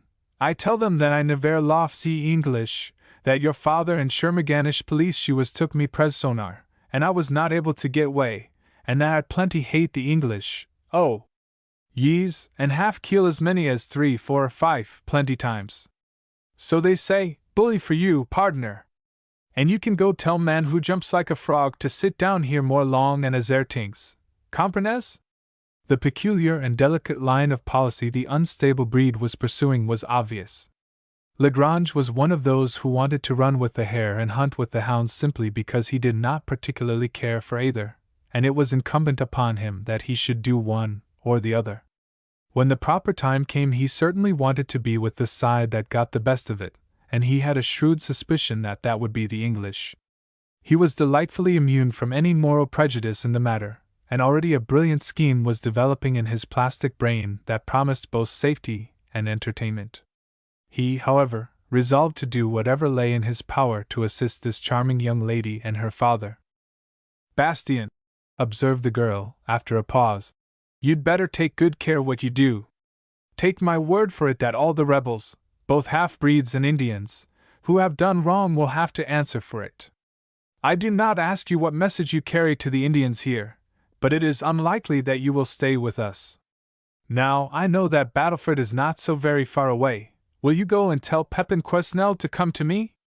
The Indians are all afraid of him, so he will suffer no harm. See, give him this from me.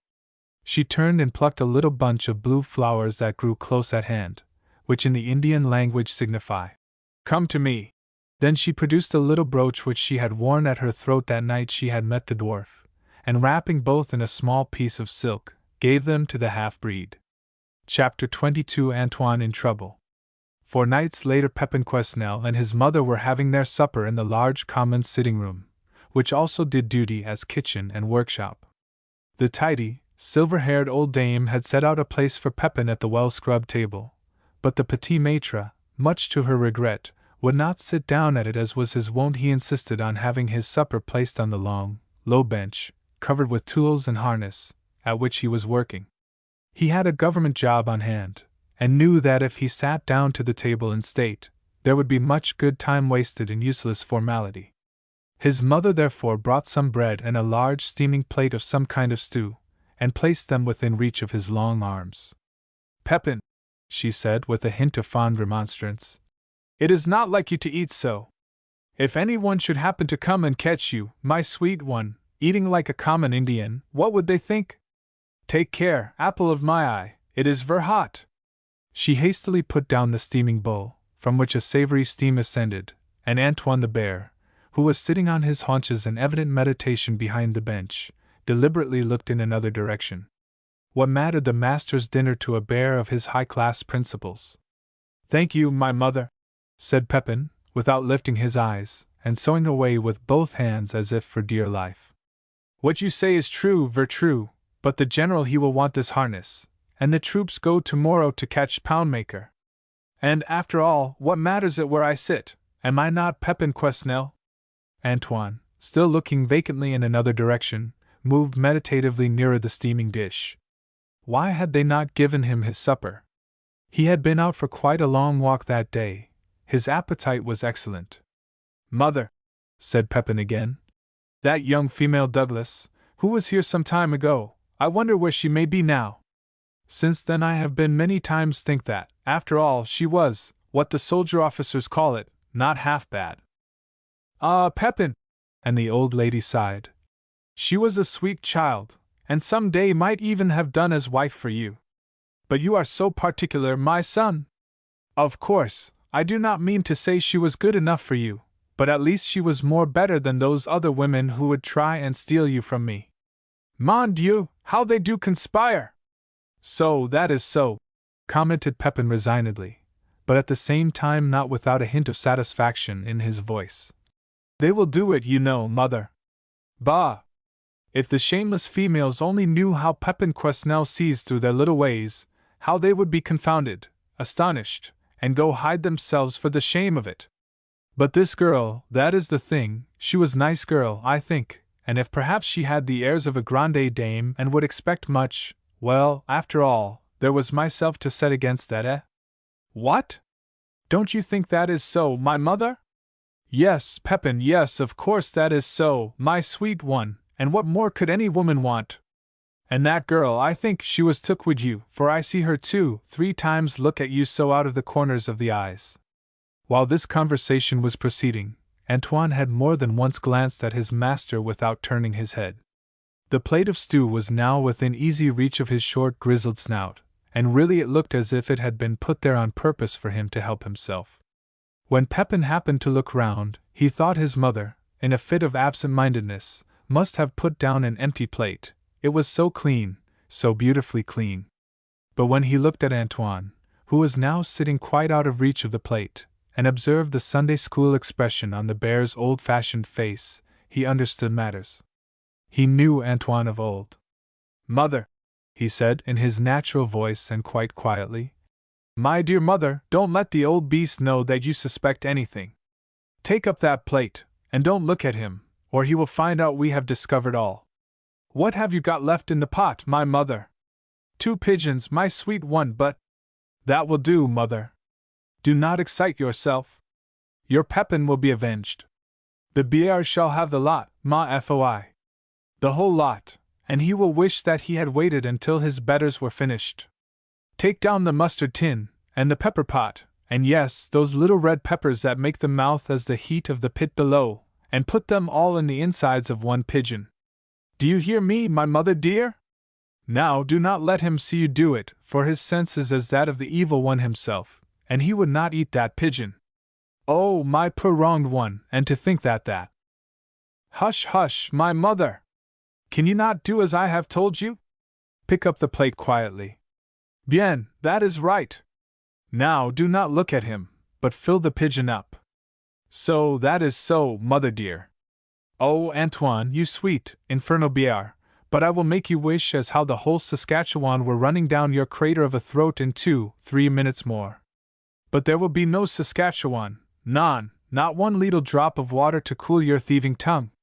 And despite the lively state of affairs he predicted for his 4-footed friend, he never once looked at it, but kept tinkering at the harness as if nothing particular were exciting him. The good old lady was filled with concern for Antoine, for whom, as sharing the companionship of her well-beloved, she had quite a friendly regard. Still, had not the traitorous animal robbed her darling, her Pepin, of his supper? It was a very hard thing to do, but he must be taught a lesson. With many misgivings she stuffed the cavernous fowl with the fiery condiments. Now, mother dear, just wipe it clean so that the fire and brimstone does not show on the outside, and pour over it some gravy. That is right, ma mère. I will reward you later. Now, just place it on the bench and take away the other plate. Do not let the cunning malefactor think you notice him at all. He will think it is the second course. Bien! He turned his head sharply and looked at the bear with one of his quick, bird-like movements, just at the same moment as the bear looked at him.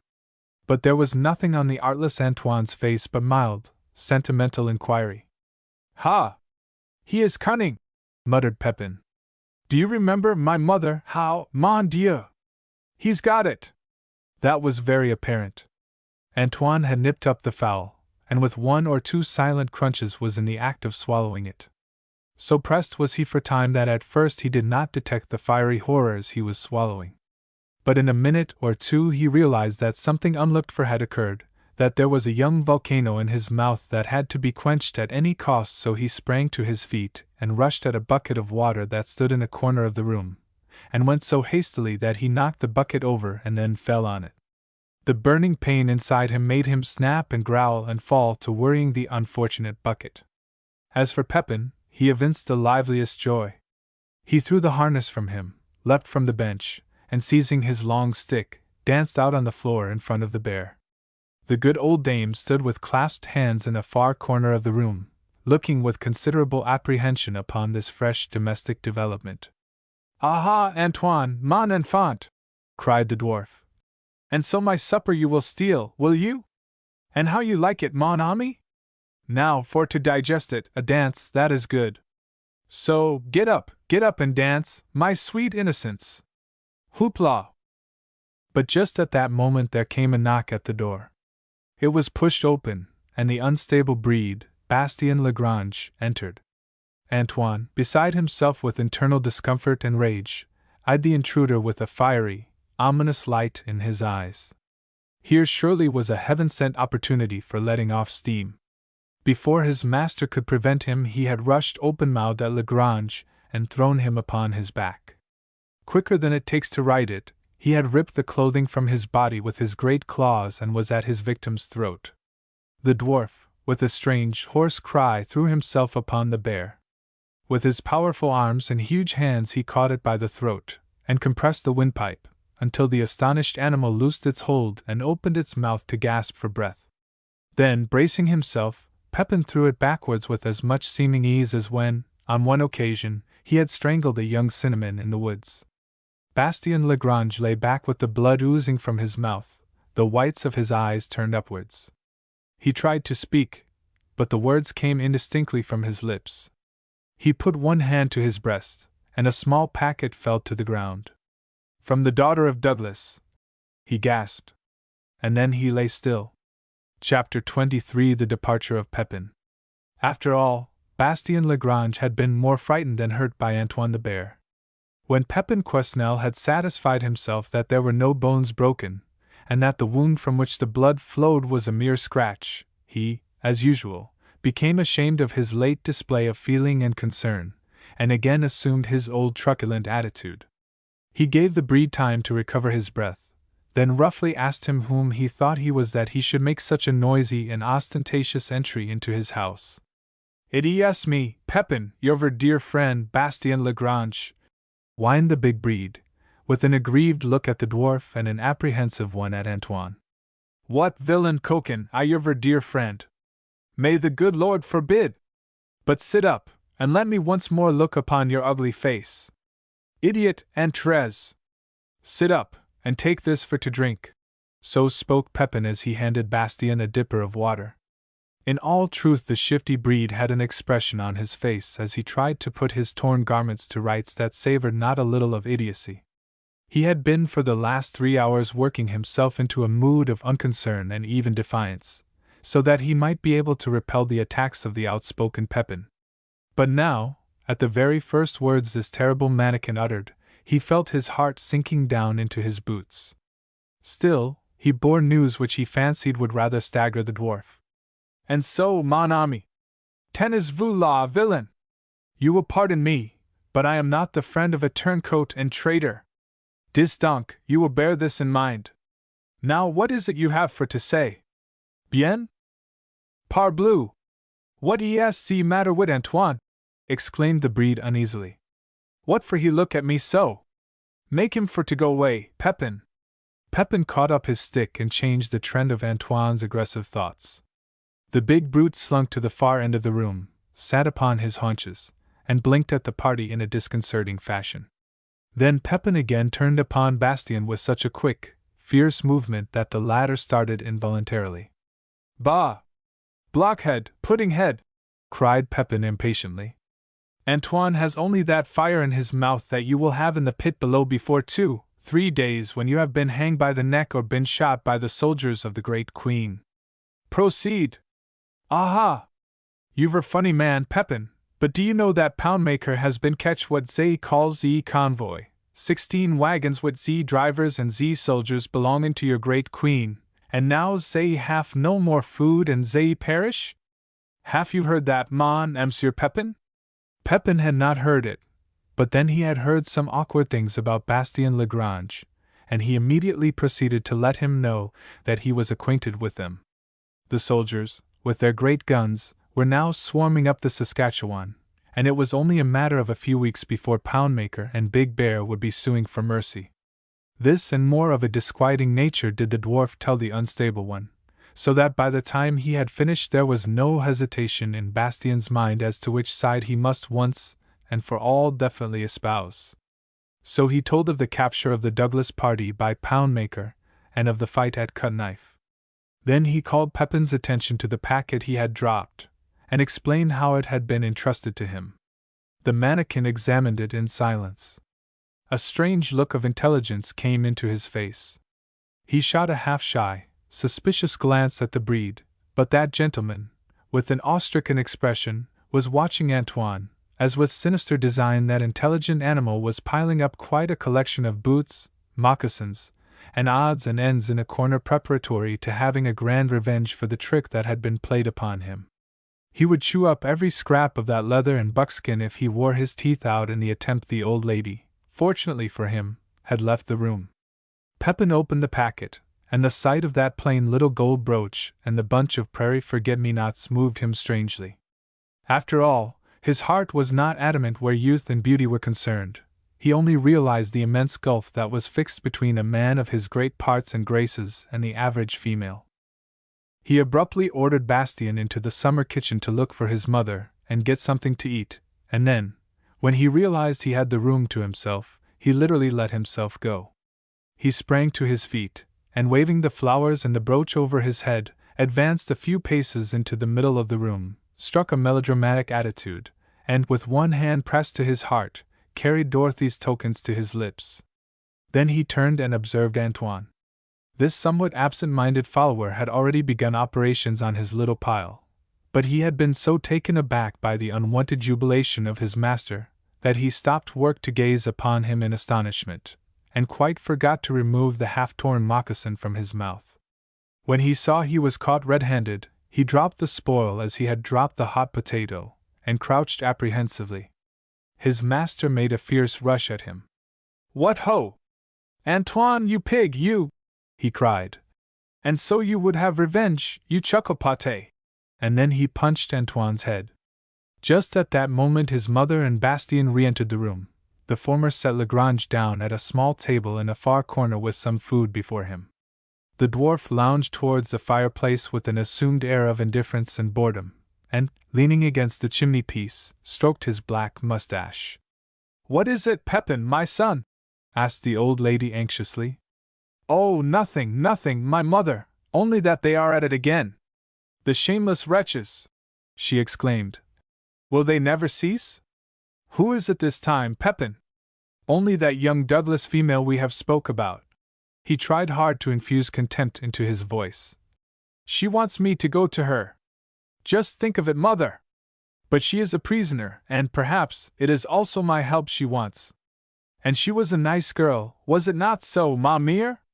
Between them they came to the conclusion that Pepin must go with Bastien to where Dorothy was kept a prisoner, and see what could be done.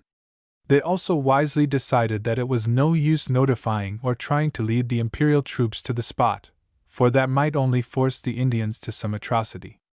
Later on, when the moon arose, Pepin took Lagrange out and showed him the British camp with its apparently countless tents, and its battery of guns. It appeared to the unstable one as if all the armies of the earth must be camped on that spot. When the dwarf told him that there were other camps further up the river, to which the one before him was as nothing, Bastien fairly trembled in his moccasins. When a sentry challenged them, the now thoroughly disillusioned breed begged piteously that they should return to Pepin's house and set out early on the following morning for the place where Dorothy was imprisoned up the Saskatchewan, before that army of soldiers, who surely swarmed like a colony of ants, was afoot.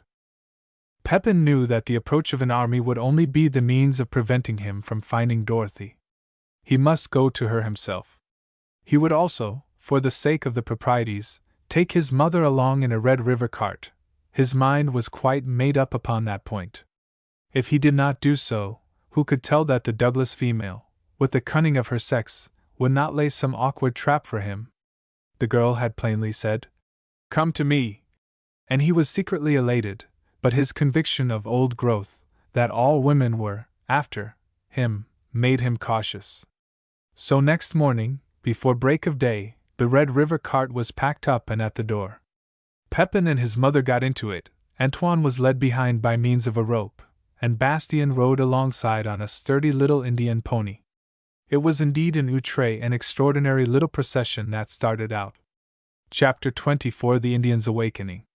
Little running crop-eared dog of the Stonies sat smoking his red clay calumet at the narrow entrance of the gorge that looked out upon the wooded hillside, the only means of ingress to the shelf which constituted Dorothy's prison house. He was keeping watch and ward with his good friend, Black Bull Pup, who also sat smoking opposite him. Their rifles lay alongside. They had finished a recherche repast of roasted dog, and were both very sleepy. It was a horrible nuisance having to keep awake such a warm afternoon. No one was going to intrude upon their privacy, for they had heard that the British General, Middleton, was in hot pursuit after Poundmaker, and it was unlikely that Jumping Frog, who was over them, would trouble about visiting the sentries. Little Running Crop-Eared Dog laid down his pipe and folded his arms. "Brother," he said to Black Bull Pup, with that easy assumption of authority which characterized him, "there is no necessity for us both to be awake. I would woo the god of pleasant dreams, so oblige me by keeping watch while my eyelids droop." Bull Pup, who was a choleric little Indian, and judging by his finery, a tip-top swell in Indian upper circles, looked up with an air of surprise and angry remonstrance. "Brother," he replied, "the modest expression of your gracious pleasure is only equaled by the impudence of the prairie dog who wags his tail in the face of the hunter before hastening to the privacy of his teepee underground.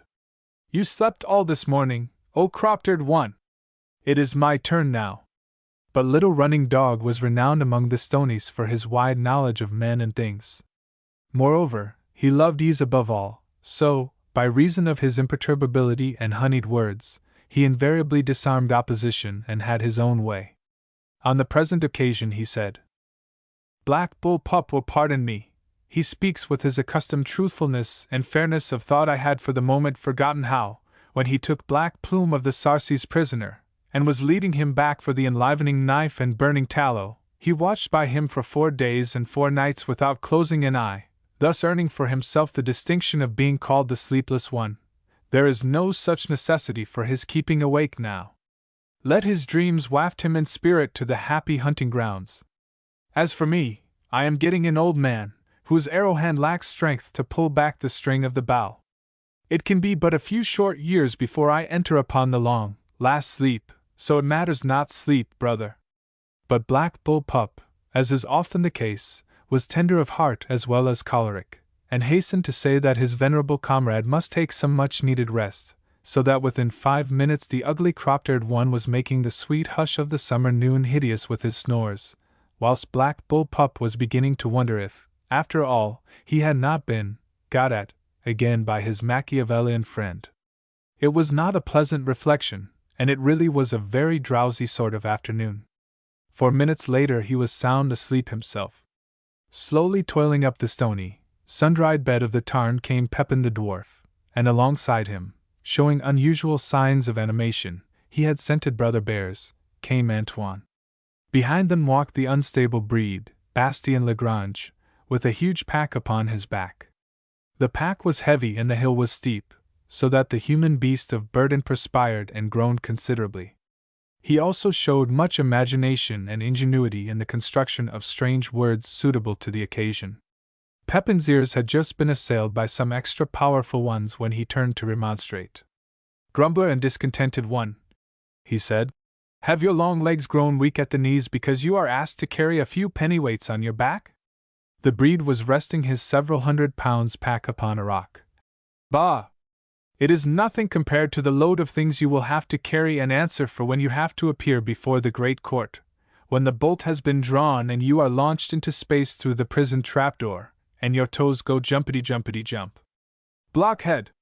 Parlou, Monsieur Pepin, mais ets mouche dead would be more better than this, I tink it. Helas! How my heart does go for to break! I would for to rest, Pepin, my ver dear friend. Then rest, weak-kneed one, and be sure afterwards to come on.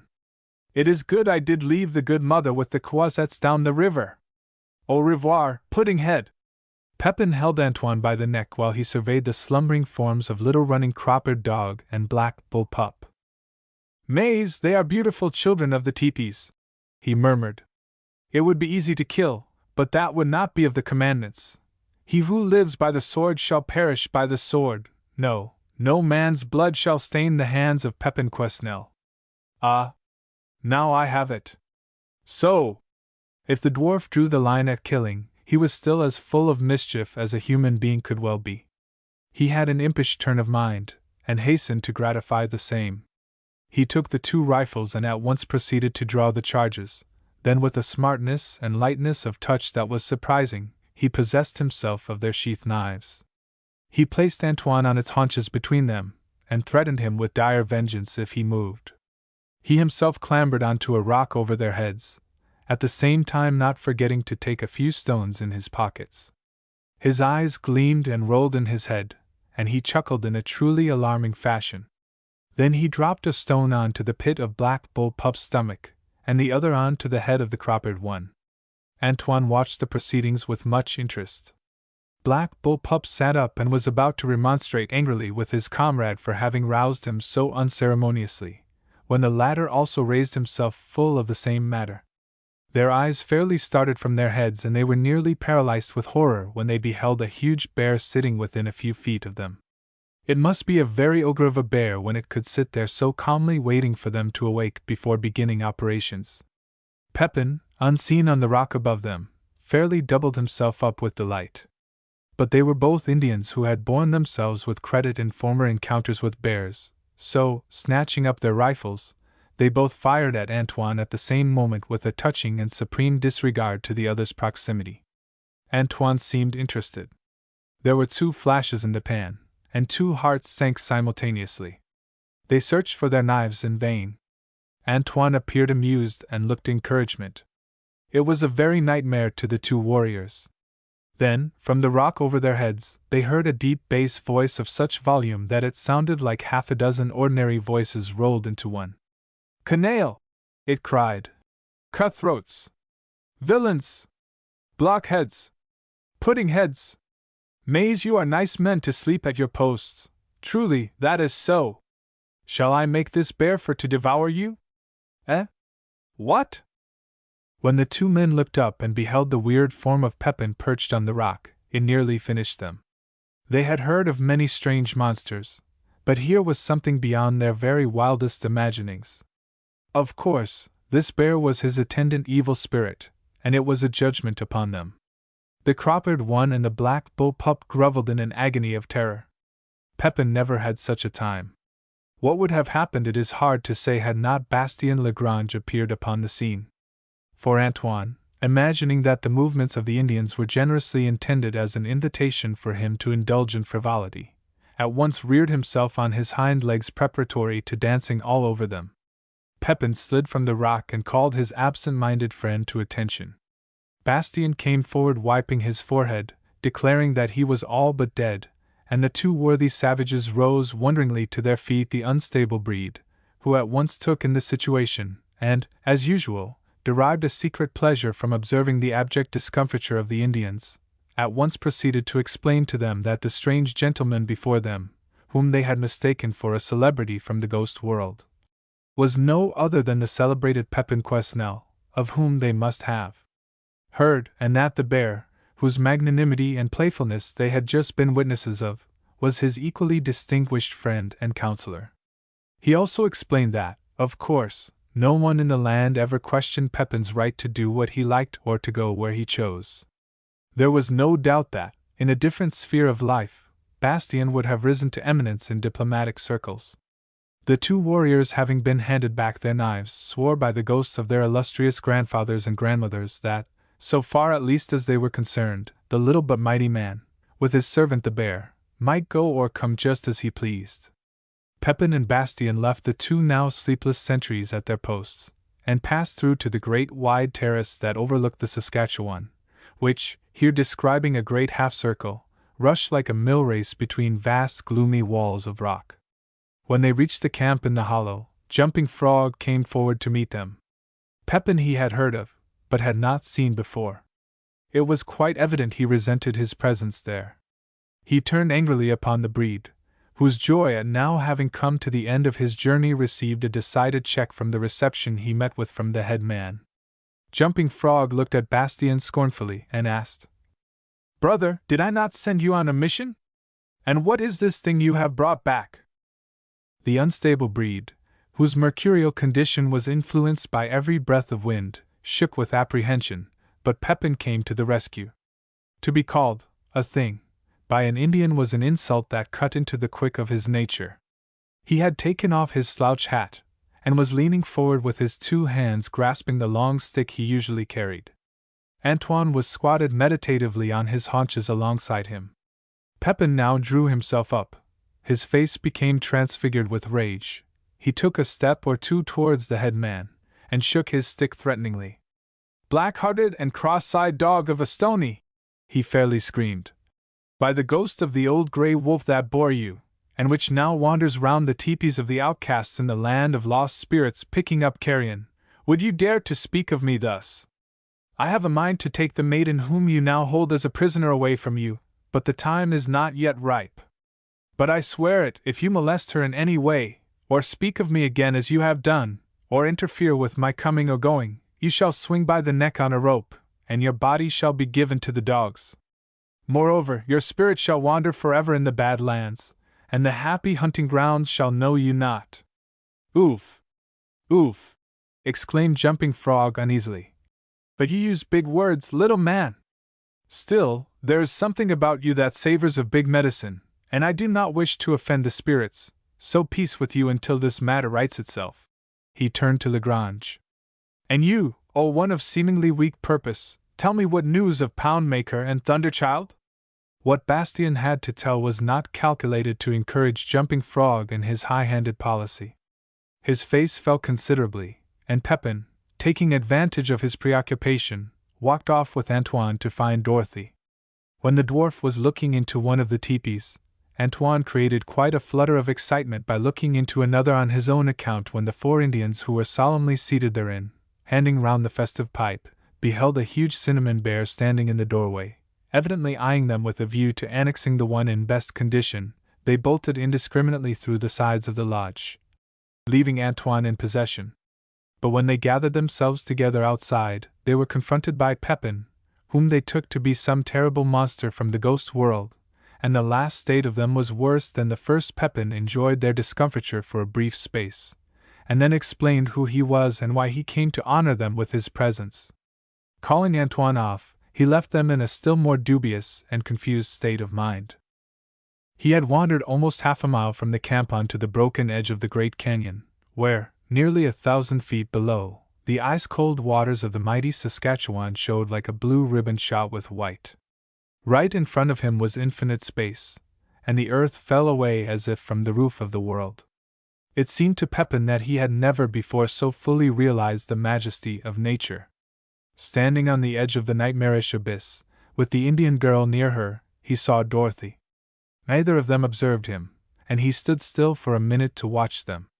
As he gazed at the slim, graceful figure of the white prisoner in her neat but faded black dress, it seemed to him that he had never realized how beautiful and perfect a thing was the human form. He had only in a crude way imagined possibilities in the somewhat squat figures of the Indian girls. There was a distinction in the poise of Dorothy's proud shapely head that he had never seen before in any woman.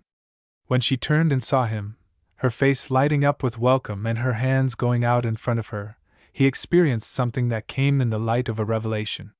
He wondered how it was he could have ever said, "She will not do." Chapter 25 A Proposal from Pepin. Dorothy approached Pepin as if to shake hands, but the dwarf artfully pretended that there was something the matter with Antoine's leading rein, and ignored her. He had never before realized how really dangerous a despised female could be. "Pepin Quesnel," said Dorothy, "it was asking a great deal when I sent for you, but I knew you would come. You saved the life of Sergeant Palmore when Riel was going to shoot him, and I want to—" "Bah, mamselle! But it is nonsense you talk like that, so—" "The right, that is the thing. What is goodness after all if one can only be good when there is nothing that pulls the other way, no temptations, no dangers? It is good to pray to God, but what good is prayer without the desire deep down in the heart to do, and the doing? The good deed, that is the thing. So, as for that Palmore villain that he is a good man. Why do you say such a thing? Bah! He is coke and blockhead, puddinghead, still, I love him much." Dorothy visibly relented. "And he is brave man, and to be brave is not to be afraid of the devil, and that is much, n'est-ce pas?" But what is it you want me for to do? The good mother is down at Croisette's and sends her love. Bah! What a foolish thing it is that women send! Your mother is a good woman, Pepin, and I am glad to have her love. As for you, Mamselle! Pardon! But I am not loving. You will please confine your remarks to my mother. There was visible alarm in Pepin's face. He did not know what this forward girl might not be tempted to say. What I can do for to serve you, that is the question. I have here that your father and Sergeant Palmore, that pudding-head, and the others are all right. The thing is for you to get way. Pepin, who in reality had a sincere regard for Sergeant Palmore, had merely spoken of him in an uncomplimentary fashion because he saw it would annoy Dorothy. He must use any weapon he could to repel the attacks of the enemy. As for Dorothy, the delusion that the dwarf was laboring under was now obvious, and she hardly knew whether to be amused or annoyed. It was such an absurd situation. She must hasten to disillusion him. I don't think anything very serious can happen to me here, Pepin. They will be too afraid to harm me, seeing that they must know the British are so near. It is my father and the others that I am concerned about, and Sergeant Palmore. The girl hesitated. Could she bring herself to speak about it, and to this dwarf? But she realized that she must hesitate at nothing when the lives of those who were dear to her hung in the balance, and she knew that he was chivalrous. Pepin tilted his head to one side, and, looking up suspiciously, asked, Bien! And this Sergeant Palmore, have you also designs on him? Eh? What? Designs? The idea, but of course, how can you know? No, and I will tell you, Pepin Quesnel, for I believe you are a good man, and you have been our friend, and we are in your debt. Bah! Debt? What is that? I am a man, mamselle, and beg you will not talk about debt. Poof! He shrugged his shoulders and spread out his great hands. Very well, this Sergeant Palmore, I love him, and I have promised to be his wife. She drew herself up proudly now, and felt that she could have said so before the whole world. Parbleu! Exclaimed Pepin, who did not seem to hail the news with any particular satisfaction. You are quite sure it was not anyone else you wanted to marry? What? You are quite sure? Of course, who could there be? Perhaps Mamselle aspired. But who can tell? After all, a woman must take whom she can get. I dare say that he will do just as well as another.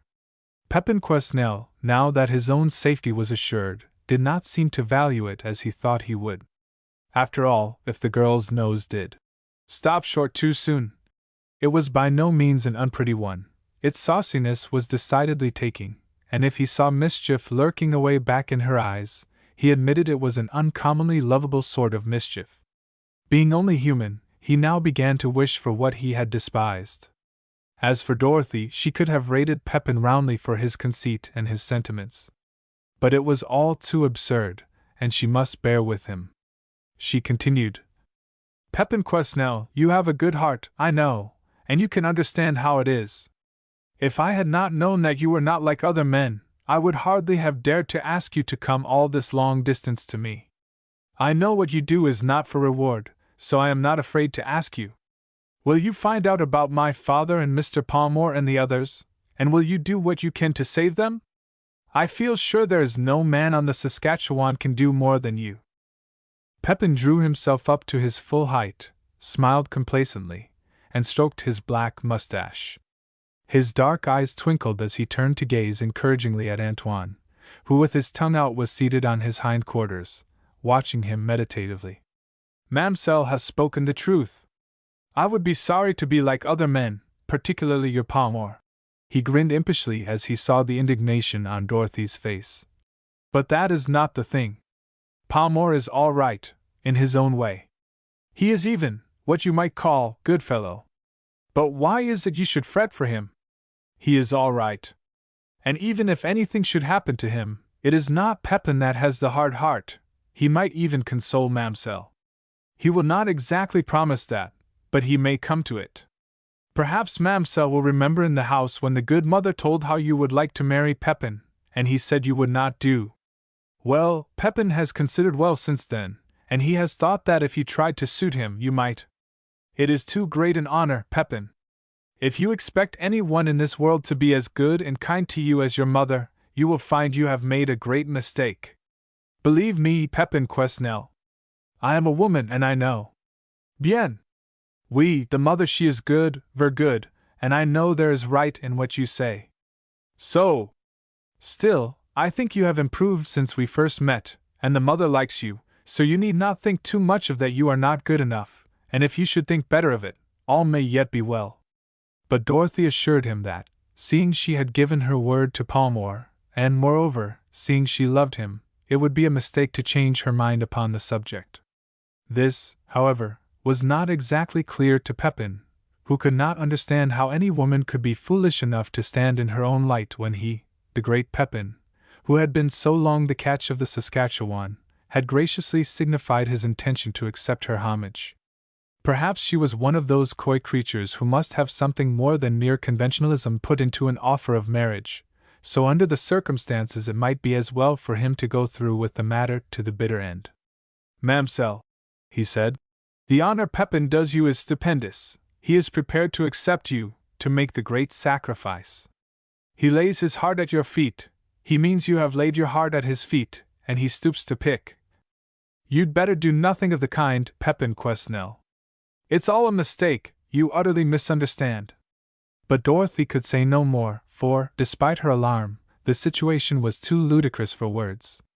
What further complications might have arisen, it is difficult to say, had not just then the astute Antoine come to the conclusion that his master was developing some peculiar form of madness, and wanted a little brotherly attention. He therefore came noiselessly behind him, and with a show of absent-mindedness poked his snout between his legs. In another moment Pepin had landed on his back on top of his four-footed friend, wherefrom he rolled helplessly to earth. Dorothy ran forward to help him up, but the dwarf could not see her proffered hand now. It was Antoine he had to do business with. He was already creeping on all fours towards the interrupter. Dorothy's heart was in her mouth when Pepin, with an unexpected movement, threw his arms round the bear's neck and proceeded to force its jaws apart with his powerful hands. He had no twigs or old boots handy, but he meant to try the teeth in its inside by administering earth or young rocks or anything of a nature that could not exactly be called nourishing. To add to the confusion, the Indian girl, fearful that something terrible was about to happen, at once began to indulge in a weird uproar. What would have happened it is difficult to say had not their attention been suddenly claimed by a couple of shots which rang out from the direction of the gorge. Pepin released his hold on Antoine, and that resourceful creature took the opportunity of revenging himself by picking up his master's hat and trotting off with it in his mouth. He meant to put it where Pepin intended to put the little rocks. Chapter 26: A Bold Bid for Liberty. It was midnight, and Poundmaker's prisoners, Douglas, Palmore, Jacques, and Rory, were lying in their teepee under the charge of their armed guards. They knew the latter were asleep, and in answer to some proposition that Rory had just whispered to Jacques, the latter said, "So, that is so. Kill him not, but to make that he cry not. The knife to the throat, not to cut, but to silence, that is the thing. SSH. Or by the powers it's your throat the knife'll be at. Now you to the man at your feet, and I'll to the man beyant. I'll slape, ye gory babes." If the wind had not been whistling round the teepees just then, causing some of the loosely laced hides to flap spasmodically, it is extremely unlikely that either of the two men would have ventured even to whisper. But the teepee was dark, and Rory had managed to tell his fellow prisoners that, if they wanted to put their much-discussed scheme of overcoming their guards and making their escape into execution, now was their time. They might never have such another chance. Rory, by reason of his experience of such matters in the past, had insisted on leading off with the work. He had also intimated his intention of securing the arms of some of the other Indians after their guards had been overpowered. Rory rolled over on his right side and looked at the Indians. He could only see two dark, prostrate forms outlined blackly against the gray of the doorway. Luckily the moon was rising, and that would somewhat assist their movements. One of the Indians turned over and drew a long, throaty breath. He had indeed been asleep, and perhaps he was going to awake. The thought of the contingency was too much for the backwoods man. He crawled forward as stealthily as a panther, and next moment one sinewy hand was on the Indian's throat, the other was across the mouth, and a knee was planted on his chest simultaneously. Jacques was on top of the other Indian. Palmore and Douglas jumped to their feet. In less time than it takes to write it, the hands of the Indians were secured behind their backs, gags were placed upon their mouths, their firearms and knives were secured, and the latter were flashed before their eyes. They were told that if they remained still no harm would come to them, but if they showed the slightest intention of alarming the camp their earthly careers would be speedily closed. Neither of them being prepared to die, they lay still, like sensible redskins. Then Rory left the tepee and in 2 minutes more returned with 2 rifles, which he had managed to purloin in some mysterious way. Palmore took the lead, then came Rory, and immediately after him Douglas and Jacques. It was a miserable mongrel of an Indian dog that precipitated matters. They came full upon it as it stood close to a Red River cart, with cocked ears and tail in air. The inopportune brute threw up its sharp snout, and gave tongue to a series of weird, discordant yelps after the manner of dogs which are half coyotes. "Come on!" cried Palmore. "We've got to run for it now. Let's make a beeline straight up the valley." With rifles at the ready they rushed between the teepees.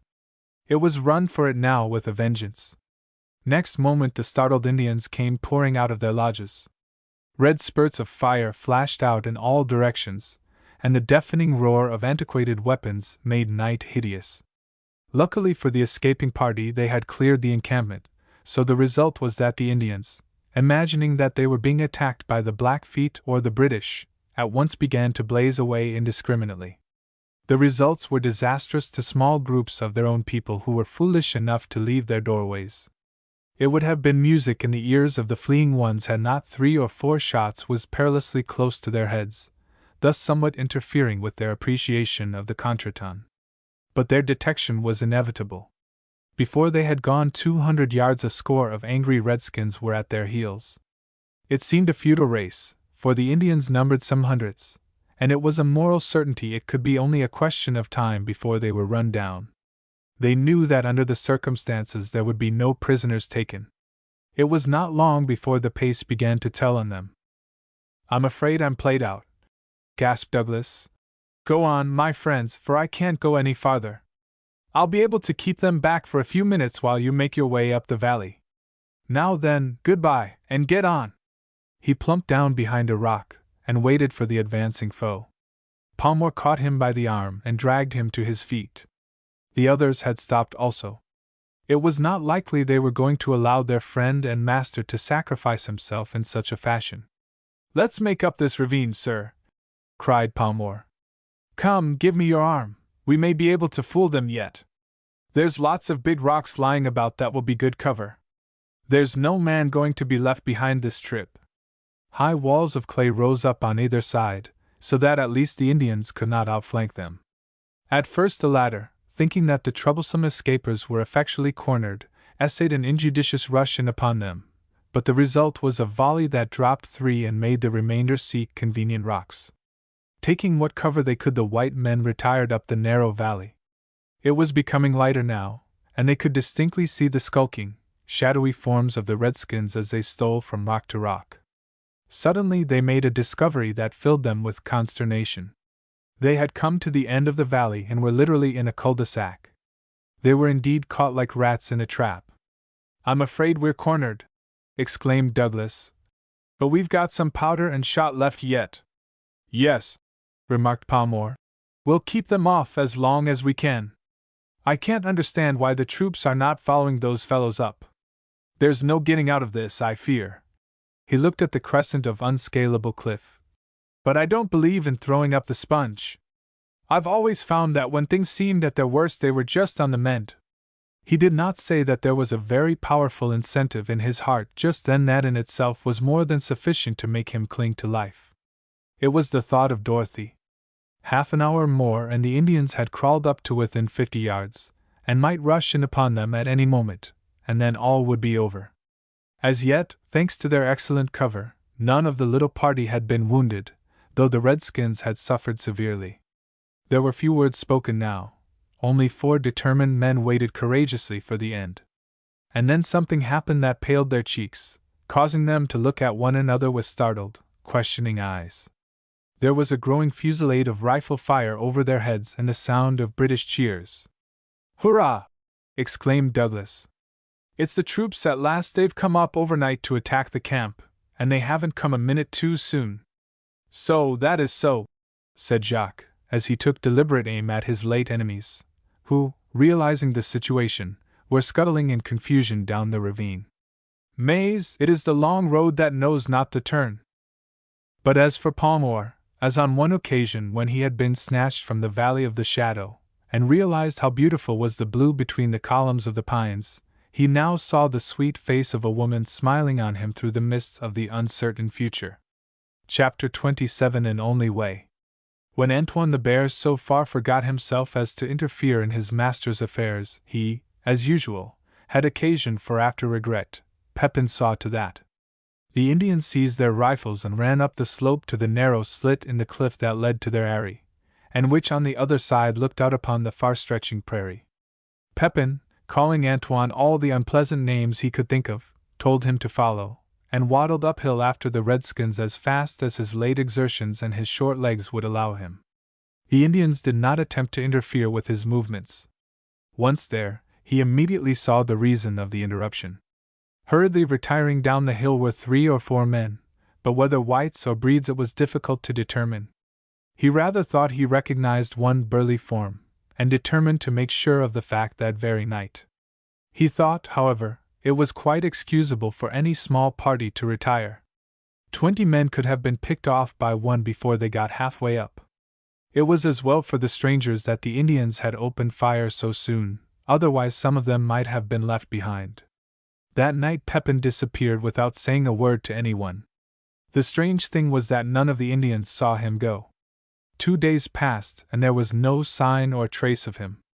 On the afternoon of the 3rd day, when the 2 Indians on guard at the entrance of the pass were busily engaged in quarreling over some sort of rodent, nearly as large as a rat, Pepin suddenly rose up before them as if from the earth. They flattened themselves against the sides of the cliff in order to allow him and Antoine to continue their royal progress. Pepin sought out Dorothy. She was at her usual place on the edge of the precipice that looked down upon the deep, divided channels of the great river. She turned on hearing the deep breathing of Pepin and the shambling of Antoine as they passed over some loose gravel behind her. She rose to her feet with a little cry of welcome. There was something in the dwarf's face that spoke of a settled purpose and hope. Their late awkward meeting was quite forgotten. There was a by no means unkindly look on the dwarf's face as he seated himself beside Dorothy, and told her how he had slipped out of the Indian camp unobserved 3 nights before, and how, going back to Croiset's down the river, where he had left his mother, he had fallen in with her friends, who had been rescued by British troops from Poundmaker's clutches and sent to stay there out of harm's way while the soldiers pursued the scattered and flying Indians. Pepin having told them that Dorothy was for the time being safe, though in Jumping Frog's hands, they of course wanted to start out at once to rescue her, but that was promptly negatived by Pepin. Such an attempt might only precipitate her fate.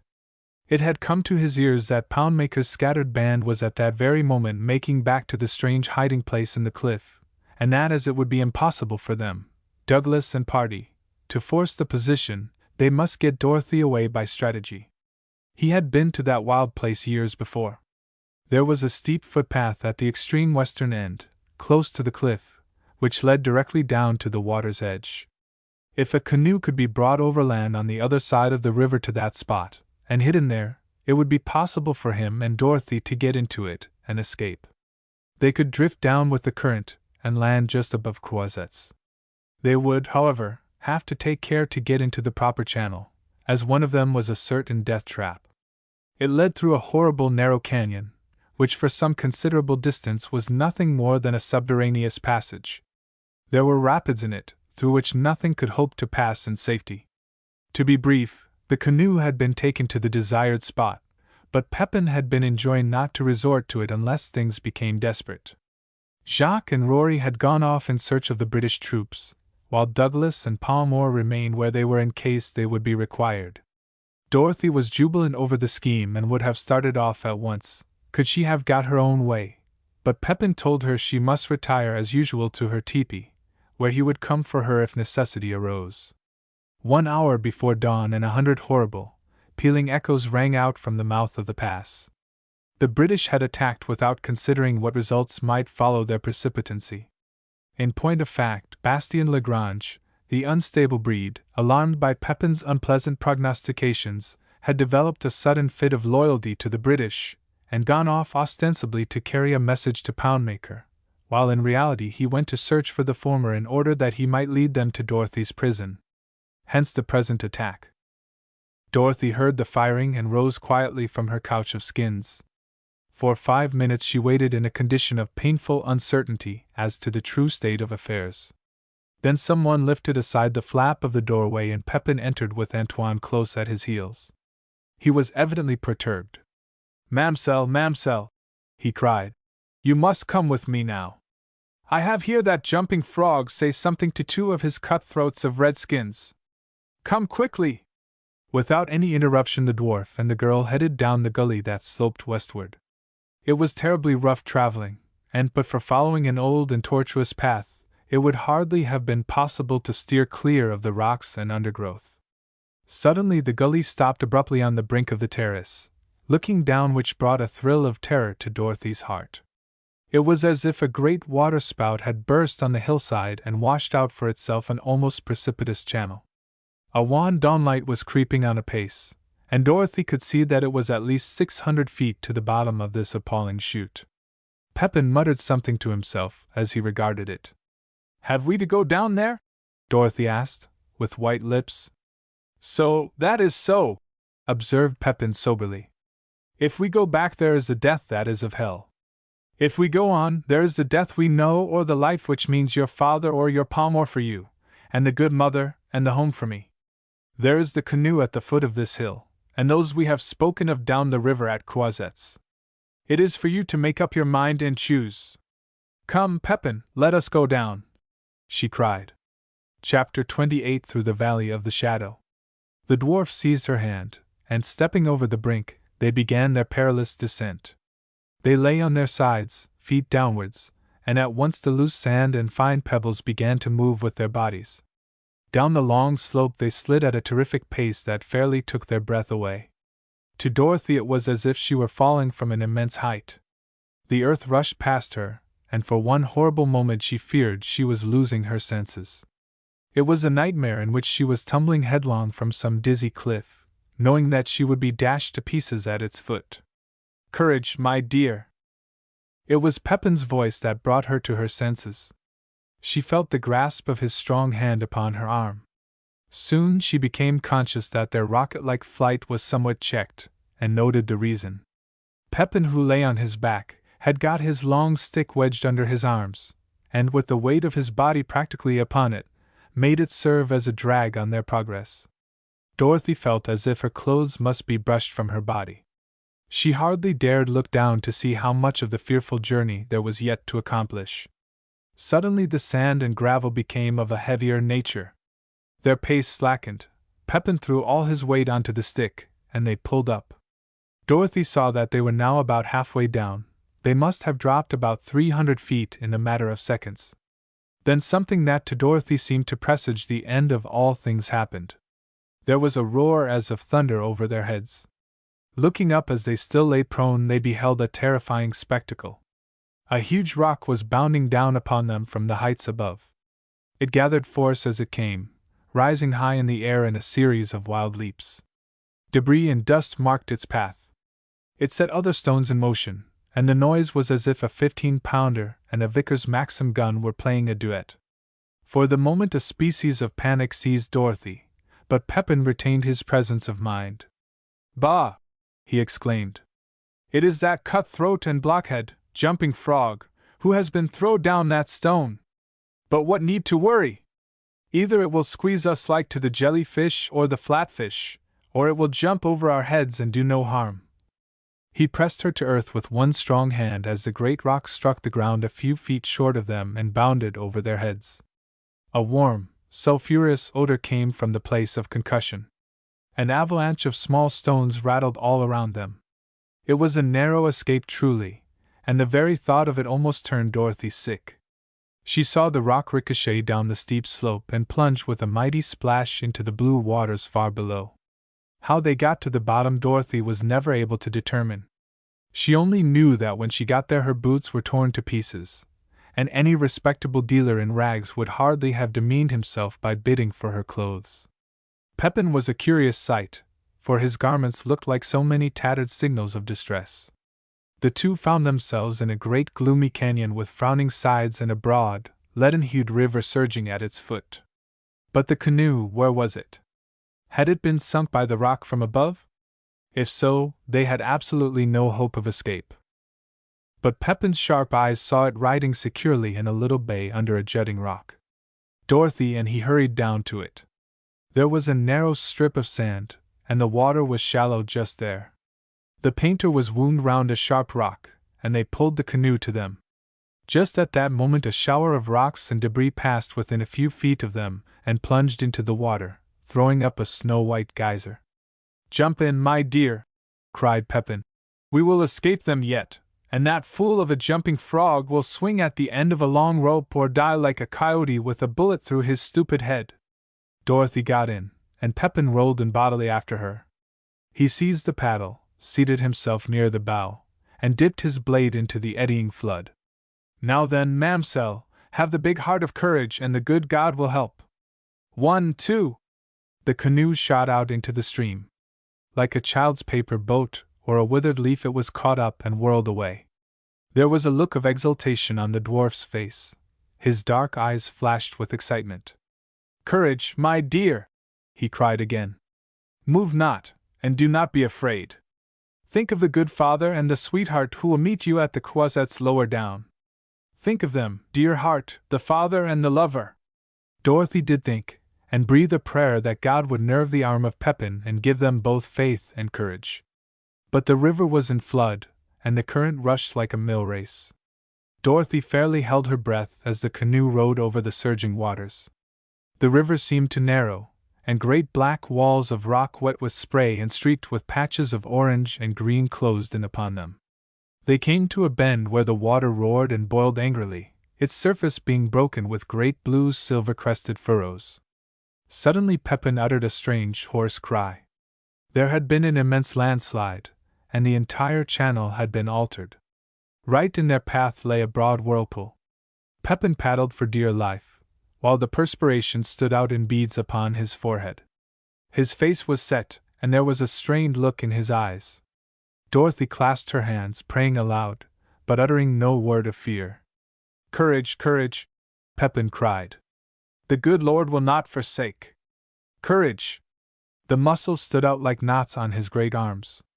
His body inclined forward and his paddle flashed and dipped with lightning, unerring strokes. The canoe leapt out of the water, and then shot out of that swirling, awful ring into the headlong stream again. "Hoopla, hooray!" cried Pepin. "Thanks be to the good God!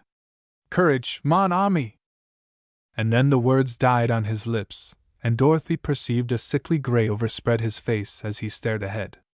She looked and saw a great mass of rock right in the center of the stream, as if a portion of the cliff had fallen into it, dividing the passage. Pepin, who had somewhat relaxed his efforts, now began to ply his paddle again with redoubled vigor.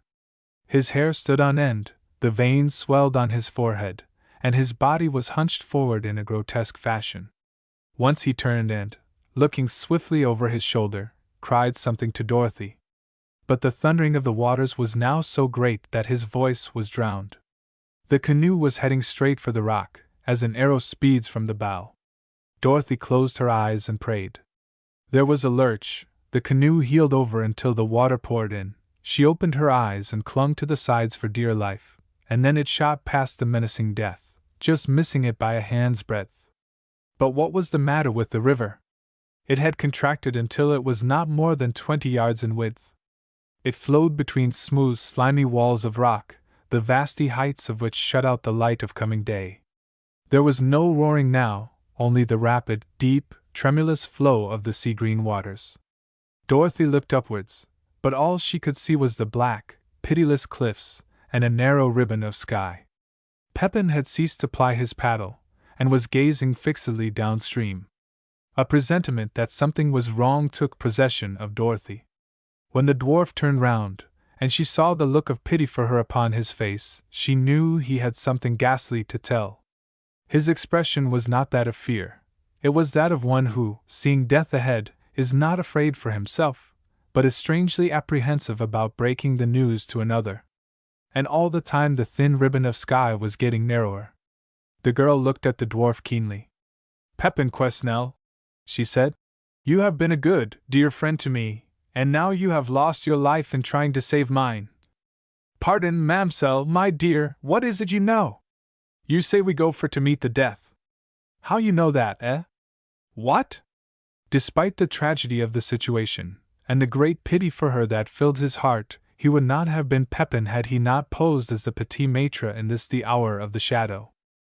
She pointed to the great black archway looming up ahead under which their canoe must shoot in another minute. It was the dread subterranean passage, which meant for them the end of all things.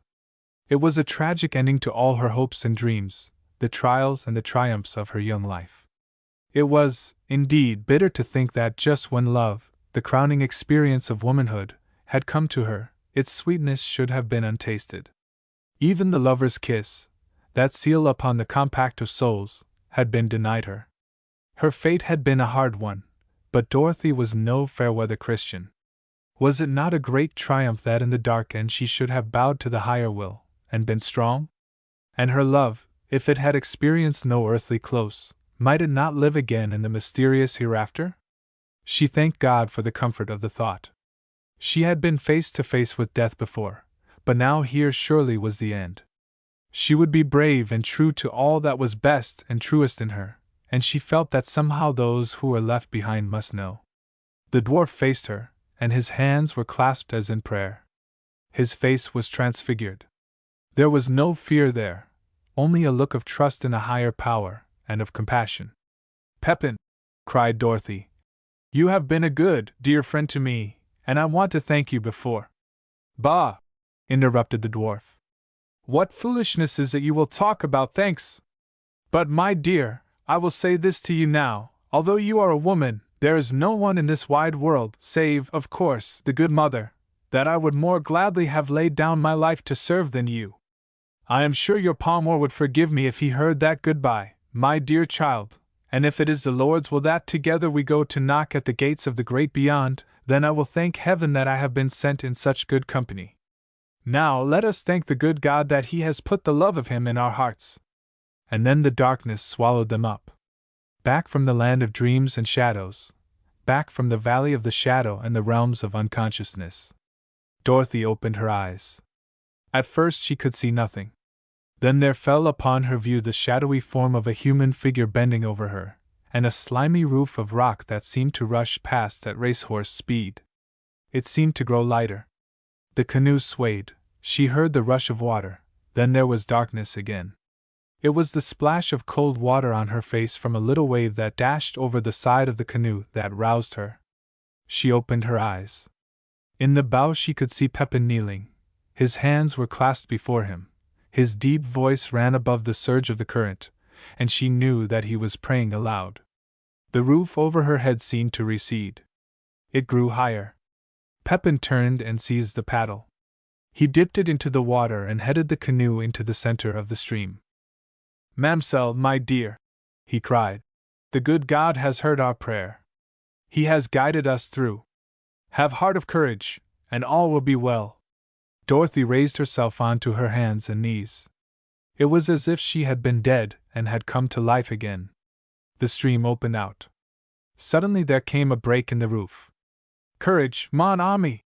cried Pepin, and he was just in time to turn them from a rock that threatened destruction. Then all at once they shot out into the great owl-studded bosom of the broad river, and the sweet sunshine of the coming day. Half an hour later, and the canoe was gliding past the banks where the ash and the wolf-willow grew, and the great cliffs were left behind. They knew that they were safe, and in their hearts was thanksgiving. Suddenly Pepin cried, "Ah, mamselle, you Douglas female, look, don't you see it? There it is, Croisets, and look, there is the good mother, and your father, and there your Palmer, your pudding-head, Palmer. Look, they run.